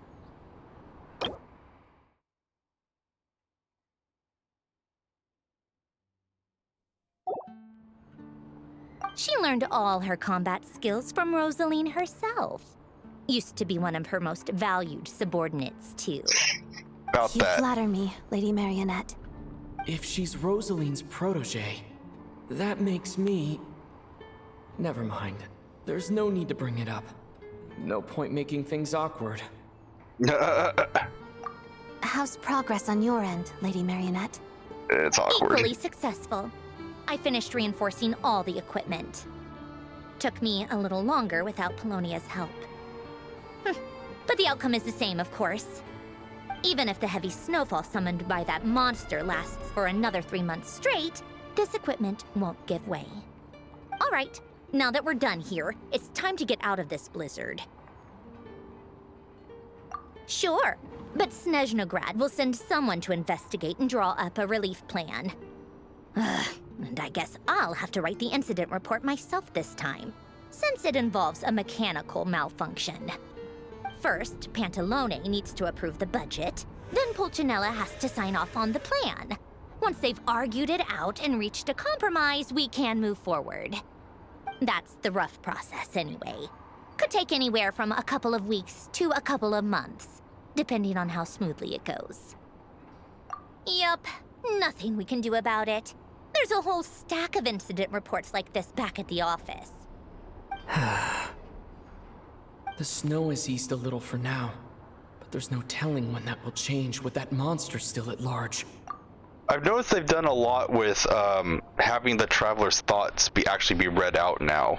Like, even when they started like making the traveler speak more, I don't believe they had still most of the the thoughts were still not voice acted, but I'm kind of liking having them voice acted now.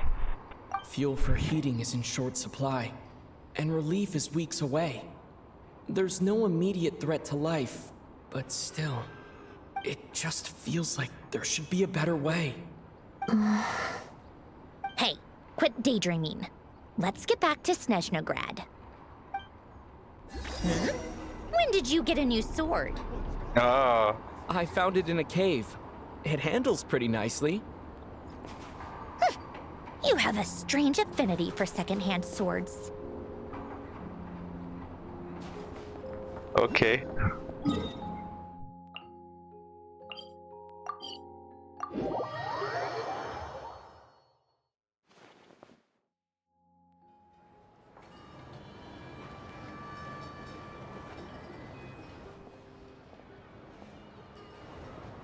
Child.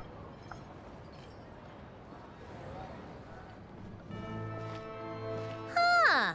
Well, if it isn't Counselor Tartaglia, Mr. Big Shot himself. Go easy on me, all right?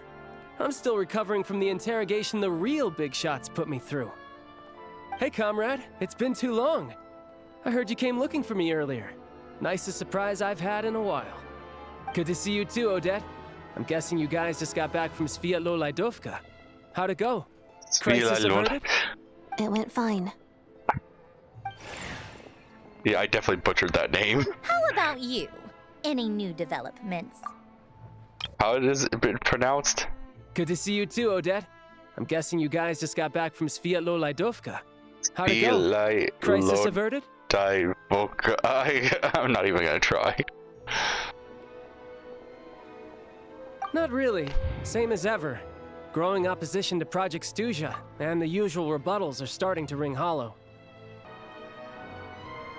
The results of the mock vote were pretty dire. Pulcinella was fuming. I've never seen the old man so angry. That's not good news. It takes a lot to rattle him. Yeah, obviously if push comes to shove, there are ways to crack down on dissent. But... Sorry, I have to ask something. This is going to sound blunt, but may I? Huh? Of course, fire away. It sounds to me like everyone's tearing their hair out trying to figure out how to deal with opposition to Project Stuja. But what exactly is this project's purpose? And how can it be so important that even people like you two refuse to stand up for the ordinary people of Snezhnaya?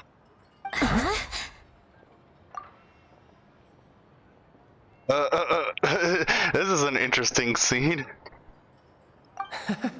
Interesting.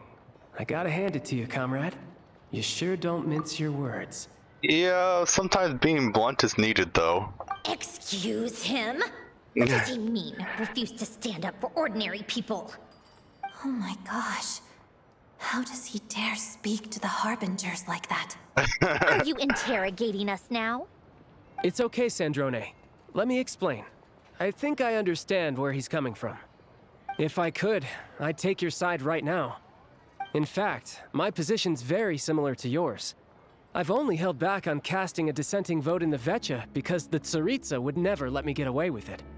Still, I have a responsibility to the Fatui armed forces, so I do what I can to make their voices heard. Most of them are just regular folks from small towns far from the capital. I'm sure you've seen how much those kinds of places are struggling right now. Oh, and for what it's worth, I'm from Arepasak myself. Things aren't going so swell there either. The Tsaritsa wants to create a better, safer future for the people of Snezhnaya, but she's thinking long-term. I don't doubt that from where you're standing, Project Stuja seems to be creating all sorts of issues for everyone. But considering the Tsaritsa's vision for the future, these are sacrifices worth making. Sounds cold, I know, but I promise it's not as black and white as it seems. Maybe Sandrone and I can't oppose Project Stuja outright, but we're constantly raising our concerns in Vecha meetings. And even though we can't put an end to it, there are plenty of other ways to make a difference. We're trying everything we can think of, and so is Pulcinella. I respect Her Majesty, the Tsaritsa, and trust her decisions. But at the end of the day, I'm still just a normal guy who cares deeply about my homeland. And my family, who all live here. There's no way I would ever abandon them.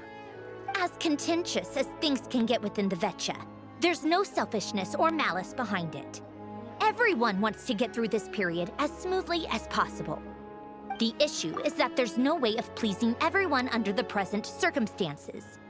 Most of the time, we're trying to decide on the lesser of two evils, which obviously isn't a great look. I mean, he's still not answering as to what the Project Stuja is.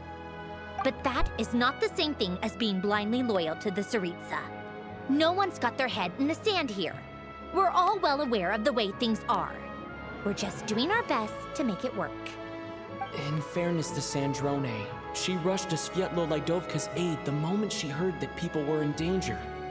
And even Tartaglia, who used to only care about the thrill of the fight, is clearly doing his best to rise to the demands of his new role as counselor. Hey, come on. There's only so much we can say, so don't press us too hard.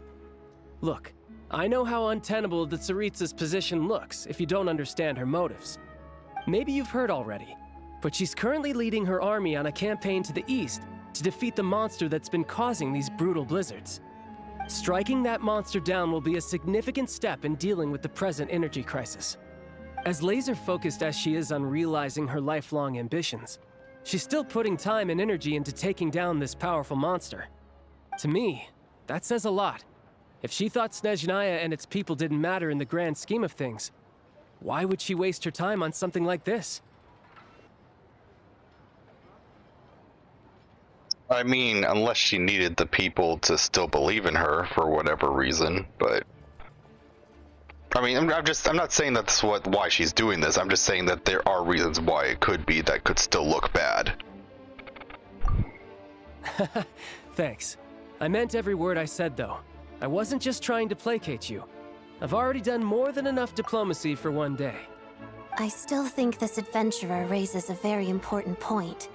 Our two harbingers have made their positions very clear. But there are many others in the Vecha who must feel trapped and forced to vote against their conscience. I think it's a very valuable quality to be willing to speak one's mind, despite the risk of offending powerful figures. You can say that again. I highly doubt we'd feel the need to explain ourselves so much if we didn't know you so well. Forgive me, adventurer, but might I be so bold as to ask about your background?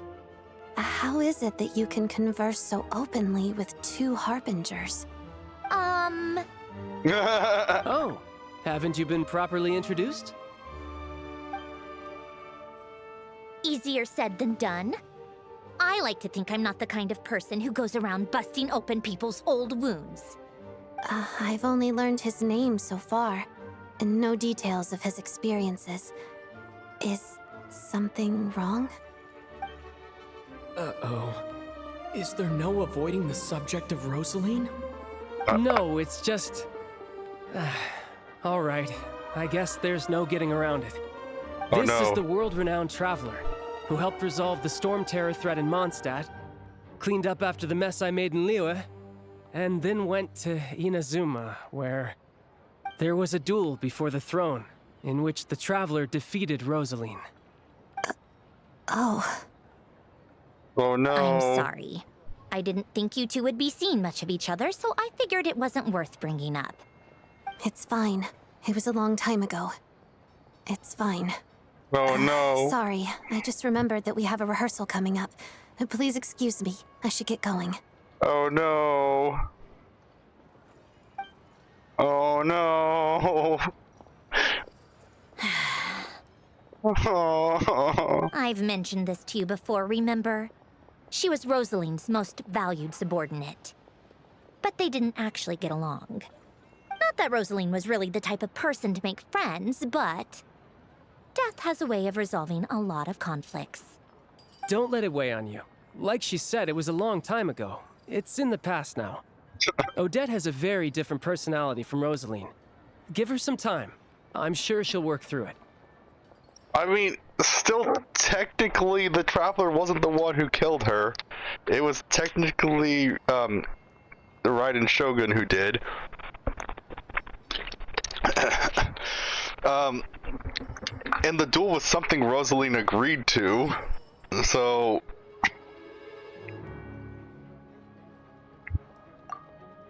Oh, by the way, where's Paimon? It's not like her to hide away. She hasn't been feeling well, so she's resting at Podvorier Restaurant. I got a couple of my people to look after her while we were gone. Oh, right. Sorry to hear that. Poor thing. Reminds me of when Tonya was little. She really felt the cold back then. Used to get ill all the time. I felt so bad for her seeing her lying in bed, coughing. She was so mature for her age, though. Whenever someone came to visit her, she'd greet them with a smile and would never complain. I'm sure Paimon's a good kid, too. You're a little short on manpower, right? Let me have a couple of my people take over for yours. I'll send my most capable and reliable. They'll make sure Paimon can recover in peace. Well, that would be great. Your people are more qualified. Wait, why aren't we back? Wasn't the situation resolved? Can't we go back to Paimon? Why are we sending another group to Paimon right now? Are we going somewhere else? Hey, don't mention it. I'm sure you have things to do. Hopefully this takes a load off your mind. Also, this feels like there's going to be a problem, like shift in personnel or something like that, and like Paimon gets kidnapped during that or something like that, I don't know. Or she gets worse. So no more accusing me of not being on your side, all right? Already? That was quick.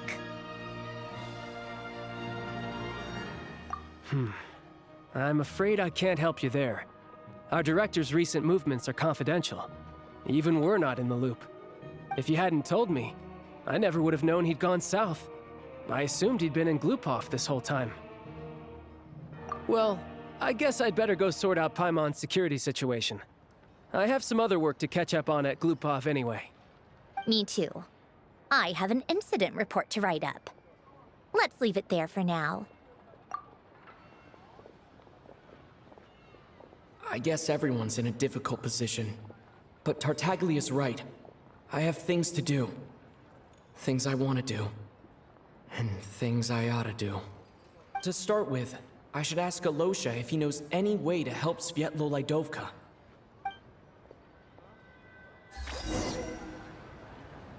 What about Paimon?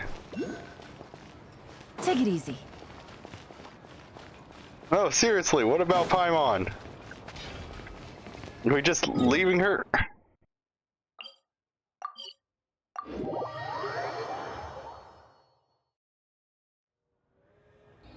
How strange. This sword seems to be vibrating of its own accord. It's a very faint vibration, but it's getting stronger as I get closer to the statue of the Seven. Does this sword have some connection to the statue? But all it does is vibrate, even when I touch it. That place I got this sword from was definitely out of the ordinary. Maybe I should try channeling the power of cryo.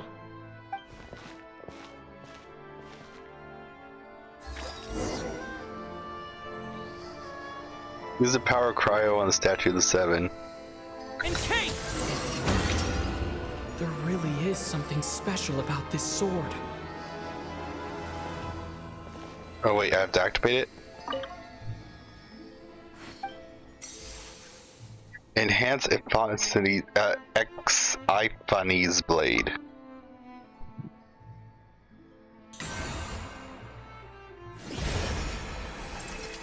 The traveler journeying to foreign lands offers slim chance of redemption.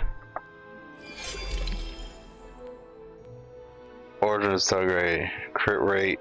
Minor affixes unlocked. Traveler's pass. What's this? What's minor? What is this? Okay. Okay. Unlocked, enhanced. What's Traveler's Path? Okay.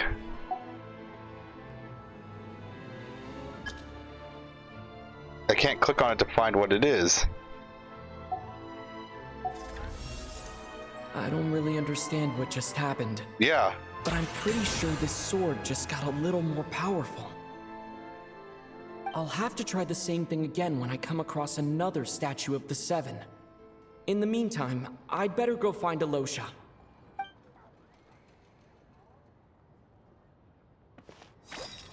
What's going on here?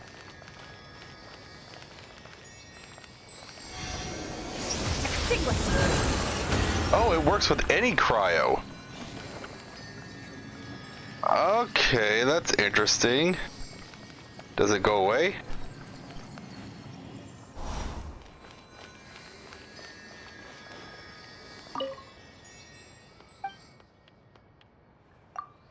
Oh, I can view the blade from here.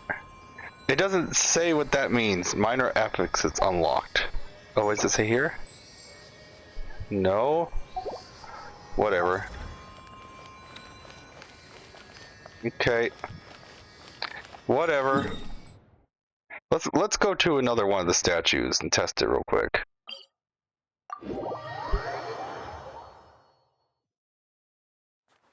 So using other elements, didn't think something would happen, but use cryo, it still works. Enhance it, I can enhance it again. Oh, it's a cutscene too. It is not known what traveler gave upon capturing sounds of Mistletoe signs. If that's a dang it. Oh, it is not known when the traveler gave up on capturing sounds amidst eternal silence. If that is the case, then allow me to say a few words. So, minor, whatever. So it gets to 40, okay.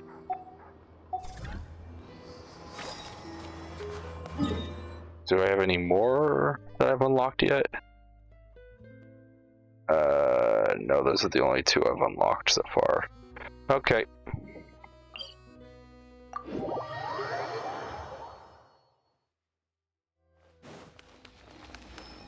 So, like, is there a way to get, like, duplicate copies of it? Like, it's still rank 1, or is it just always stuck at rank 1?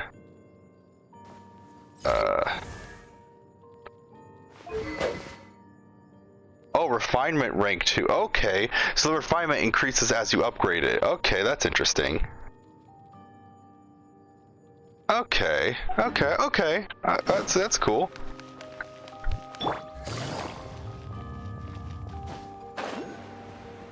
Oh.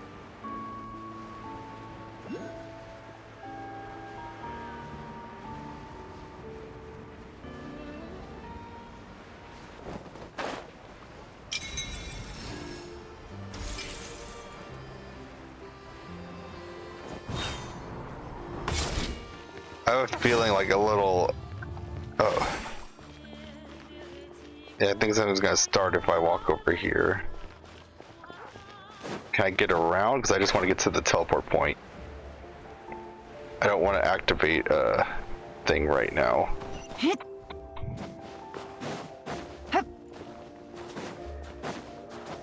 Aha! Wait, where am I supposed to go? Oh, am I supposed to go across the bridge? Beware of the obstacles. Oh, so that does start something. Okay, oh, I'm gonna pause here and get this done so I could have it in my quest log. Okay, I wanted to get that quest out of the way so it wasn't like blocking anything, and also I wanted to get it in my quest log so I wouldn't have to search for it later. It actually seemed like an interesting side quest, but I'm recording the main quest, not the side quests. Hello it's there. Not voice acted How can I either. help? Ah, sure thing. Give me a second, I'll go fetch him for you.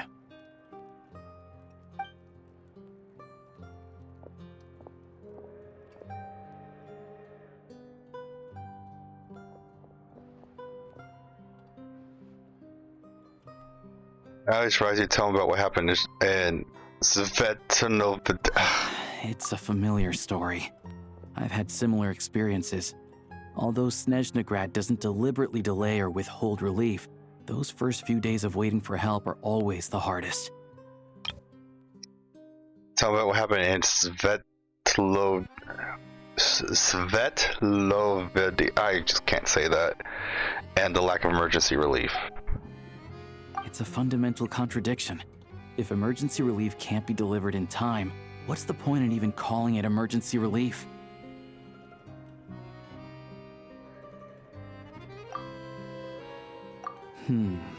Not necessarily. I think there's a good chance that Kresnik Crystal from Stratomoros will start flowing into the market. When we resolve Stratomoros' energy issue, it's like we open the floodgates. A huge backlog of Crystal is now available to the townspeople. There's no way they can use it up at once. What? I think I missed something.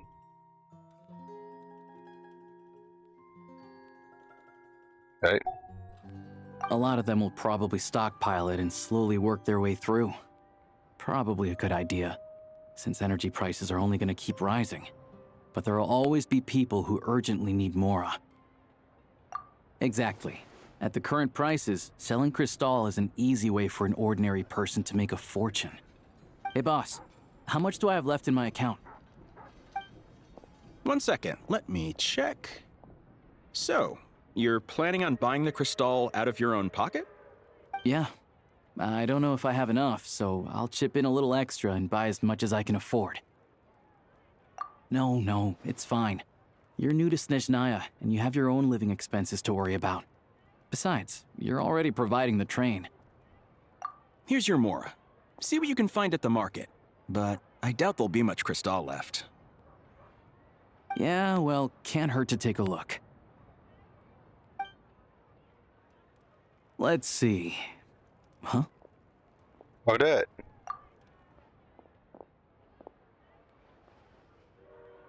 Oh, Alosha, and... Hello? I didn't realize you two knew each other. Did it have like an awkward emote there? I think I clicked the option too fast. Yeah, I take on some odd jobs in the city to supplement my hunting income. Sometimes I work as a cleaner or prop hand at the theater where Odette is one of the big stars, so I've met her a few times. When the weather's as bad as this, it's better for a hunter to adapt than to keep looking for game. Yes, and we sometimes need extra help. Awkward. Awkward. Wait, why is the atmosphere so awkward? I thought things went pretty smoothly in Sviatlo-Lidovka. So, what brings you here, Miss Odette? Looking for some new props? No. After I got back to the theater, I couldn't stop thinking about the situation in Sviatlo-Lidovka. It bothered me so my much tongue I trips couldn't up on focus that. on my dancing. So I decided I'd come here and see if there's anything I can do. You too, I presume. I suppose that's why you're here. I didn't feel comfortable expressing my true opinions in front of the Harbingers. Not least because ordinary Fatui like me don't even know what Project Stuja is all about. Without knowing the full picture, I can't make sense of it. And at some point, if things aren't making sense to me, I can't just keep going along with it. So many people feel the same way. They wish they could do something, but all kinds of reservations hold them back. Explains why groups like the Rokot are springing up to fill the gap. Yes. Well, that's one option. But there are risks to consider with organizations like that. The Fatui does not encourage their activities. Right, because things can get out of hand, and it's hard to hold the right people accountable when they do. I've heard about a few cases like that. Sandrone said Odette was on track to inherit the title of the Fair Lady. If so, she'll be able to find out what Project Stuja is really about. Still, it's probably a little soon to ask her about that. There may be more to the story. What's on your mind? That ball moving? Oh, that looks so weird. I think we can both agree that no matter which side you're on, it can't stop you from doing the right thing. Where there's a will, there's a way. I know what Rosaline did while she was abroad. You made the right decision, so no hard feelings. So, what's your plan? Oh, we were gonna buy some Crystal. I heard there's some on the market right now. Funny.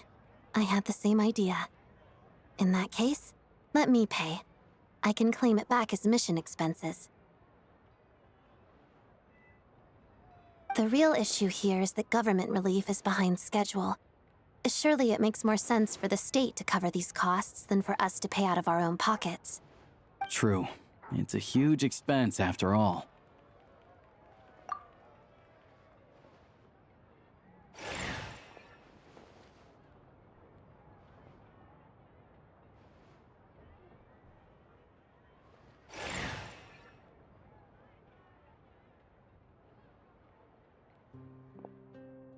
Let me see.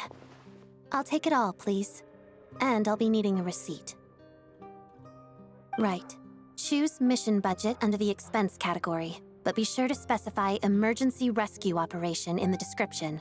Otherwise, the normal reimbursement limit will apply. Let's book this train. Regulations say that if we need to transport Kresnik Crystal during Project Stuja, extra carriages can be added 1 hour before departure.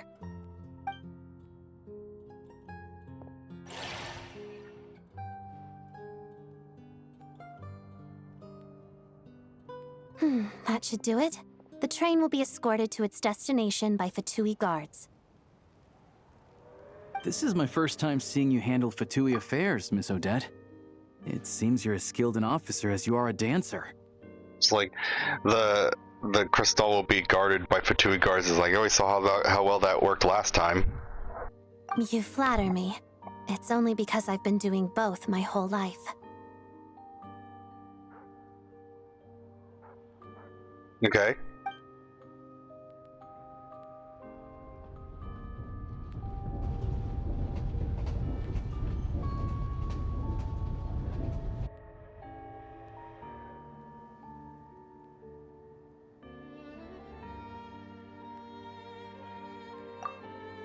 Anyway, I bet you've been non-stop today, am I right?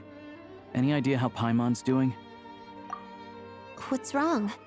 Who's Paimon? His travel buddy. Hasn't been feeling well. She caught a cold right after they got to Snezhnaya. Sounds like she's important to you. I can't believe you've been dealing with this on top of everything you've been doing to help the people of Snezhnaya. I've got nothing going on right now, so I'll join you. I want to see how she's doing. May I come too? I have some candy that someone gave me back in Svietloleidovka. Plus, I know a little bit about relieving cold symptoms. Yeah, she'll definitely enjoy the candy. All right, then. Let's go. If she's still there and okay. I still don't know what the deal is between these two, but at least the tension seems to have vanished.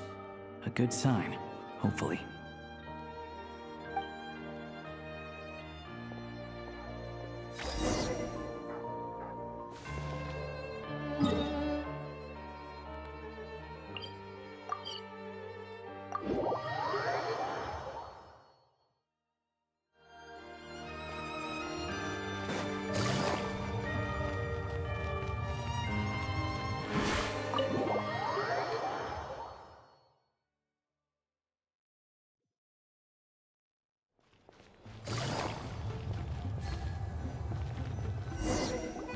Hello.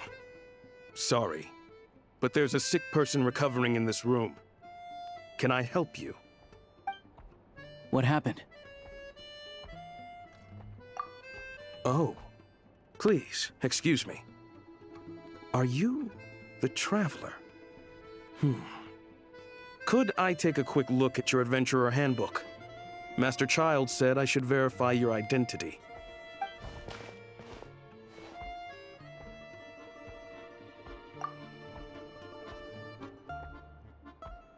Ah, it's really you.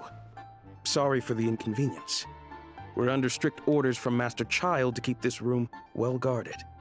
At the same time, we can't interfere with Podvoye Restaurant's business. That would only seem all the more suspicious and draw unwanted attention to this room. Besides myself, a few of my colleagues are stationed in and around the restaurant, in plain clothes, of course. Rest assured, you're in safe hands.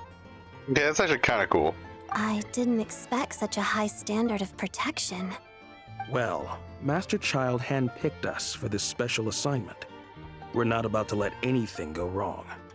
Anyway, I won't keep you any longer. Please, head inside.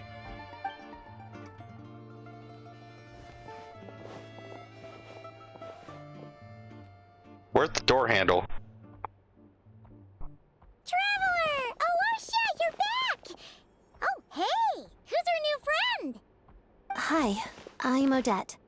The Traveler and I crossed paths a few times. Another friend from the Fatui, huh?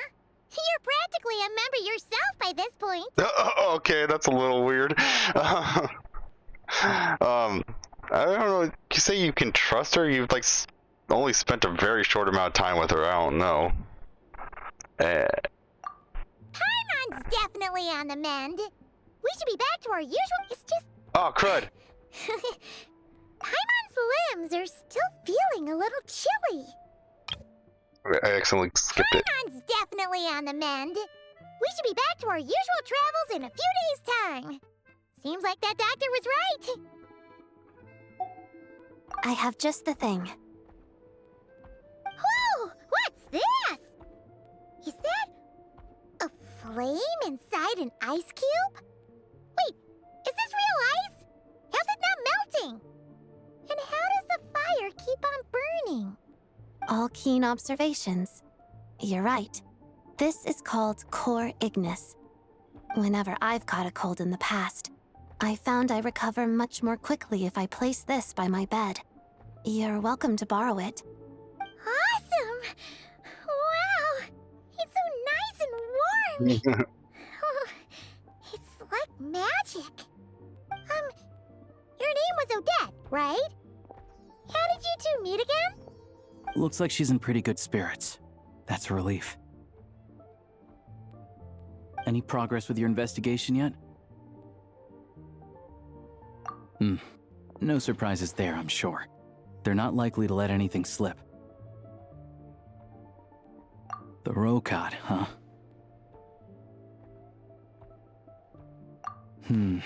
Let me think. Members of the Rokad keep their true identities hidden, but I think there might be someone I can introduce you to. Leave it with me. Meet me at the Korolyevsky Troop tomorrow, and I'll tell you how it goes. Would anyone like a drink? I'm gonna head to the bar. Sabrina's cake. Paimon will have... maybe some hot milk? Yeah. Paimon's in the mood for something warm. Enough with the secret chat, you two. Let's catch up properly in a minute. Paimon wants to know everything that's happened today. Yes, ma'am. It'll be kind of like Tabletop Troop. No reason why listening to a story can't be an adventure.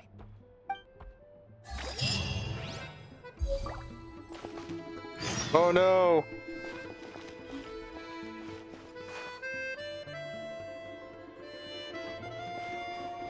Wait, the little fire ice isn't near her. Rest until the following day. Little fire ice isn't near her.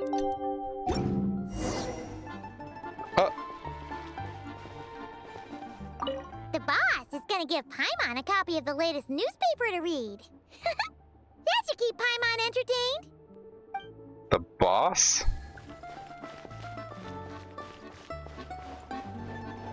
Does he have anything? Hello again. Oh, cool. Please rest assured, we'll keep a close watch on this place.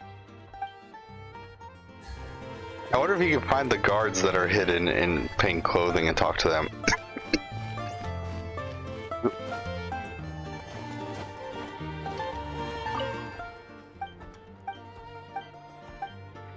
I don't want to waste time with this, actually.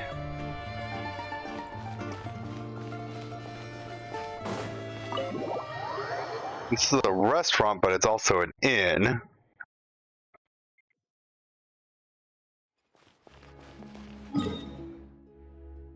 Oh, I have to go over there, okay.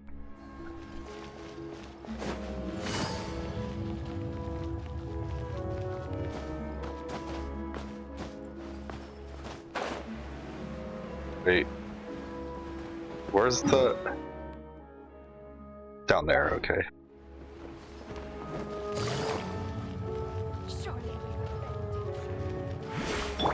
Merciless.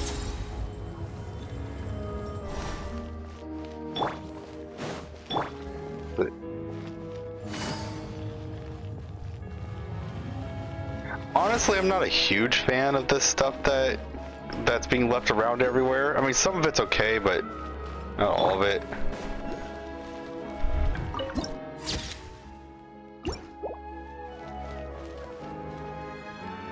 Push. No, just... Oh, I guess he would just fall into fluff here. I guess it's not an actual ledge.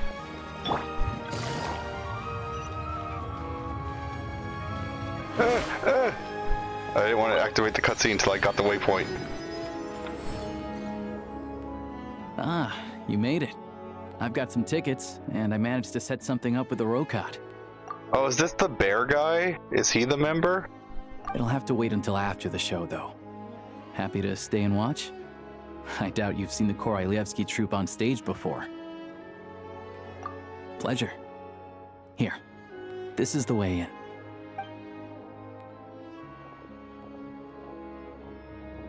Please present yourself for a routine inspection in accordance with theater regulations. Thank you. Routine inspection. Oh, it's the bear guy.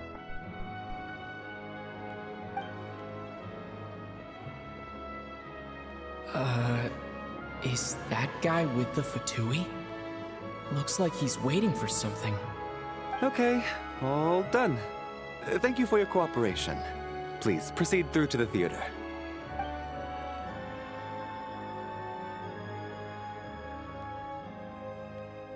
So, like, do they take my weapons or something?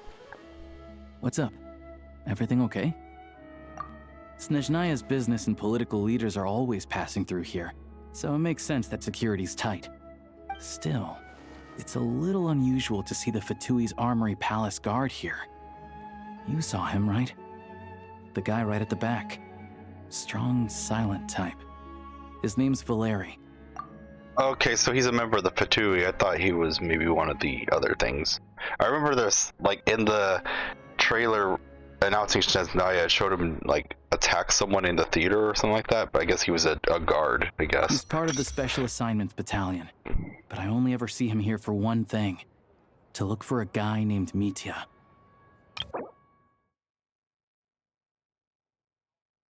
Second?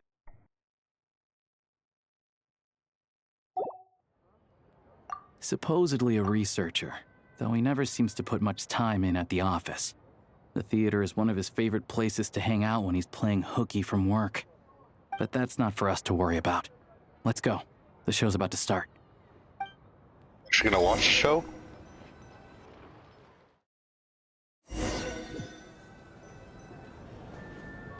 What do you think? Pretty impressive, huh? Reminds me of the opera house in Fontaine. Oh, hey, look at that! Oh, the one in Fontaine? I hear it's iconic. Never seen it for myself, though. Here we are, just in time. Sorry, coming through.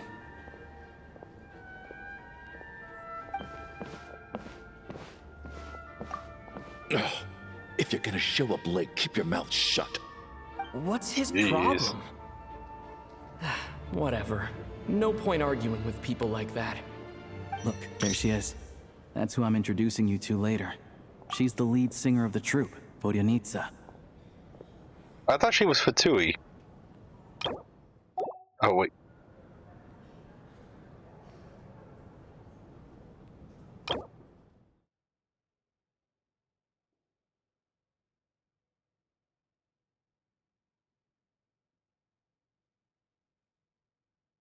Hmm.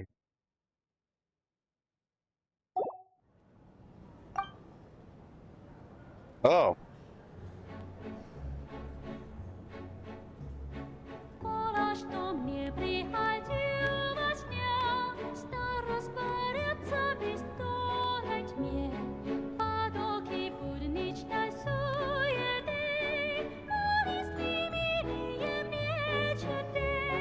She had subtitles.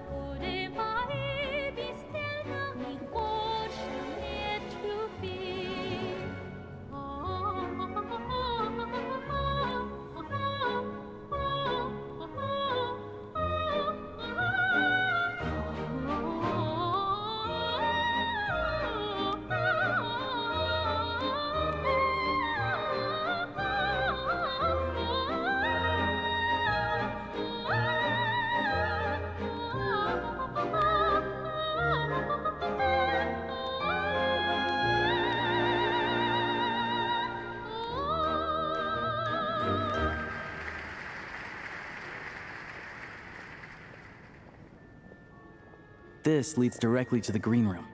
They're expecting us. Vodyanitsa will be waiting for us there.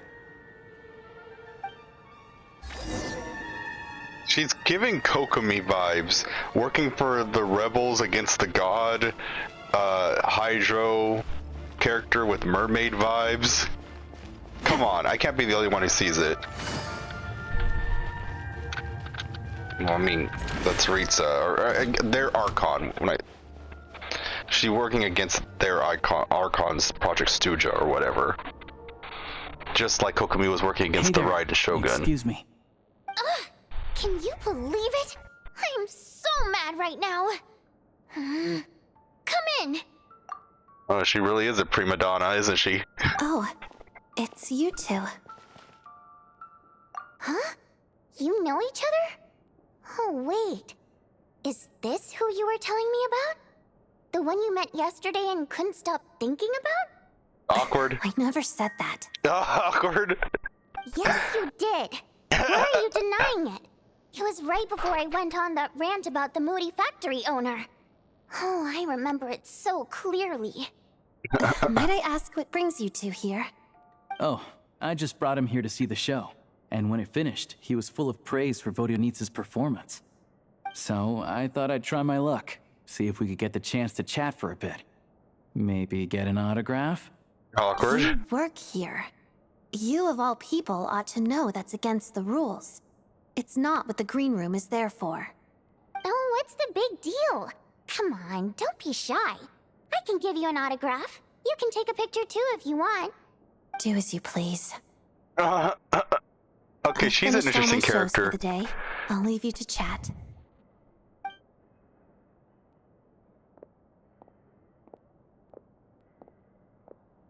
I wasn't making that stuff up, you know. Odette's just too proud to admit it. She thinks very highly of you. And so do I. You did the right thing in Svietloladovka. We're good. Odette's out of earshot. I'll lock the door. Confidentiality, of course. The Rokat is very strict on that. Whoa, Alosha! Not out loud! Not with an outsider here.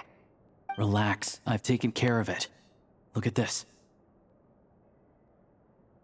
The President's reply sent this morning.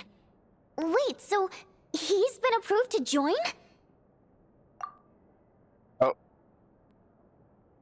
You told me She's last an interesting night that you character. wanted to get intel from the Rokat. Unfortunately, Rokat intel is only available to members. But ever since you set foot in Snezhnaya, we've been working together. I've seen the way you work, your character, and your motives. Everything about you is perfectly in alignment with what we're trying to achieve in the Rokat. So I figured I might as well cut to the chase. I wrote a letter to the President explaining your situation, including just the right amount of detail. His approval came very quickly. Of course, Who's the leader? it's still your decision whether you want to join or not. We'll respect your choice. Well, assuming Odette was telling the truth and she didn't misjudge you, I guess we don't need to worry about you blowing our cover. Still, you gave me a real fright. I didn't know that's why you came looking for me. So, that stuff you said about admiring my performance, was that just because Odette was here? Did you actually mean it? Now you're talking. That's what I like to hear. Anyway, let me give you a quick rundown of how things work. Yeah, she's interesting. Like I said, the Rokat is a covert organization, and we hide our identities. Members typically don't meet in person or even know each other's identities. This helps us maintain a high level of independence and secrecy. Because of this, members are basically free to decide their methods without constraints, so long as the outcome of any activity doesn't violate the organization's principles. This sounds a lot like the Fatui. The Harbingers are allowed to act on their own means and what they believe in, as long as it follows the Tsaritsa's plan. This seems exactly that. After all, we don't have any ostensible contact with each other. This way, if anything goes wrong, no one else will be implicated. Beyond the freedom to choose how you operate, it's also your choice whether to act at all. We have plenty of members who have yet to take any action. In short, joining the Rokat in and of itself won't place any restrictions on your activity in Snezhnaya. There's a code of conduct you can read if it interests you. But basically, as long as you don't plan on using your anonymity to go around doing evil, you'll be fine. I tried reading it 5 or 6 times. Never made it all the way through. Even the most lackluster script makes for more interesting reading. Well, I don't really have a choice to say no here, apparently. Great. Then I'll go grab an official application form. Be right back. I feel like I should be asking more questions before I just agree to join. Well, Alosha has this pet dog, you see. His name's Tagarin, and this one time, Alosha brought him backstage. Tagarin took quite a liking to me, so I played with him for a little bit and fed him some treats. Then, the Rokat was out on a mission one day, and even though we were all in disguise, Tagarin recognized me right away. Just a coincidence, really. We didn't report it to the higher-ups, though, to avoid dealing with the fallout. Like my job at the theater, for instance. I really needed to make ends meet. By the way, what were you complaining about just before we came in? Did everything go okay with Chuganov? Everything did not go okay. That's why I was so mad. I tried to make some small talk with him before I went on stage to fish for intel about the Iskra manufacturing plant. But he wouldn't take the bait. No matter what I said, he kept dodging the question. And then he started complaining. He said he didn't appreciate his second-rate seat in the stalls because he usually gets a private box. I mean, what did he expect? Everyone knows that if you want a box seat, you buy a ticket well in advance. But instead, he sends me a letter the day before the show when we're practically sold out. I had to juggle things around just to get him a half-decent seat, hoping he would appreciate the gesture enough to share some information. But nope, he didn't give me anything. Yeah, meeting Chuganov in person has definitely been a disappointing experience. Oh, you probably don't know who we're talking about, do you? Chuganov was that older guy you were sitting next to today. I'm sure he didn't make a great first impression on you either. Oh, that guy. To the citizenry, he's a family man and a kind boss. But our interactions with him tell a very different story. It's one thing to ask for a favor, but he acts like it's his right. He always expects special treatment. Take the ticket situation, for instance. I've actually gotten him a private box in the past. But not only was he not even grateful, now he's acting like I've sold him short this time. Not to mention that he's never paid for a single one of his tickets. And another thing, if he's such a big family man, why doesn't he bring his wife and daughter to see the show once in a while? I've never seen them here, not even once. Calm down, Vodyanitsa. If you won't do it the easy way, we'll have to try the hard way. But first things first, here's your application form. Go ahead and fill it out. Are we gonna have a point where we're gonna have to get in disguise and pull off a mission?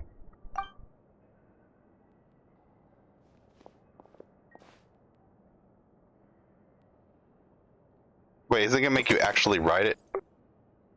What? Monpai Freak Familiar?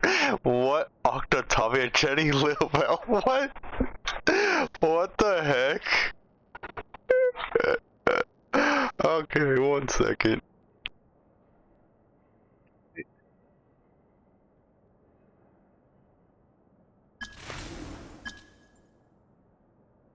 Nautico?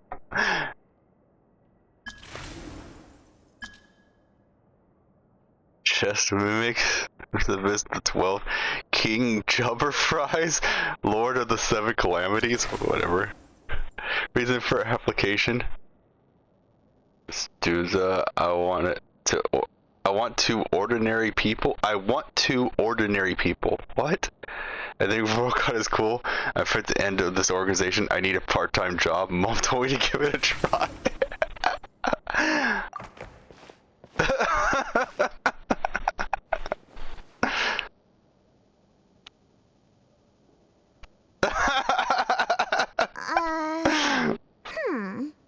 Looks like I'll need to make a few little tweaks here and there. But other than that, you're good to go. I'll hold on to this for you. Alright. Now that we're officially Rokar comrades, I can tell you, Chuganov is the target of our current operation. Okay, so if she's gonna make the tweaks anyway, did I have to fill out anything? Was there a point to that?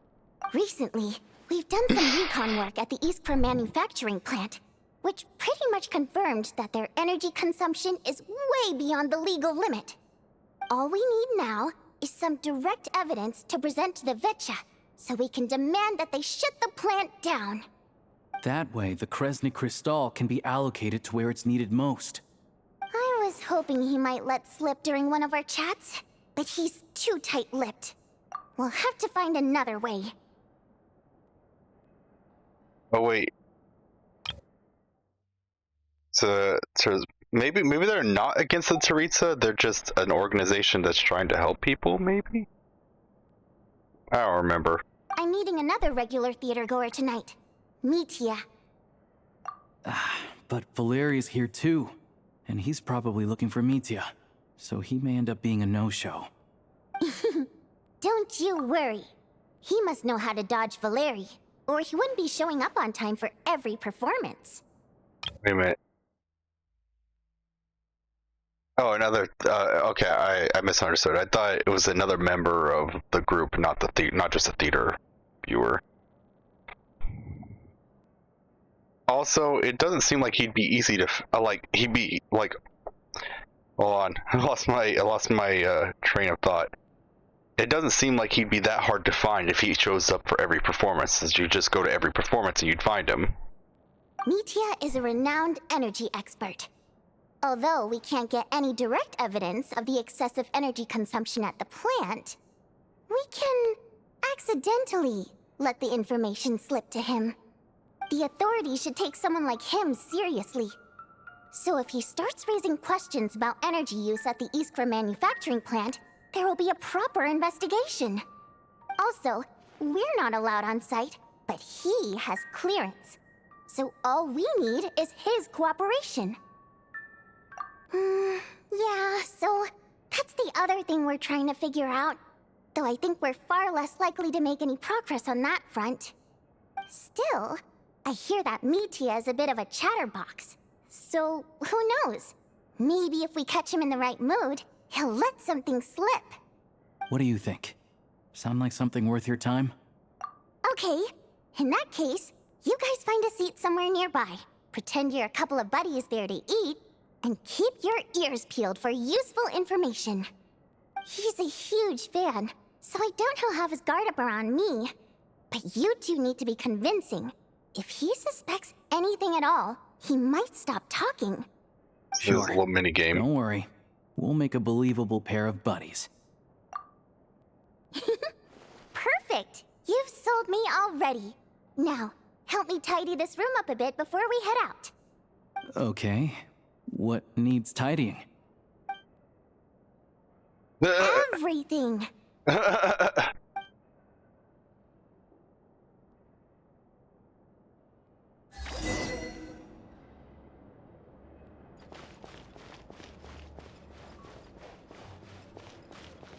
Okay, looks like we did end up cleaning, I guess. Okay, can I finally unequip this? Okay. Oh, take it easy. Interesting. Ah.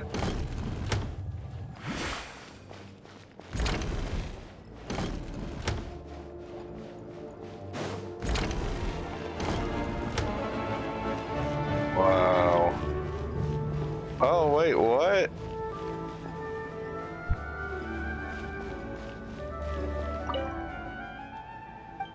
Just... Wow, this is long.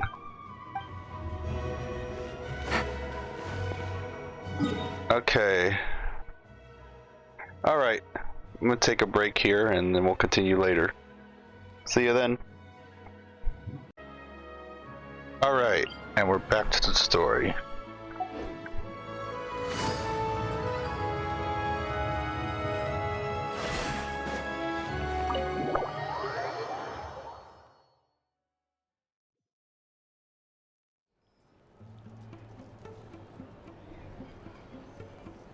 We come here often, so we shouldn't stand out. Let's sit here. I mean, isn't she like a famous, I'm drawing a blank. She's a famous celebrity, let's just say that. Isn't she like a famous celebrity? Won't she just stand out? She's not exactly wearing the most inconspicuous outfit either. Now, it's up to Vodyanitsa. Let's see how the conversation goes. Oh, that's right, I forgot. She's playing herself to talk to someone, and we're the ones hiding. Okay. It's been a day since I played, so I forgot a bit.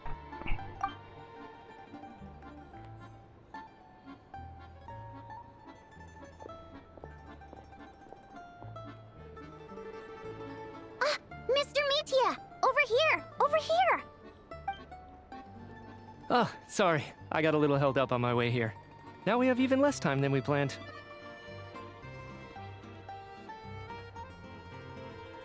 Go ahead and order some snacks and drinks. Whatever you like. Let me see. according to my schedule, we still have 25 minutes left. You're really pressed for time today, huh? I was imagining this would be a leisurely chat. If you'd prefer, we can always reschedule for another afternoon when you have more time. No need. Getting to meet the lead singer is a very precious opportunity for me. I'm not about to pass it up. I've already had to decline your invitation several times because our schedules rarely align. If I don't grab this chance while it's here, who knows when the next one will come around? What was that? Well, it's very kind of you to make time just for me. I'm not too sure, to be honest. But Snezhnaya is full of weird and wonderful things like that, so people tend not to bat an eye. I'm sure the same will go for the Eye of Grey and Paimon. I mean, I feel like plenty of people don't ask about Paimon. Like, I feel like there should be more people with you questioning what Paimon is. The reason I invited you out for tea and a chat today was to get some feedback from a true fan of the theater.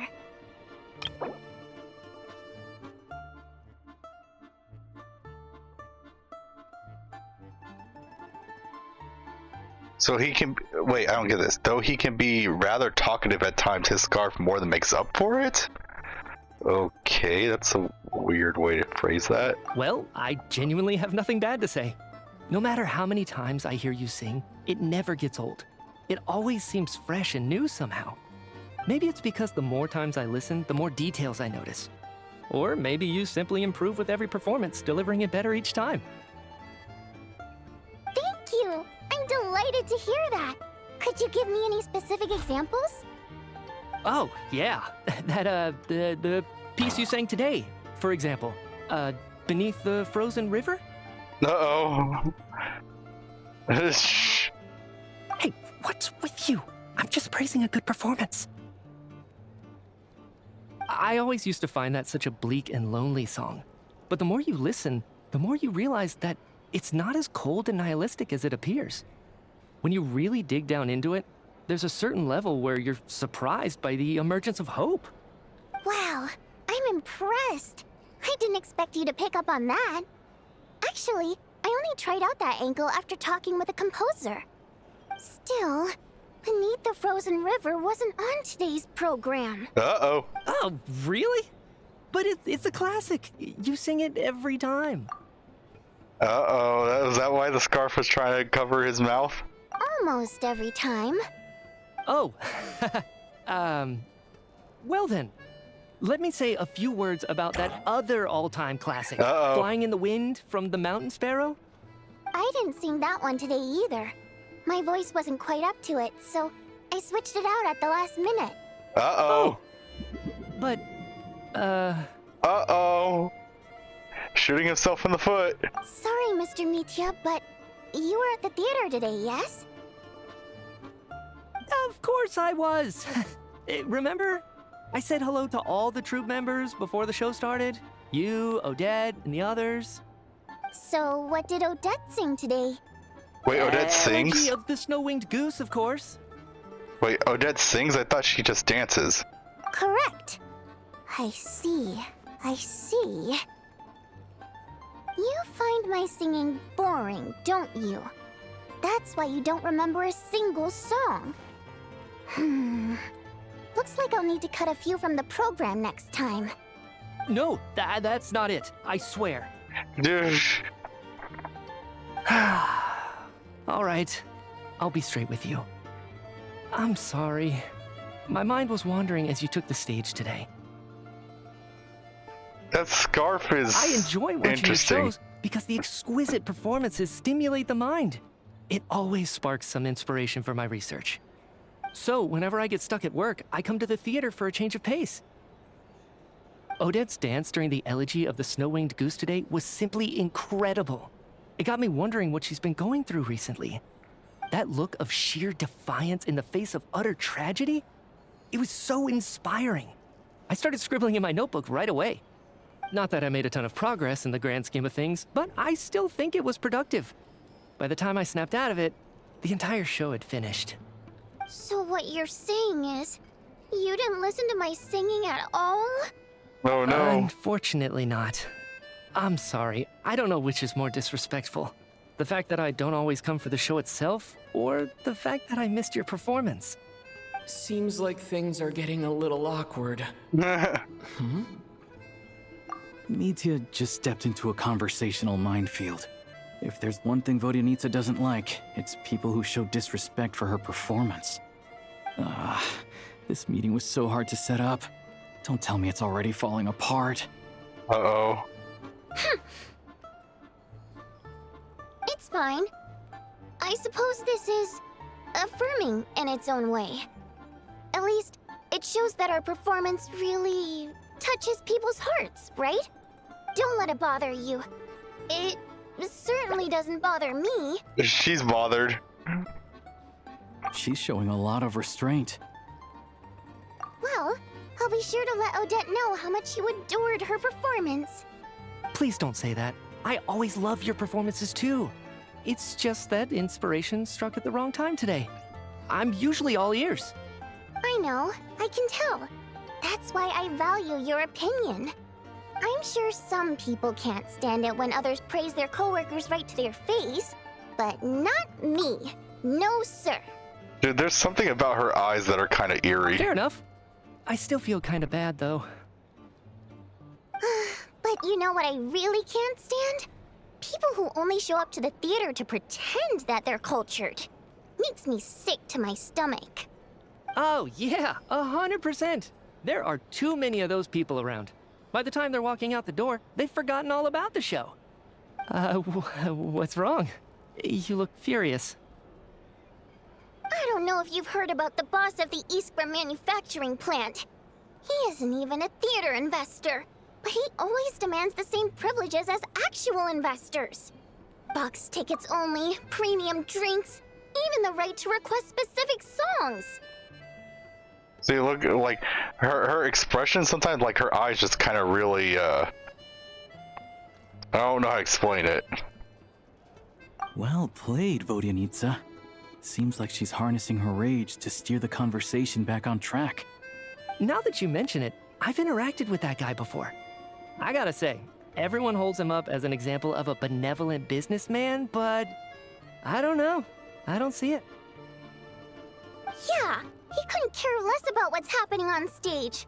He's just there to flaunt his social status. I hate that I have to prepare programs for guys like that. What's the big deal with that factory he runs anyway? I asked around a bit and heard some pretty shocking stories. Sounds like he's just another greedy capitalist. Oh, really? Yep, the things people are saying are pretty damning. Low wages, insanely long working hours, equipment running around the clock. And as if that's not bad enough, he also strictly forbids his employees from giving any kind of interview. Do you like that? It's kind of awkward. Project Stuja has now been extended so many times, we're at the point where crystal rations for the common folk are barely enough to survive on. Yet he even wants to get his greedy hands on them just to boost his own profits. If the rumors are true, he's in serious violation of the law. Interesting. So you've heard about it too? What? So it's really true? Who knows? I've only heard the same rumors you have. But there's no smoke without fire. The Rooster's been coming down on us hard lately, demanding that we track and trace every single batch of Crystal. My coworkers in the Department of Energy have been tearing their hair out over it. The Rooster? I didn't realize he cared that much. Yeah. Even though there are no restrictions on Crystal trading, the poor will wind up freezing to death if we let the rich buy as much as they want. That's clearly unfair. Looks like we'll need to arrange an investigation into the Iskra manufacturing plant as soon as possible. I never knew you kept up with current affairs beyond the theater, Miss Vodyanitsa. You really have a heart for the common person. Most Fae in your position have long been indifferent to the plight of humans. Well, those of us who choose to live in human cities are naturally going to pay attention to any significant upheaval. Isn't the Rooster a Fae himself? I'm just surprised to learn that even someone with as much experience as him is getting so stressed out over Project Stuja. What is the end goal of this project anyway? This is it. We're finally going there. I'm sure Mitya can sense on some level that she's fishing for information. But since their conversation is so relaxed, he might just let something slip. It's stressing me out too. If I'd only made better progress with my research, things wouldn't have dragged on this long. Oh, so your work is related to Project Stuja? That's right. The Armory Palace needs a brand new energy source. Not the power of the Light Realm and not elemental energy. Right now, the only thing that meets the requirements is the power contained within stellar linchpins. But harnessing that power is costly. Each step of the process requires enormous amounts of Kresnik crystal, from extraction to quantification to attempts at conversion. Progress has been painfully slow, and the team is getting burned out as time goes by. Sometimes, I see people staring into space as if in a trance. Could it be that this new energy source has side effects? No, it doesn't affect us, because the energy is used for... Okay, I got it. Stop choking me. Sorry, I can't talk about that. Okay, I kind of understand it right now when they said that he speaks too much, but the scarf more than makes up for it. Okay, I get it now. I think we're all just exhausted. We've been working ourselves to the bone for so long with so little progress to show for it. It's no wonder people are struggling to stay motivated. Seems like I owe you an apology. I shouldn't have gotten so mad at you for not paying attention during the show. Don't worry about it. I count myself lucky, to be honest. I don't envy the people who work closely with the Tsaritsa herself. I like his outfit. I'd much rather be in my current position. At least I don't have to shoulder any major responsibilities. So they're trying to develop a completely new kind of energy. Yeah, censored by a scarf. Who would have thought? Nope. Oh, dear. It looks like my time is up. I'm afraid I have to leave. I'm so sorry. We ended up barely talking about the theater. That's okay. It was a pleasure chatting with you, really. Let's make up for it next time. Yeah, hopefully once the work pressure eases up a little, I'll be able to focus more on the performance, and then we'll have more to discuss. We touched on some confidential issues today. I'd be grateful if you could keep it between us. What about the people who overheard? That could have gone worse. Nice job.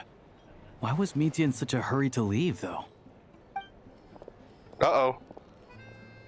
It's the guy who's always chasing him. Routine inspection.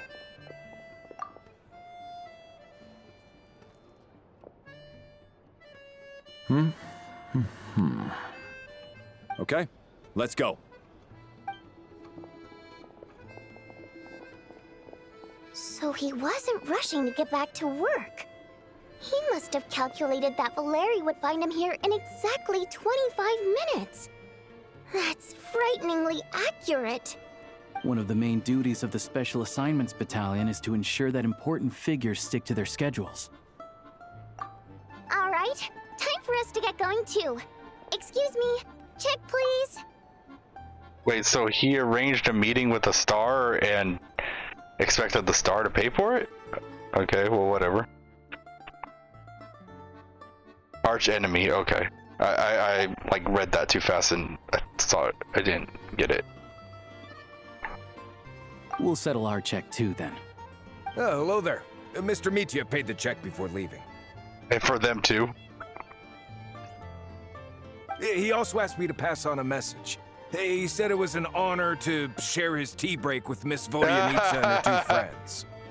Wait. Awkward. So he knew we were here all along? I knew it. This raises a lot of questions. Did he deliberately mention the new energy source so that we'd overhear it? Maybe his work isn't confidential after all. Maybe the key here is the purpose of this new energy. I guess that's the next thing to look into.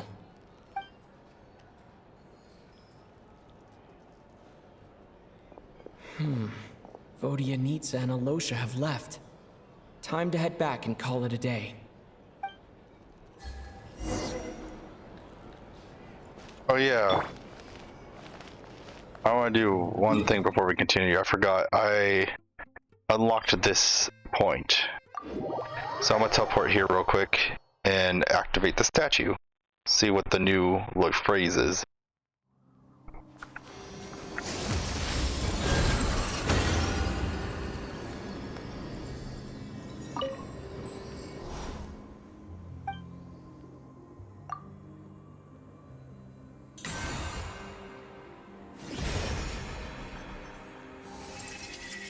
I was gonna read it in the thing because sometimes it goes too fast from here for me to read it out loud. In some corner of the universe, there must be answers and hope. How much time has slipped away since someone looked up at the starry sky with such a thought?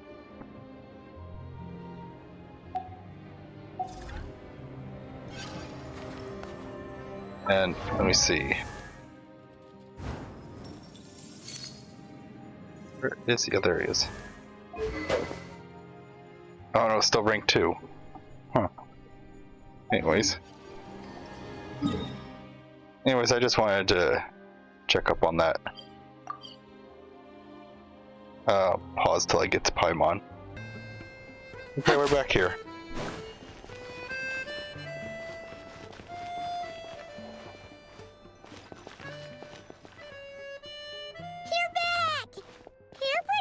Today? Paimon was just gonna mention that. After she woke up today, Paimon felt like her temperature was completely back to normal. But her strength still hasn't returned. Still, there's some good news. Paimon thinks she might have figured out the source of the problem. It's like there's some kind of mysterious power affecting Paimon. Paimon's never felt this way before during any of her travels. She only started feeling this way since we arrived in Snezhnaya. That's right. The Armory Palace needs a brand new energy source. Oh. Could that have something to do with this? What is it? You're making that face again. You know, the one you get whenever you have a light bulb moment?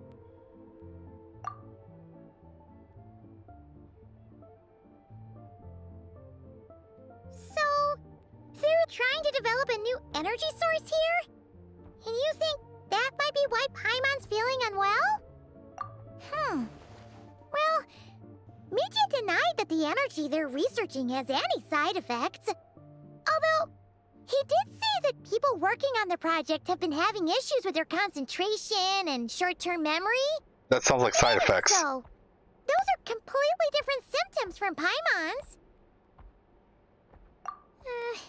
It's pretty faint, so it's kind of hard to tell. But if anything, it seems like it's coming from roughly the same direction as the Armory Palace. Sure, Paimon's with you there. But how, though? The robot only has a limited amount of intel.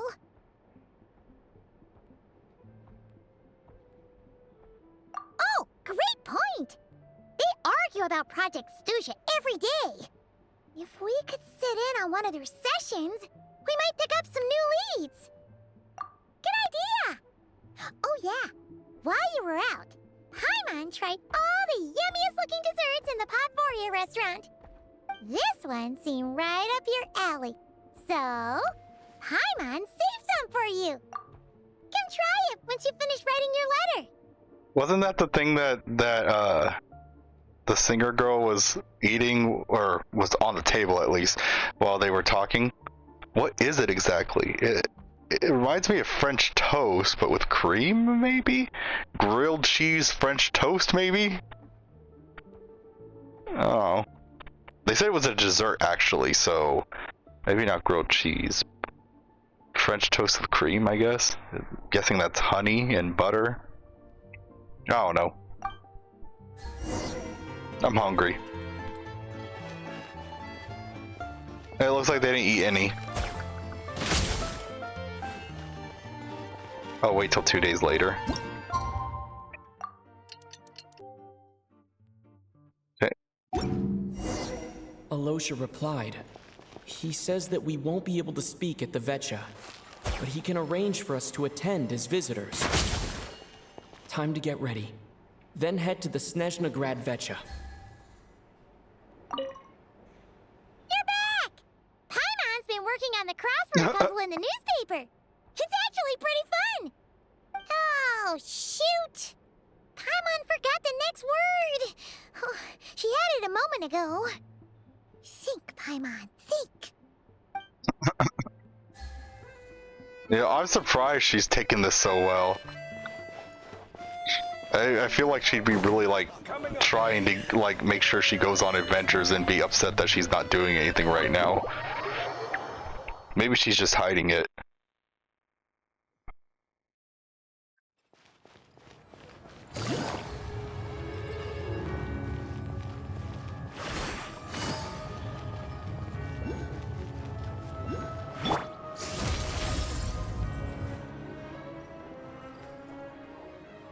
Ah, Miss Vodianitsa, prima donna of the Korolievsky troupe. What a surprise meeting you here. Will you be sitting in on a session of the Vecha?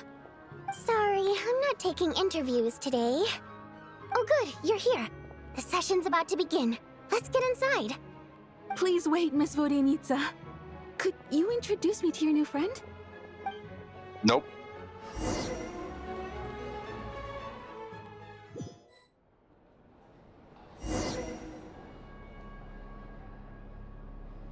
Shortly after you take your seat in the meeting of Snezhnograd Veche officially begins, discussions on whether to extend Project Suja were saved until the end. As the rooster Polinecha, I am just not good at pronouncing these words. Polinecha, whatever. Shares various energy-related statistics. The dull and lifeless room suddenly becomes very animated.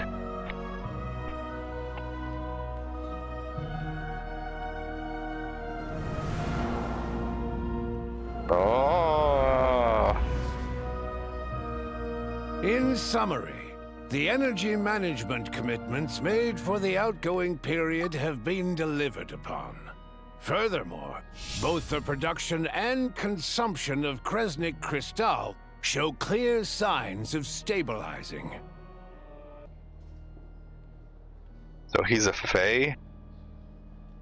The relevant agencies have assessed the present circumstances and determined that the status quo can be sustained until the next period. For detailed statistics, I would refer you to the industry reports that have been distributed to all persons present.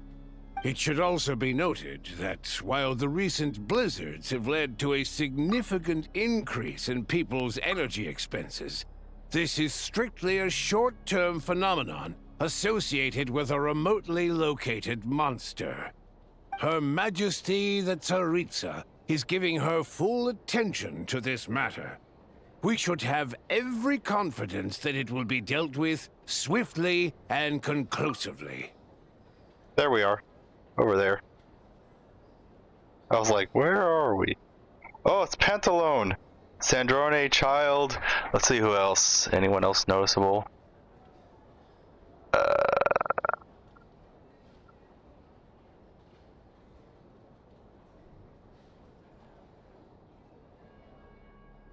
Not that I can see. A financial report on disaster relief is also present in this report, courtesy of Pantalone.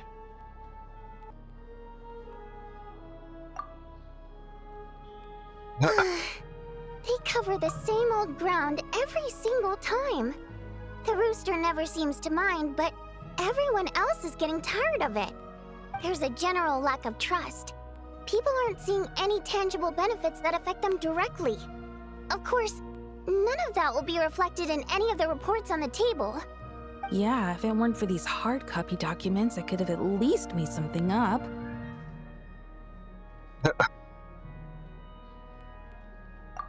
Oh, don't mind me. I'm just out here trying to hit my interview quotas. Bring out the Kvass. Ever read it? Best-selling newspaper in town. If I remember correctly, you guys don't even have a sales permit. You have to sell from stalls on the street. Okay then, Best-selling street stall newspaper in town. Still counts. Okay.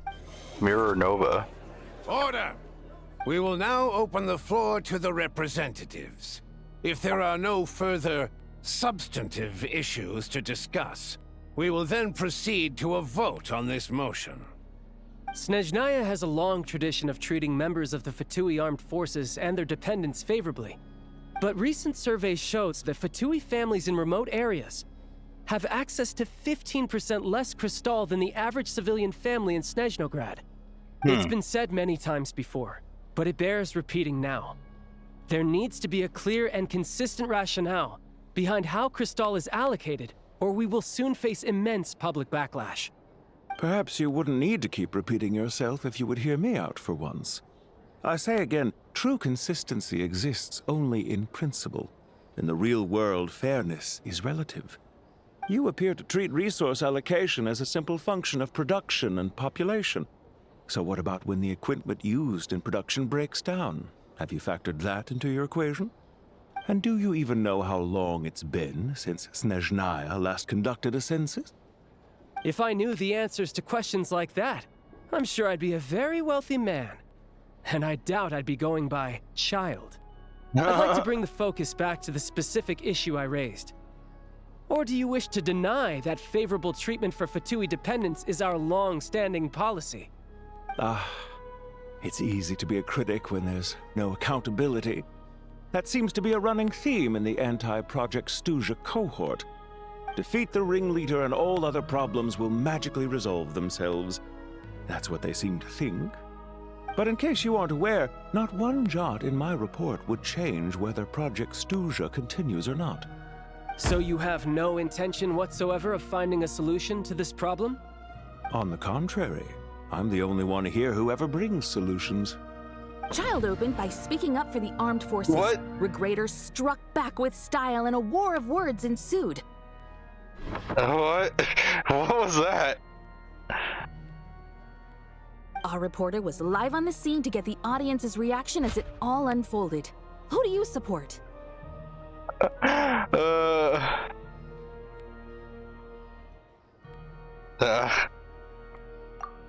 people I like have Child better. spoken. Child received raucous applause from the What? crowd as he pushed Regrator onto his back foot with a relentless barrage of questions. It had to be seen to be believed. What? The people have to. They asked one person. That is not the people, but whatever. Now you see why they don't have a sales permit. However this reporter wants to spin things, I haven't forgotten that Tartaglia was representing the Northland Bank when we first met in Liyue. So surely their relationship can't always have been this strained. You two are getting off topic. Let's focus on what the data is saying. Mr. Pantalone, may I speak on your behalf? Oh, please do. I'm more than happy to save my breath. Crystal distribution policy undergoes modifications with each new period. The ultimate goal being to find the most reasonable method of allocation, which I believe is what Mr. Tartaglia also seeks. But I fear many may have been misled on this topic by extremist activists. To clarify, Project Stuja is not the root cause of the problem. It is merely a framework for resource distribution. The most recent reports all point to Snezhnaya's resilience and adaptability during this period of fine-tuning, and give clear indications that a distribution framework is improving with each iteration. To make drastic adjustments without first considering the risks would likely do more harm than good. It would be a waste of the hard-won experience we've gained to date. Renowned scholar of finance, Arapov spoke up to clarify the fiscal logic, clearly alluding to social organizations like the Rokot in his words. Who did the pen just fall? Relic still active to this day. Should the Rokot be held responsible? No, there is someone else to blame. Wait, what?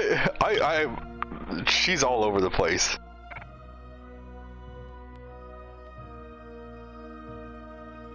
What? What? How? Okay.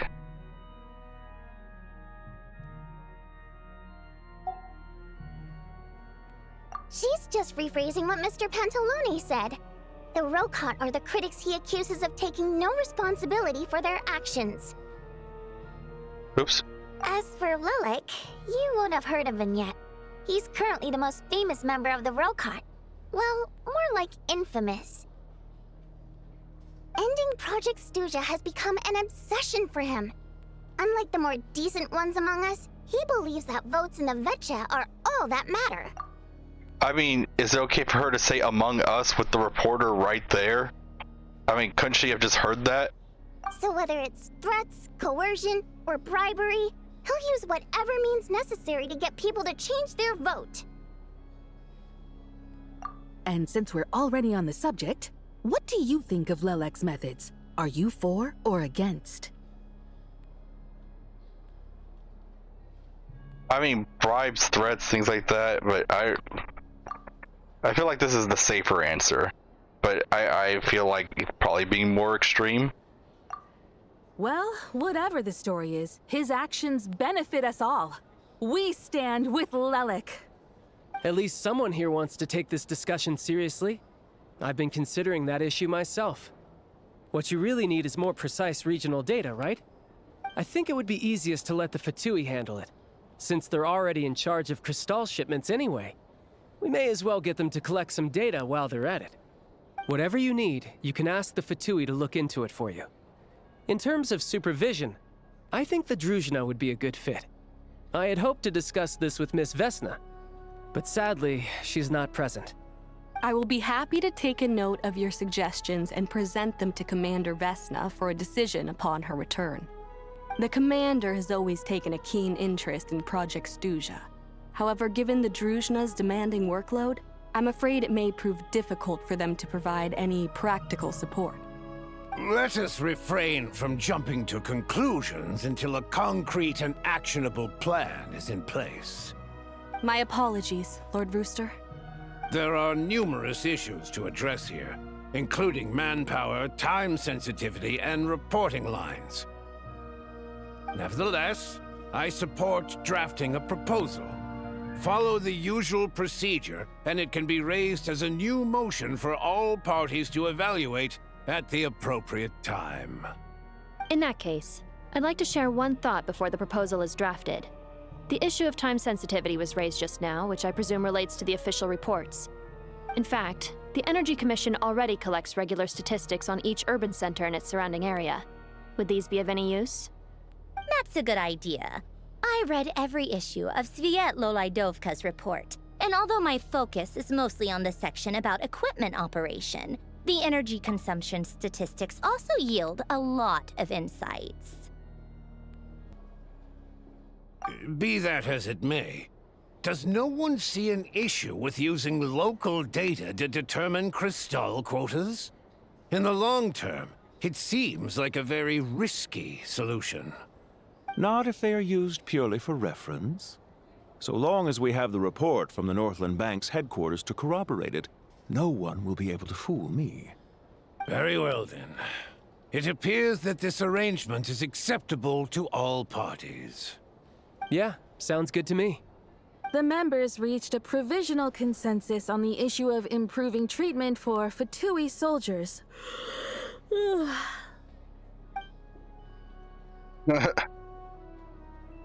Oh, it's not having it voice acted this time. You notice the reporter jot down a few words before suddenly crossing everything out and starting a fresh paragraph. Oh, I guess it's not thought, it's just an observation. Today, the prima donna of the Korai-Lievsky troupe attended a session of the Snezhnograd Vetcha in the company of a dashing young man.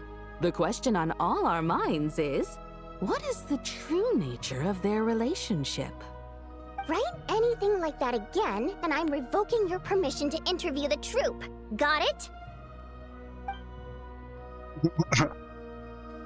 Energy, healthcare, technology, industry, all parties take the opportunity to express their stance on Project Struja. Oh, I guess I okay. Starting over. The remaining discussion covers everything from energy to healthcare, technology, and industry. All parties take the opportunity to express their stance on Project Struja. I started reading it out loud partway through, so that's why I started over.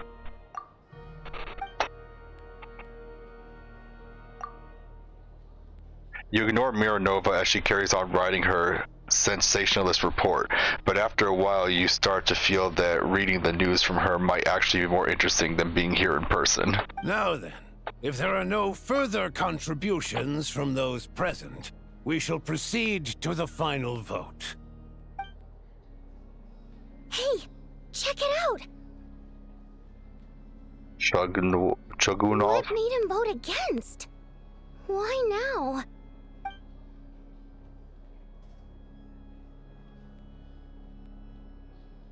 The votes have been tallied. Those in favor of continuing Project Stuja total 61%, securing a clear majority. Oh, wasn't like in the the pre-release trailer for Snezhnaya, wasn't it like showing that some people were being threatened to vote? Maybe that's too it. Close. The margin has shrunk yet again. Chuganov was a huge loss. I'll bet Lelek is behind this. I wonder how Pulcinella will respond this time. Oh yeah, they said Lelek would like threaten people, so maybe it was him. Chuganov. I see. Lelek strikes again. Yes. Go, Lelek. Once Project Stuja is defeated, our unwavering support at Bring Out the Kvass will finally pay off when we make our comeback. I can taste our victory already! In accordance with the result of this vote, Project Stuja will remain in effect until the next Vecha period. Finally, may I remind us all. So, what exactly is Bring Out the Kvass? Am I missing something here? We debate only for the greater glory and solidarity of our nation. May the aurora shine ever on, and the tundra always stand firm. The session is concluded. Oh. Neat.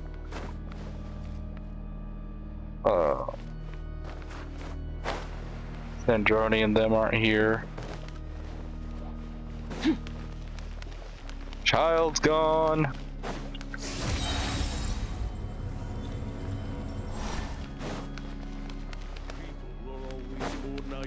Than they think.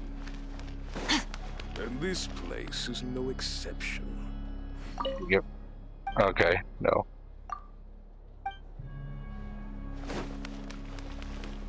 Nothing in the doors, okay. I don't think there's anything else here.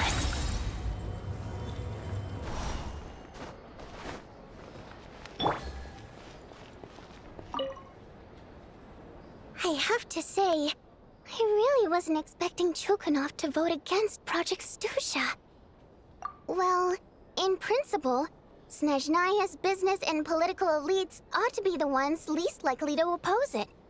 As we heard, Project Stuja is basically just a resource distribution framework that requires everyone to cut back during the winter.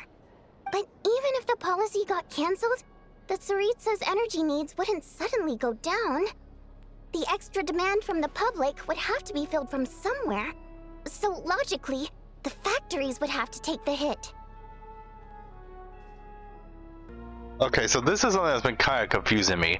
I thought if Project Stuja was canceled, then that was it for Teresa's plan. She needed the energy. So if they're like, nope, it's like, well, what would the Teresa do then? If she's set on this plan and everyone just says no, is she gonna force them, or what's gonna happen there? But now it's saying that so it won't cancel the plan if Project Stuja is done with. It's just that Teresa would have to get the energy from the plants instead of from the factories instead of the people. So it just changes the source that the energy is coming from, but the plan is still going through no matter what, it seems. I got a letter from Mr. Mitya just before today's session. He said he's confirmed that there are issues around overtime and excessive energy consumption at the Iskra manufacturing plant. In a situation like this, once the Rooster receives the report, he'll order the factory to halt production and submit to an investigation before issuing a penalty. But that's a week-long process, and thus didn't make it onto the Vecha agenda this time. I don't think he suspects anything so far. Exactly. And as you know, he's a very selfish person. I was originally gonna try and flip him after he received notice of the official sanctions. My plan was to convince him that the whole thing was completely unfair. Rather than just sit back and take the hit while his factory stopped production, he'd be better off voting to end Project Stuja. At least that way, no one else would be able to make any money either, because all the factories would suddenly have more limited energy to work with. But now, he's already voted against it, which means someone must have used more forceful means to change his vote. Just like with everyone else who flipped. Yeah, no one knows why Lilac is so obsessed with ending Project Stuja, but by the looks of it, he's inching closer and closer to success.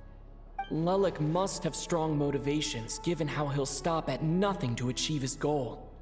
Maybe he knows the full truth of Project Stuja. Maybe my next step should be to focus on him. All right. What are your plans for the rest of the day? Shall we head out? Hey, comrade. I noticed you were here during the debate. I didn't take you for a political enthusiast. Greetings, Harbingers. I just happened to have some free time today, and my new friend here thought it might be fun to check out the Vetcha. Ah, Odette must have introduced you. Looks like you two are getting along pretty well. I'll leave you to catch up. I should head back to the troop. Sure. Break a leg and all that.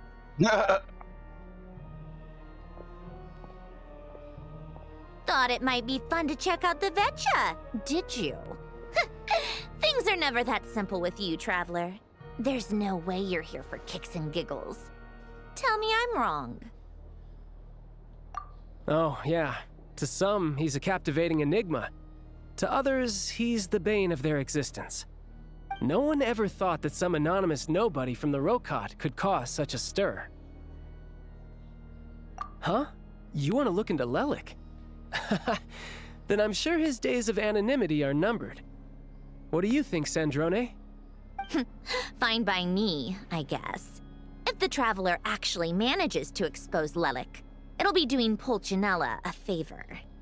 In return, it seems fair to let him in on what we've learned so far. Wait, so she called him Pulcinella, but there's no H in there. It looks like Pulcinella, but she called it Pulcinella, like C-H-I? Chinella? Cinella? I don't get it. I'm gonna be butchering these names this whole expansion. I know it. My thoughts exactly. Sharing is caring, after all. Head back to Glupov and grab the files on Lelik. It's easier to just pull the records than go through the rigmarole of getting the Traveler a visitor's permit. As you command, child, sir. In that case, since we're going to be waiting anyway, I'll have someone brew a pot of black tea.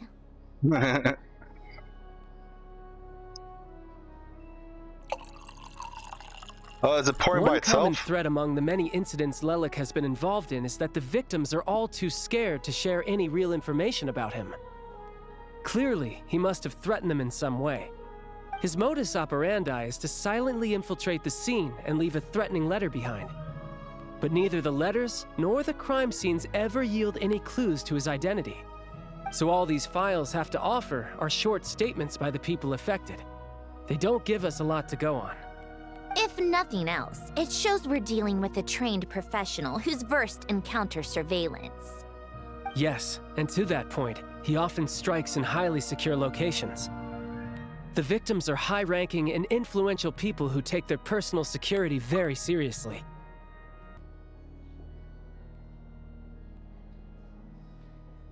Somehow, Lelik slips right into their rooms without making a sound.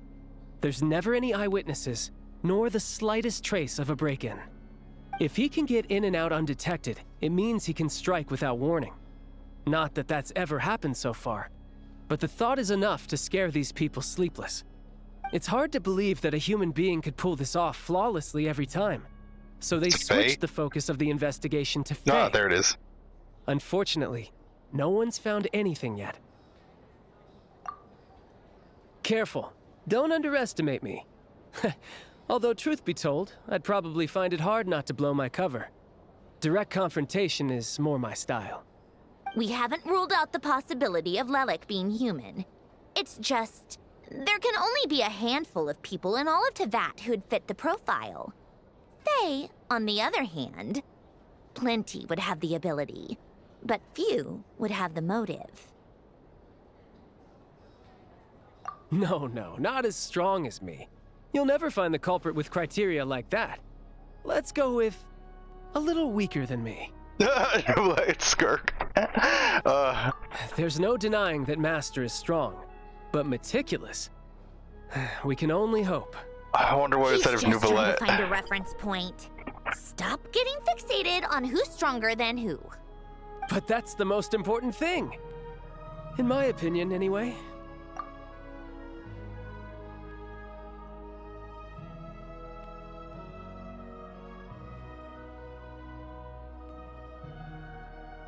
Odette?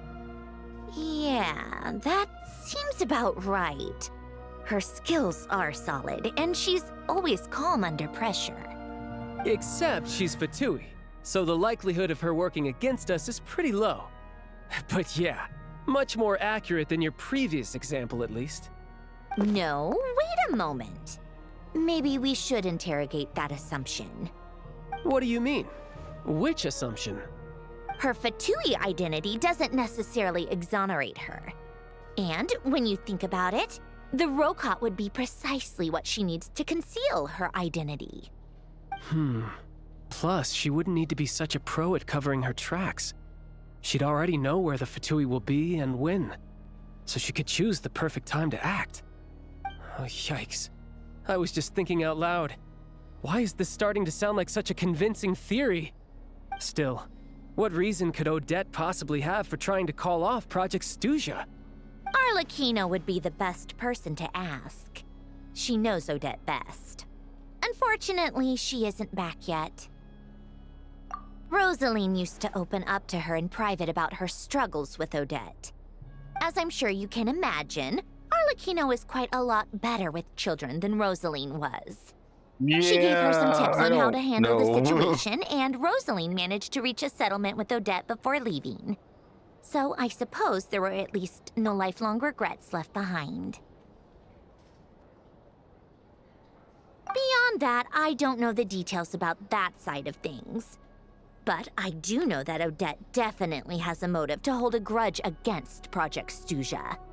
The reason being, her father passed away during the early stages of the project. That was back before it had been named Project Stuja, when things were still being worked out. But in essence, it's remained the same ever since. Huh, the more you know. Rosaline was always so self-centered. I never understood why she started paying so much attention to Odette. Is that such a surprise? If you cast your mind back, you may remember that Rosaline and I weren't exactly close. We had tea together a few times, but that was about it. Odette's past is no secret. Her father was a Fatus and her mother was a very famous ballerina. On the surface, it looks like she followed right in her parents' footsteps. But the truth is quite a different story. After her father passed away on a mission, her mother was overcome with grief. She broke her leg during a performance and could never dance again. Odette was only interested in ballet at the time, but this tragedy left the family with both breadwinners gone.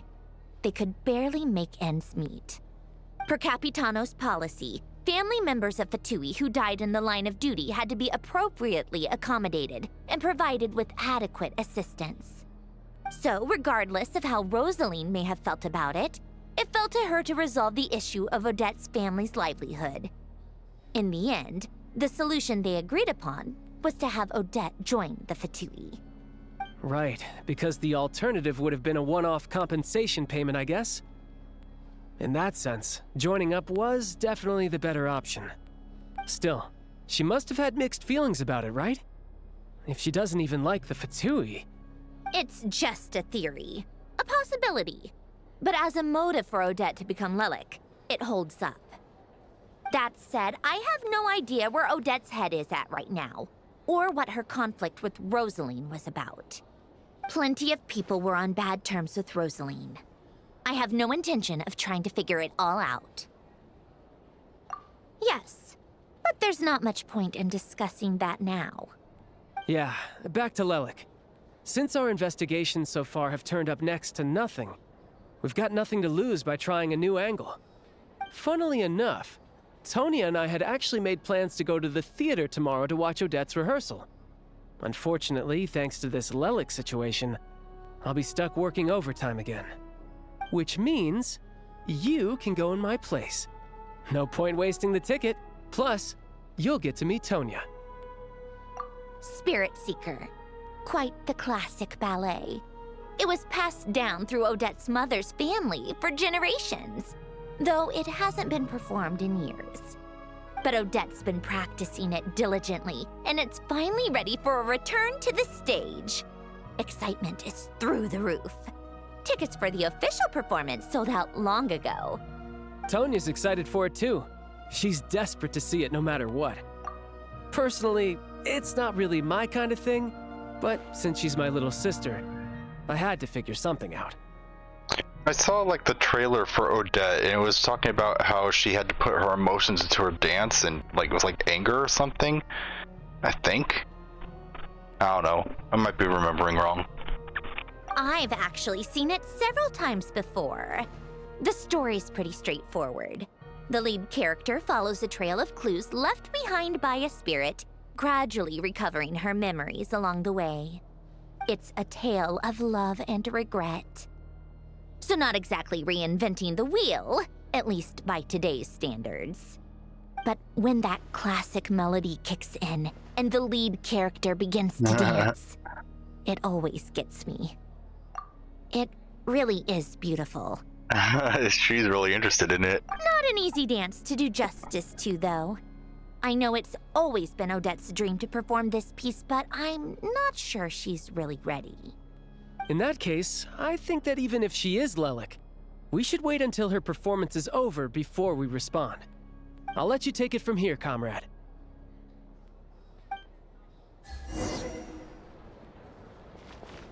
Okay. Take it easy. Interesting.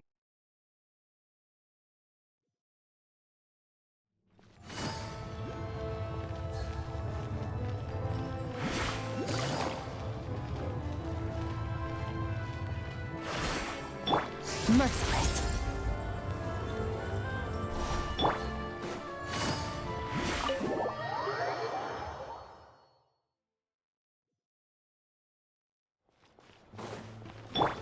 Fearless.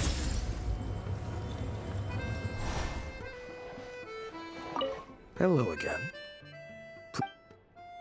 It's just the same thing. Sounds like you made a ton of progress today. It's good that everything's going so smoothly. Next step is to head back to the theater and get a clear answer from Odette. Either way, Paimon doesn't get the sense that she's a bad person. Sure, she might have done some pretty extreme things, but Paimon bet she has her reasons. Maybe this is going too far, but like, with everything she's managed to do so far, wouldn't it make more sense in theory to be even more, you know, heavy-handed? Why leave a letter when she could, well, we know there are plenty of other ways to keep people in line, right? The point is, she could have gone further, but she didn't. So, if it is her, she's got some principles at least. Yeah! Well, all you can do is follow the facts wherever they lead.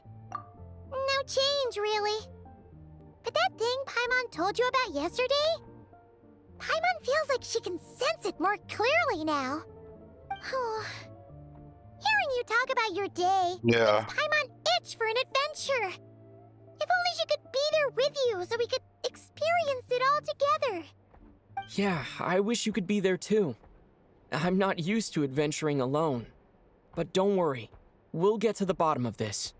Guess it's just one of those things. Never mind. Paimon will behave herself and keep resting.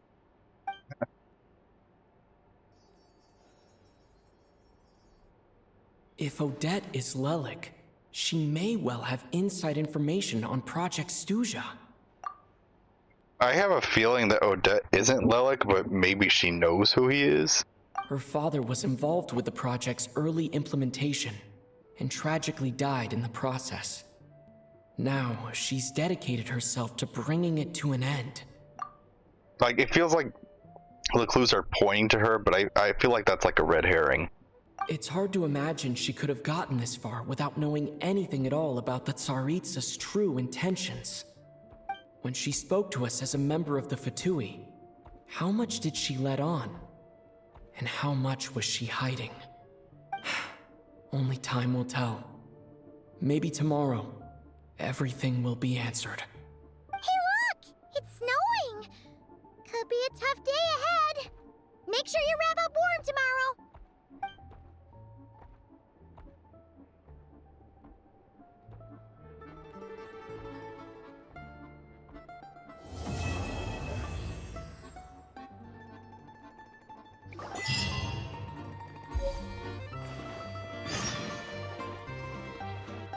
Okay.